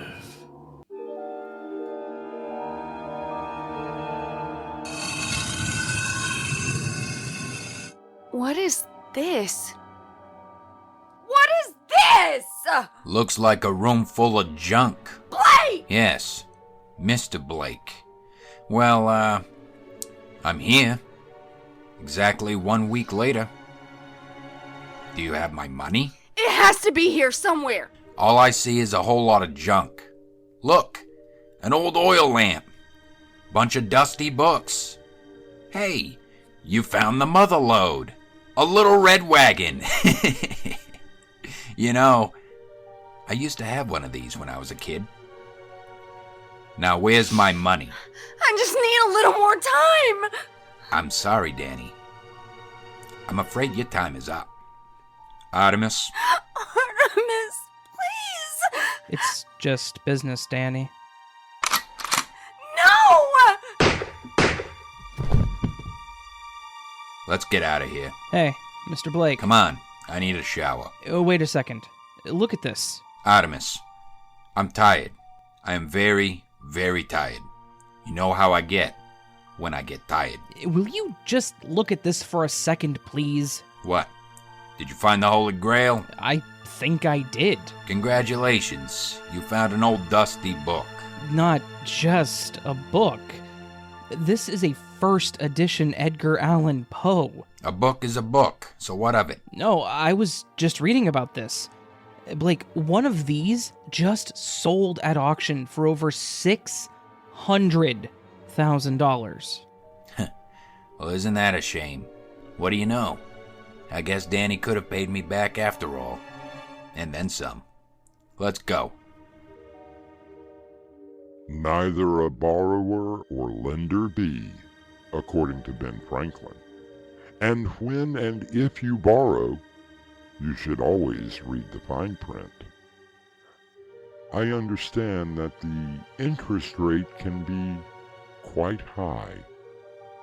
I'll be back shortly.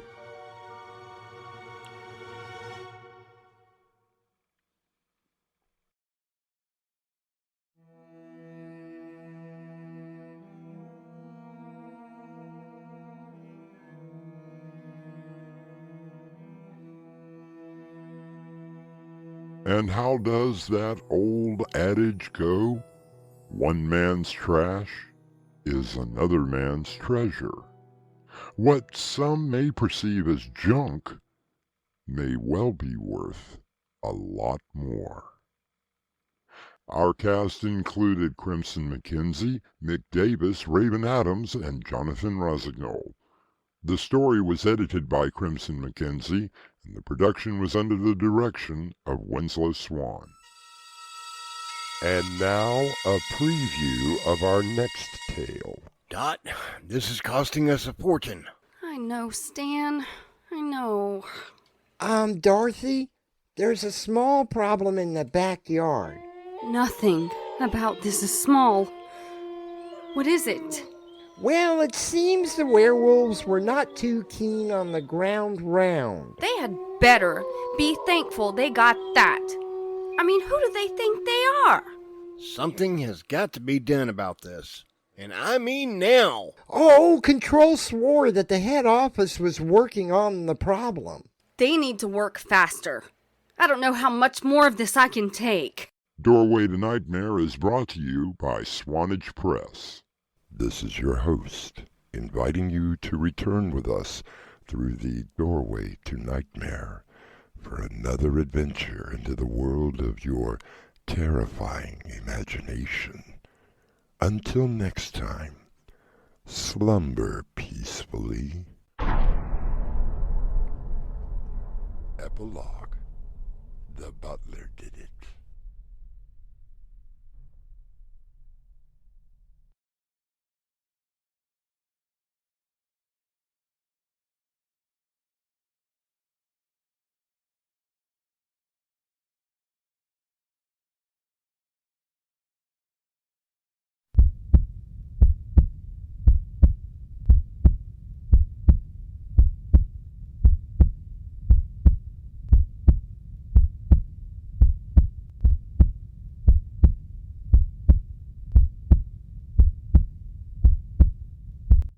Hi, this is Winslow. This is Crimson.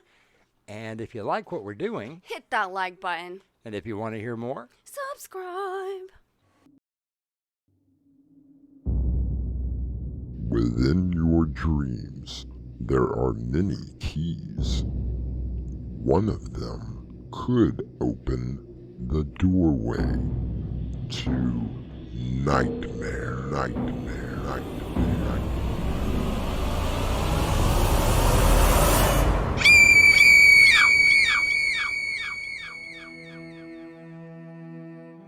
Come in. Welcome. I'm your host through the Doorway to Nightmare. It seems that in every generation, there is a homeless problem. Oh, there have been temporary solutions, but the plight of the disenfranchised seems to go on and on. Dot, this is costing us a fortune. I know, Stan. I know. Dorothy, there's a small problem in the backyard. Nothing about this is small. What is it? Well, it seems the werewolves were not too keen on the ground round. They had better be thankful they got that. I mean, who do they think they are? Something has got to be done about this. And I mean now. Oh, Control swore that the head office was working on the problem. They need to work faster. I don't know how much more of this I can take. Our mystery drama, Haunting's Haunted Takeover, was written especially for Doorway to Nightmare by Crimson McKenzie and Winslow Swan. Our stars include Crimson McKenzie, William Stafford, Mark Wheeler, Dave Arkhipov, Annie Mick, and Winslow Swan. It is sponsored in part by Swanage Press. I'll be back shortly with Act 1.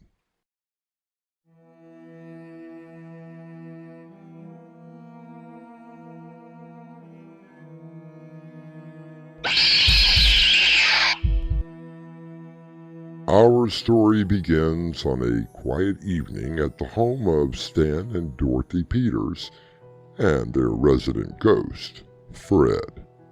It's a tranquil moment in the house, and it has been quite some time since anything of a ghostly nature has happened.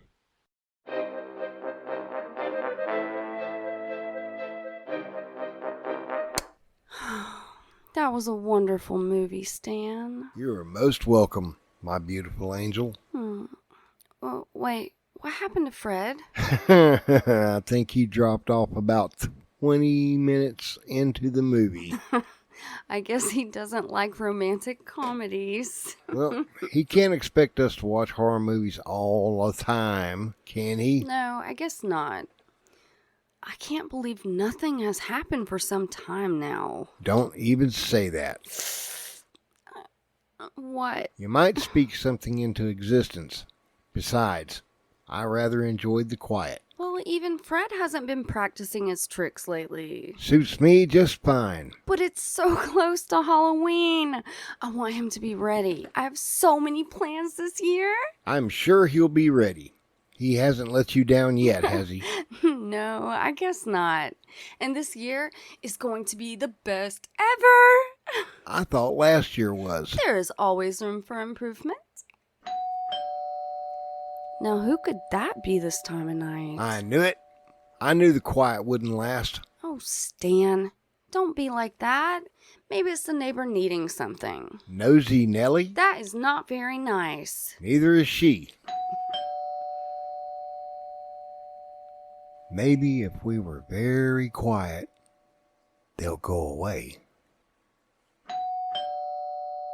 Let me just answer the door. I'm sure it's nothing.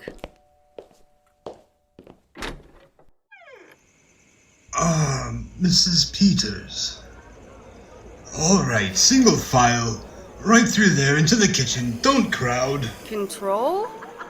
What's going on? Oh, I do apologize, but we are having a bit of a crisis. Yes, right on through. Now, don't push. There is plenty of room. Plenty of room for what? Well, we are having to relocate. Relocate? What do you mean exactly? What is going on? I'm trying to find out now. I promise that it won't be for very long. Fred? Wake up! Yeah, I'm here, Josie. Control? Fred, what do you know about this? I don't know anything. Please, if you will all calm down, I will explain everything. You have got to be kidding. I'm very sorry, Mr. Peters. Really, I am. Unfortunately, the rules state... Don't you dare. I have had it with these so-called rules. Do you just make them up as you go along? So what you're saying is that we now have to host how many? Ghosts or something else? What do you mean, something else? Well, I took a quick head count. There are 17 ghosts, 3 banshees, 2 vampires. Did you just say vampires? 6 werewolves. And a partridge in a pear tree. This is not funny, Stanley Peters. I didn't have any special drinks tonight. This is serious. Control, what happened? It seems that there is a housing shortage, and we are faced with a homeless problem, especially among werewolves. Can't they just live in the woods? I mean, they are part animal after all.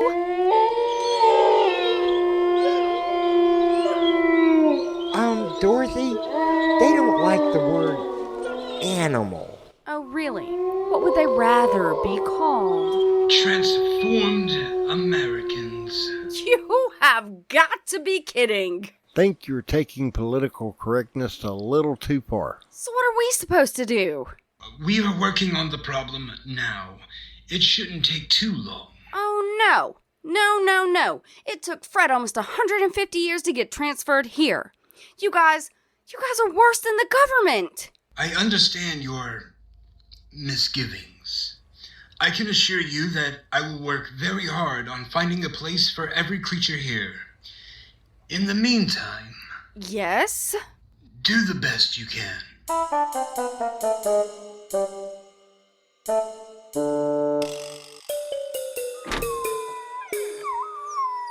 don't care if you can't stomach it.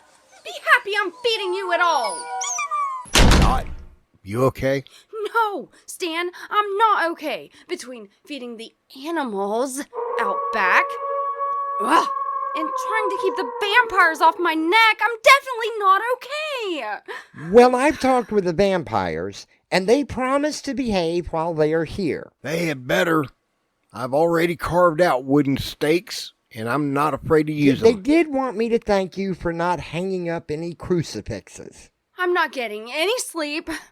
Between the banshee screaming all night, and the ghost playing with the lights, and the werewolves howling every time I mention the word animal, I'm going out of my mind. Not to mention what it's doing to our bank account.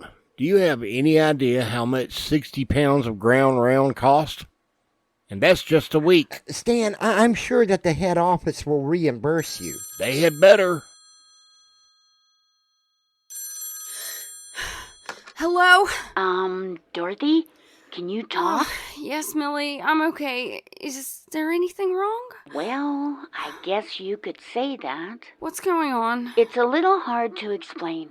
About an hour ago, a rather short little troll came to the door and ushered in, well, I'm not sure how to explain it. Fred, show yourself right now!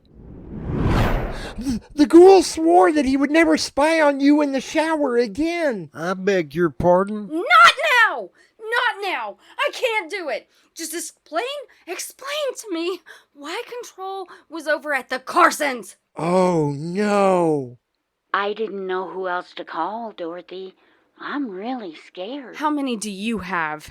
At last count, there were 8 ghosts, 13 banshees, 3 vampires, and some sort of blob that I have no idea what it is. At least you don't have any werewolves. Werewolves? Just hang tight. Stan and I will be over as quick as we can.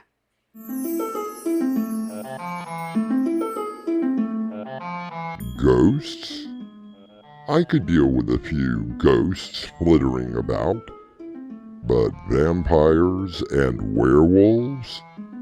Whatever is happening in the underworld is beginning to take its toll on Stan and Dorothy. I'll return in a moment with Act 2.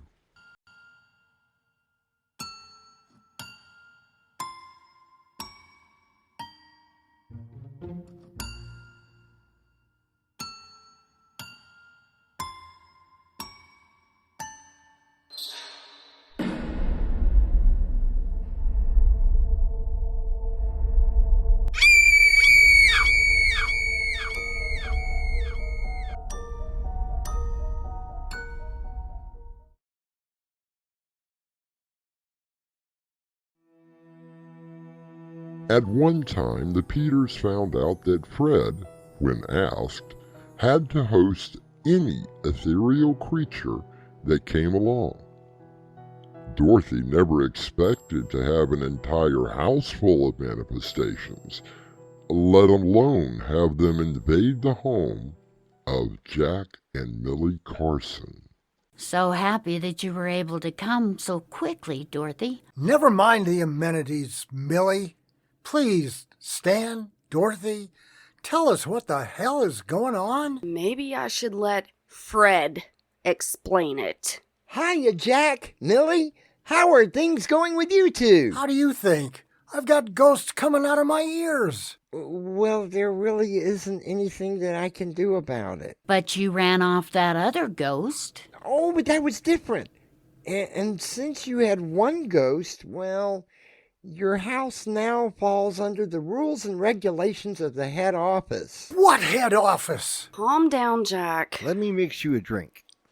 I think you're going to need it. Just tell us what happened. According to Control. Was that who that little troll was? Yes. Unfortunately, he's in charge of spirit placement. Lovely. It seems that there has been some sort of housing shortage, and our homes have been designated as temporary living quarters, or rather, unliving quarters.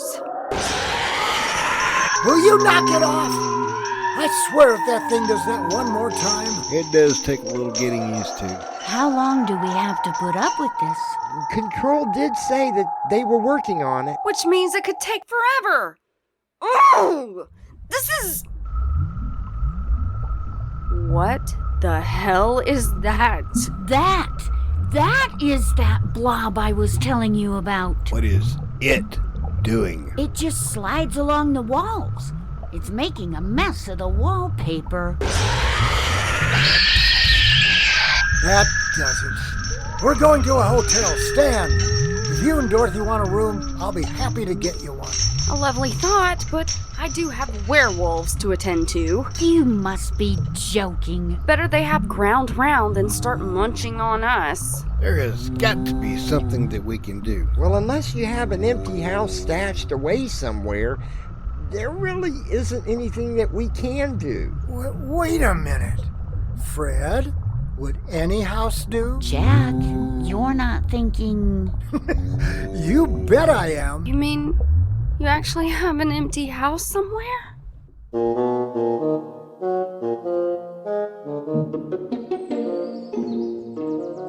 You call this a house? No, Stan.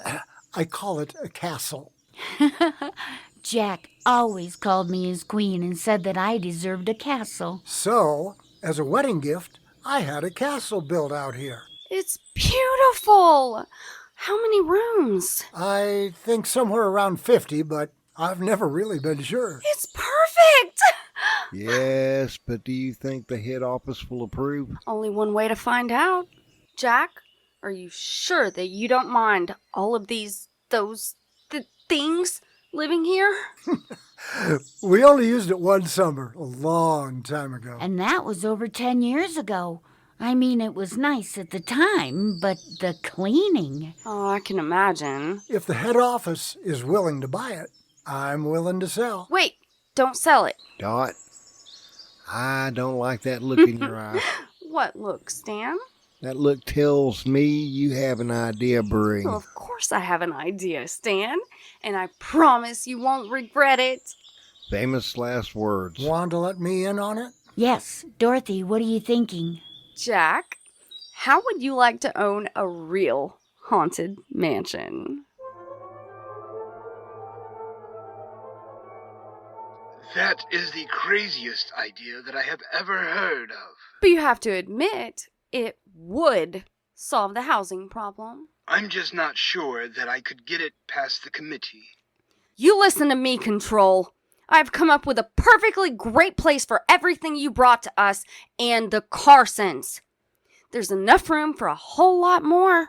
If you don't like that, then... It isn't that, Mrs. Peters. I was talking about the price. What does Mr. Carson want for this property? Oh, that. Well, we discussed it, and he said that he would lease it to you for a mere $500 a week. $500 a week? That's absurd. It is good for 100 years. That's the only lease he is willing to sign. Why do I feel that there is a catch in this? Of course there is.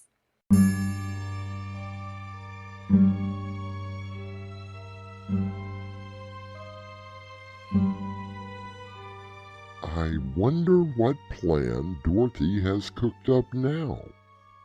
You can rest assured that what lies ahead will be mutually beneficial to everyone. It would be mutually beneficial if you will return with me for Act 3.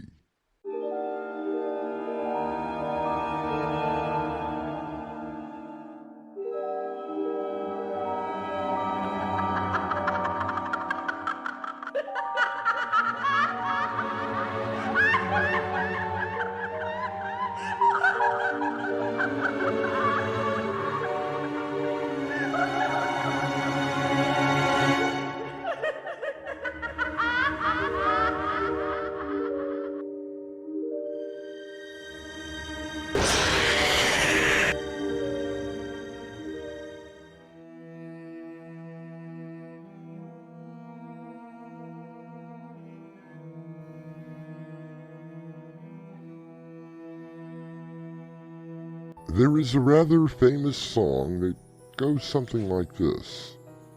When the moon climbs high o'er the dead oak trees, spooks are awake for the midnight spree.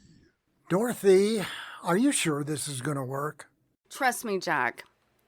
Now, Fred, has Control gathered everyone at the castle? Oh yeah, everyone is there. And a whole bunch of new ones. As long as everything is out of our house. I checked our house and nothing is there now. Great. Now, Jack, did you manage to get all of the advertising in place? Full-page ads in the newspaper, radio, TV, and I even managed to get 3 billboards up on the highway. Fantastic!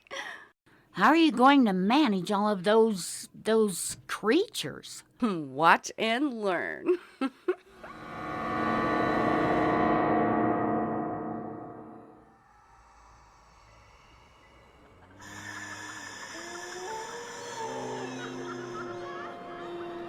right.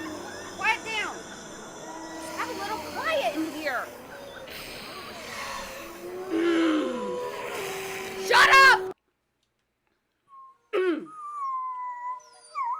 Assemble. Werewolves, vampires, ghosties, banshees. Now hush. This is a very large house. Castle. Yes, Fred, it is a castle, and there are plenty of rooms for all of you. You are all the official residents of the haunted castle. It's exciting, isn't it? We have a path marked off for the guests, so your private areas will not be disturbed. However, we do have a few ground rules. First, werewolves.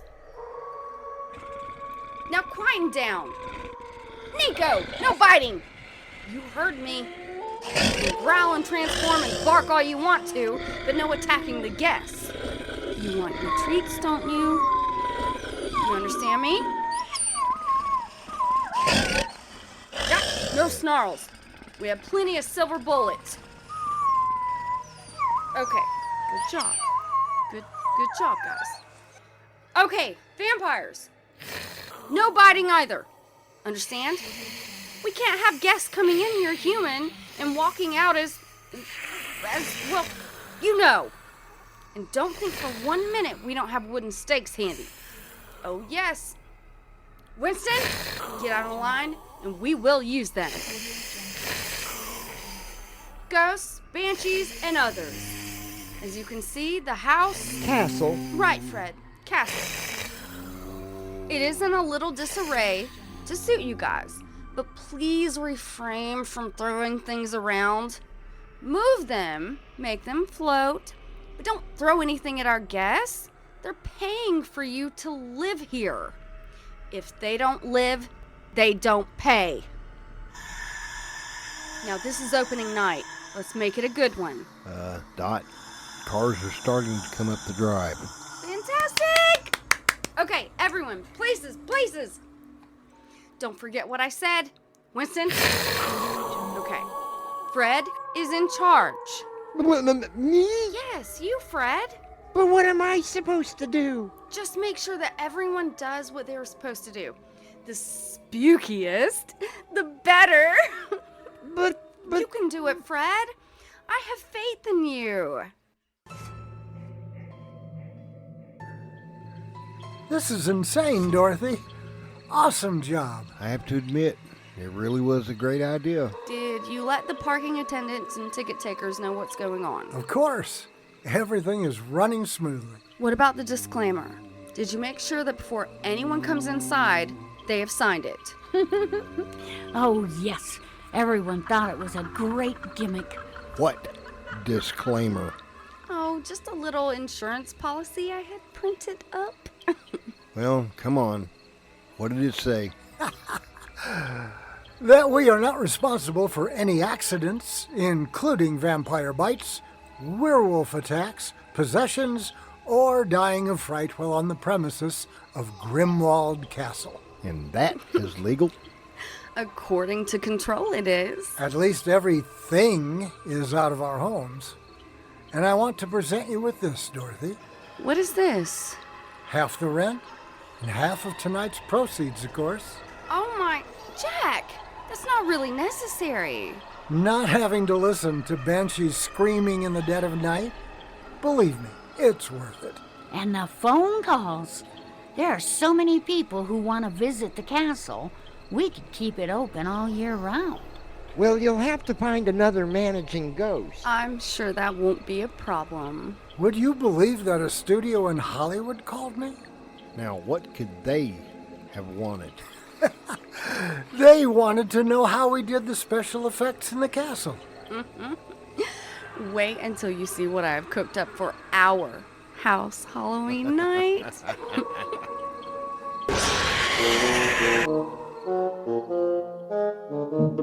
Perhaps you yourself have visited Grimwald Castle?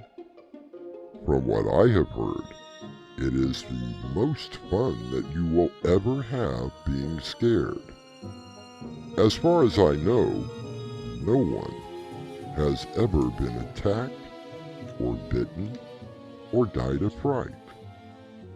At least, I hope not. I'll return shortly.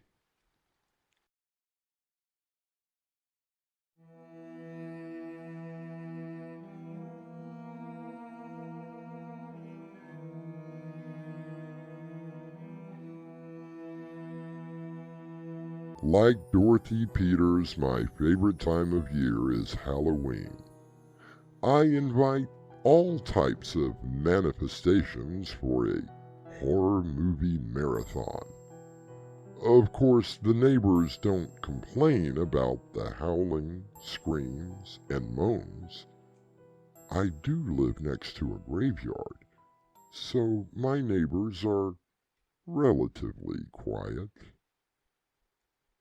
Our cast included William Stafford, Crimson McKenzie, Mark Wheeler, Dave Arkhipov, Annie Mick, and Winslow Swan. The story was written by Crimson McKenzie and Winslow Swan, and the production was under the direction of Winslow Swan. And from all of us here, behind the doorway to Nightmare, living, dead, and undead, happy Halloween.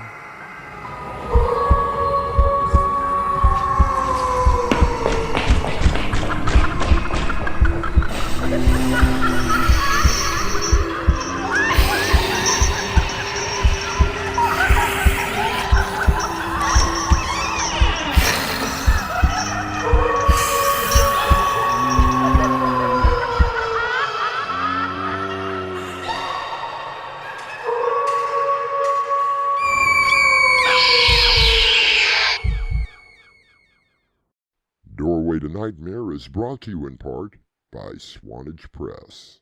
This is your host, inviting you to return with us through the Doorway to Nightmare for another adventure into the world of your terrifying imagination. Until next time, slumber peacefully.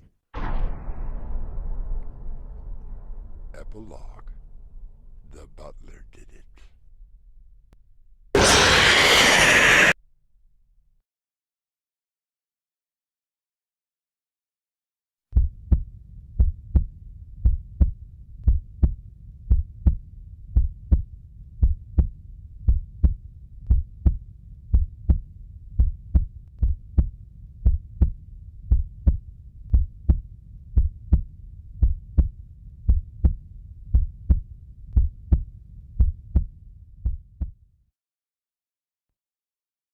Hi, this is Winslow. This is Crimson.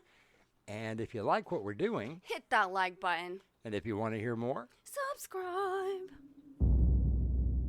Within your dreams, there are many keys. One of them could open the doorway to nightmare.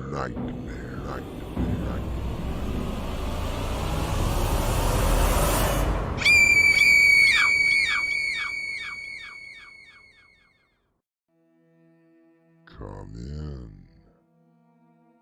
Welcome. I'm your host, Through the Doorway to Nightmare.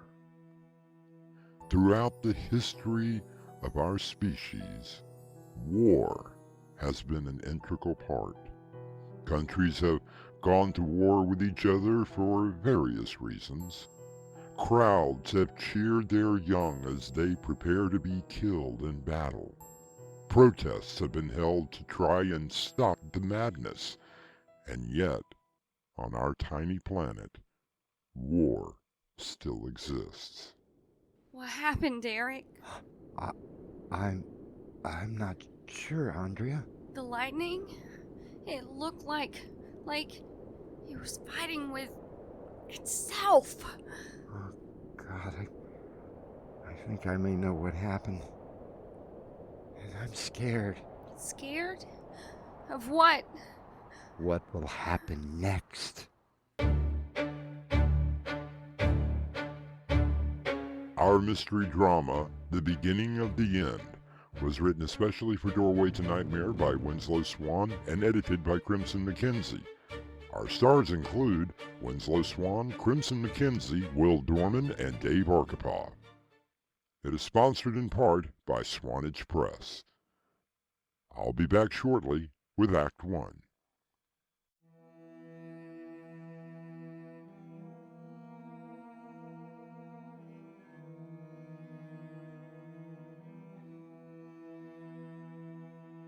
The wise warrior avoids the battle. A quote from Sun Tzu, author of The Art of War. And yet, with each passing generation, the battles continue. Eric, where are we going? It's a surprise, Andrea. Come on, try to keep up. I'm trying. Just slow down a little. Oh, okay. We're here. See? Here? But I thought... Oh, I know, we can't afford it. But this is our anniversary, and it is time that I did something very special for you. Oh, Eric, I love you so much. Oh, I love you too. Now come on, we have a reservation in about 20 minutes. The glass elevator? No. Only the best for you. Good afternoon, folks. Welcome to Wilkins Tower. This is the express to floor 125. But I thought the restaurant was on 130. Oh, yes, ma'am, but the elevator only goes to 125. You have to walk up the rest of the way. Oh, I think our old brittle bones can manage 5 floors. Are you sure, Eric? My rheumatism's been acting up lately. How long does this trip take? Only a couple of minutes. Hey, did you hear the news? They're talking about a big push at the front lines. Please, could we not talk about that? Oh, sure. Yeah, I understand. My wife doesn't like talking about it either. She says that if the idiots running things would just... If you don't mind, it is our anniversary. Oh, well, happy anniversary. Which one is it? It's our 5th. Congratulations. My wife and I just celebrated our 13th. So I guess that makes us very lucky. Do you have any children? Ma'am, I've got 6 of them. Andrea, it's okay. Have you and your wife ever been to the restaurant? Only once. Our first anniversary. Of course it has gotten more expensive now. I suggest the surf and turf. Maybe we could split the plate between... Oh, no. Split a plate? No, I won't hear of it. You get whatever you want. Stairs are just to the right. Enjoy your meal and the view.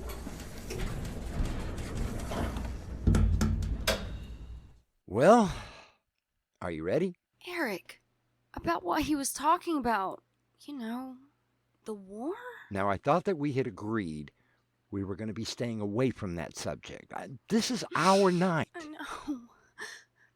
But if I don't talk about it, I'll go crazy. Your job. All right. All right. Before we go upstairs, we'll talk about it. Look, I can't control what the government decides to do with what I give them. But don't you think that you're just promoting more violence? I'm a scientist, Andrea. I always have been. You knew what I did when you agreed to marry me 5 years ago. We weren't at war then. Yes, but we are now. Look, for years, the hope was that whatever weapon was developed, it would be so devastating, so terrifying, that it would never be used. But what if someone decided to use it? What then? I mean, do you simply throw your hands up and say, it wasn't my fault? I just invented the thing. Oh, don't you think I don't agonize over that every day?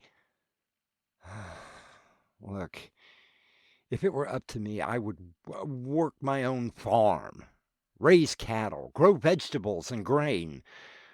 I'm not thinking about the horror that we are facing now. And those fools who think that you can actually win a war. Well, they don't realize that they win a destroyed countryside, a disenfranchised population who hates you, and the complete disrespect from all the other countries. No, there is no winning a war. I understand, my love. So, let's go up and have a lovely dinner and not think about it anymore. Wow! This is really nice. You can see the entire city from up here. No, the food isn't bad either. Hey, how was your steak? Delicious. Thank you.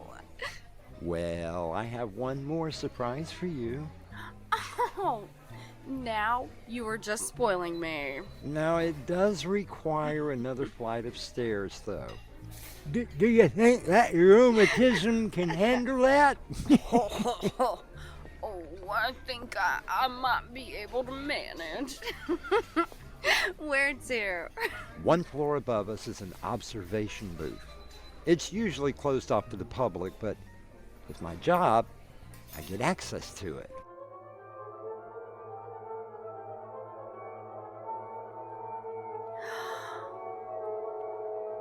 This is spectacular. It's like we're on top of the world. Look, see? Over there.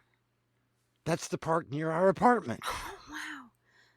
I wonder if old man Chalmers is taking his walk right now. Oh, and look, over there, the university. Wait, what's that? What? Over there. Don't you see it? What are you looking at? Those clouds. Just right at the state building. I don't see any... Oh, wait. Well, that's funny. Is it just me, or are they getting darker and darker? There must be a storm coming. Are we safe up here if there's a storm? Oh, I'm sure that we are. Look, Eric. Look. It's getting closer. Oh, wow, look at that lightning. It's coming closer. Let's go. These clouds are getting darker. And lightning, it's more intense now. No. Look at that. The whole storm is just under us. Get down! On the floor, just below the windows. Look at the lightning! Eric, what is happening? Just stay down!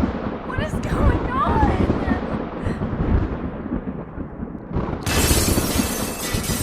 Eric!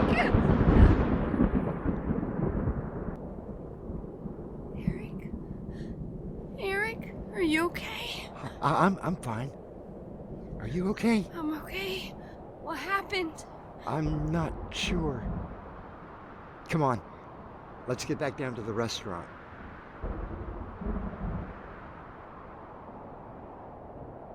Eric and Andrea make their way to the staircase to return to their meal. Eric is worried now about what has just happened, but he is also afraid of it. I'll be back shortly with Act 2.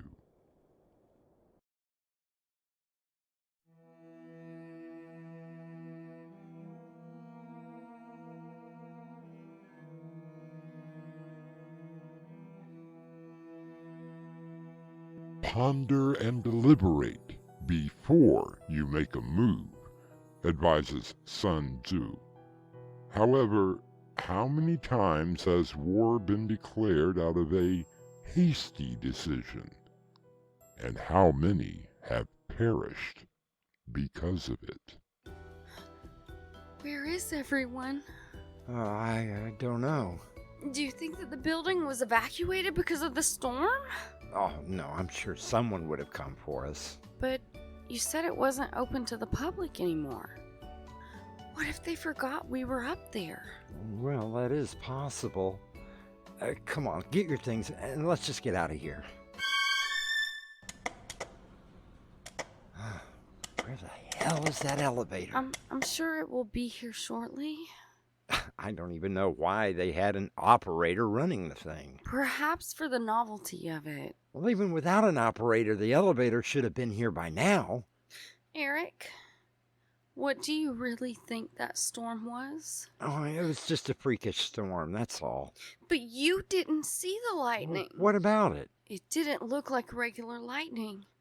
At least, not any that I've ever seen. What did it look like to you? It was as if the clouds were battling each other. Oh, come on, Andrea.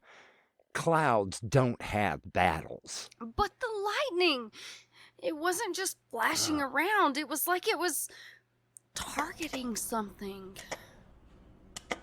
Oh, where is that damn elevator? Maybe we should just take the stairs. 125 floors? At least it's all downhill. Do you think you could manage it? With my rheumatism, I think so.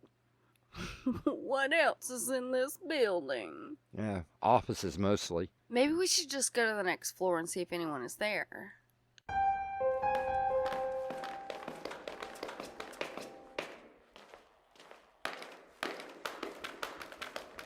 Floor number 85. Ladies fashion. Men's suits. Want to check this one? Andrea, we have checked every floor since 125. There isn't anyone in here. Maybe there is on this one. And maybe the phone works. But I've tried every time. There's no phone, no radios playing, no television station. Nothing. We could at least try. That's the only thing we have left. Besides, if we don't try, you'll think to yourself later, perhaps we should have. You're right. I guess if we don't look, we will never know, and that will keep me up at night.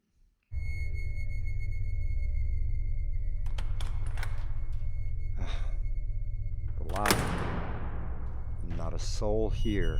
I still think that when the storm hit, they evacuated the building. Perhaps there is a shelter nearby, or the parking decks below. Yeah, maybe. So what do you want to do? I don't know. Let's just go home. Okay, home it is. After you, my dear lady. No one on the street? Look, the cars are just sitting there in the middle of the street. As if they were all abandoned. Eric, do you hear that? I only hear the wind blowing. That's what I mean. Only the wind. Remember when we got here? We could hear the cars, construction work, people all over the place. Now, nothing but the wind. If there was an evacuation, it wasn't just the building. But how could they have moved so many people so fast? Remember that storm they thought was going to hit the city a few years ago? Oh, yeah, I remember.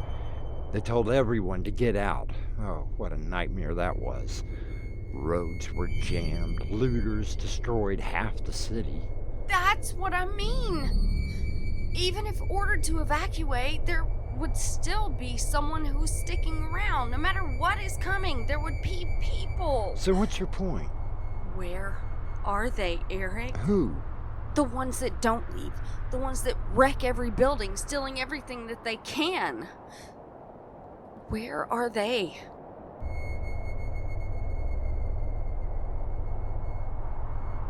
How far have we walked?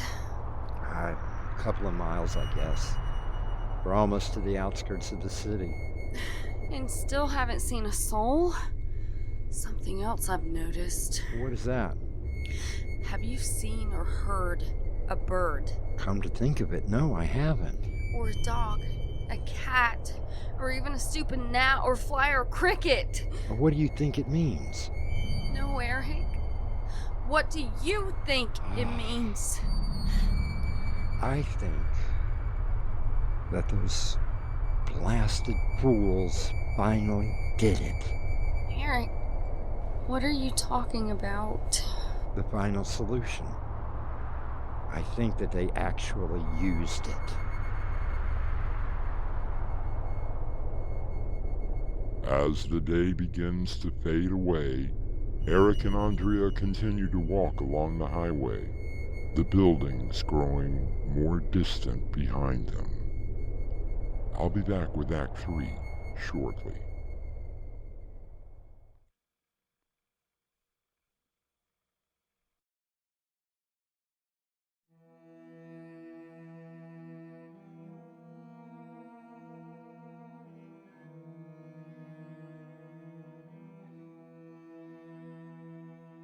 At the end of World War I, in November of 1918, the British Prime Minister, David Lloyd George, said that he hoped that on that fateful morning came to an end of all wars. Can we rest here for a bit? Sure. Look at the city. Not a light on. Yeah, since there isn't anyone to turn them on. What was the name of that song? Oh, what song? In the restaurant. The one that was playing when we came down from the observation room. I don't remember. Why? No reason. Eric, what was the final solution? I've been thinking about it for a long time. It was one of the projects that they had me working on. But what was it? It was a weapon. Last week we thought that we had finished it. We told them it could never be tested because of what might happen. Do you think that they may have tested it tonight? Just look around, Andrea. Listen. Not one sign of life. No insects, no birds, no animals, no people. So that would be a yes. But, I mean, there has to be other survivors, right? I mean, we are here. Yeah, that's what I've been racking my brains about all this time. I mean, why us? Why did we survive? Oh my. Do you think it's because we were above the clouds? I mean, could that have been the reason? I don't know. What did the weapon do? It used the weather, specifically a storm, and pretty much created missiles out of the lightning. You were right. The lightning was targeting. Targeting what? Do you think the entire city was a testing ground? Or just here? This place?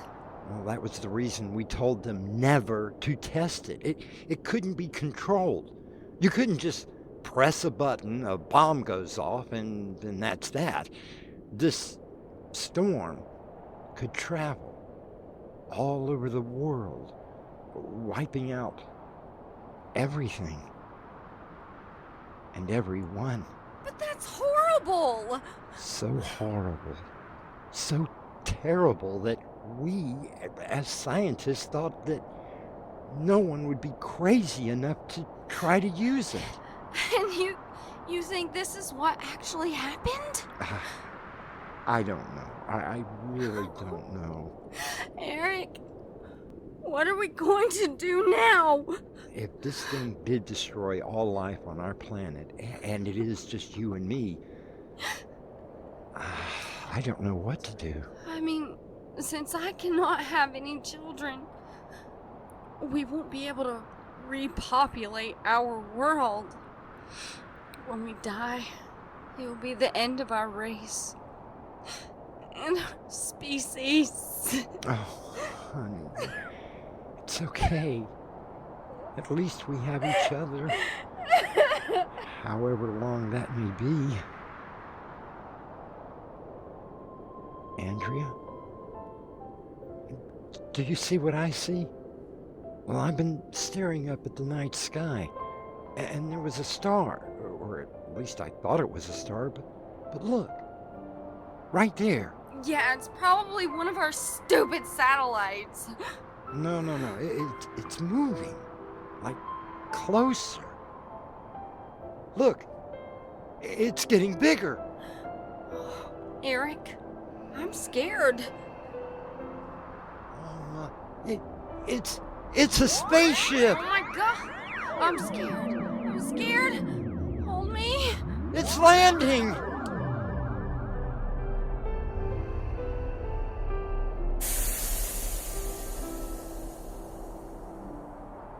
Greetings. We thought there wasn't anyone left. What? Who are you? We were scheduled to be on your planet within 3 days. We actually arrived earlier than planned. Before we arrived, we took note of the atrocities, not expecting any survivors. We can't be the only people that you've seen. Unfortunately, yes. We scanned the entire planet. We watched the weapon as it traveled across your world. I blame myself for not making contact sooner than we did. Perhaps we could have helped prevent the weapon from being used. You've scanned our entire planet and found no one else alive? Except you two. And the radiation level is rising. In another month, this planet will no longer be able to support any kind of life. Damn shame, too. Such a nice little world you had. So, what happens to us? Well, you can stay here, although I don't recommend it. Or you can come with us. Our planets that we've colonized over the last few years have ample room. By the way, you don't happen to know anything about farming, do you? Well, unfortunately, I was... Farmer! Yes, one of the best in this country. Andrea, what are you doing? Well now, that's wonderful. We sure could use more like you. You did say you could be a farmer, right? We should be going now. I've been informed that the storm from the weapon is coming back this way. We're ready when you are. Oh, by the way, where are you from? Oh, I do apologize. I'm Commander Fielding of the U.S. Space Federation. Our home base is a small planet called Earth.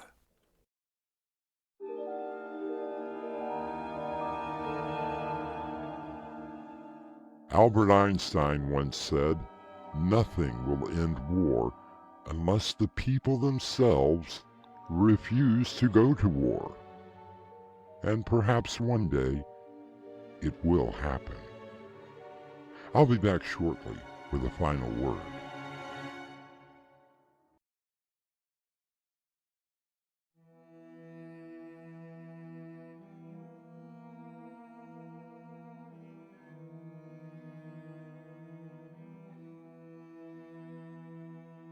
Our story tonight reminds me of a quote made by H.G. Wells. If we don't end war, war will end us. Something to think about, if not for yourself, for future generations. Our cast included Crimson McKenzie, Winslow Swan, Will Dorman, and Dave Arkhipov. The story was edited by Crimson McKenzie, and the production was under the direction of Winslow Swan. Doorway to Nightmare is brought to you in part by Swanage Press. This is your host, inviting you to return with us through the Doorway to Nightmare for another adventure into the world of your terrifying imagination. Until next time, slumber peacefully. Epilogue. The butler did it.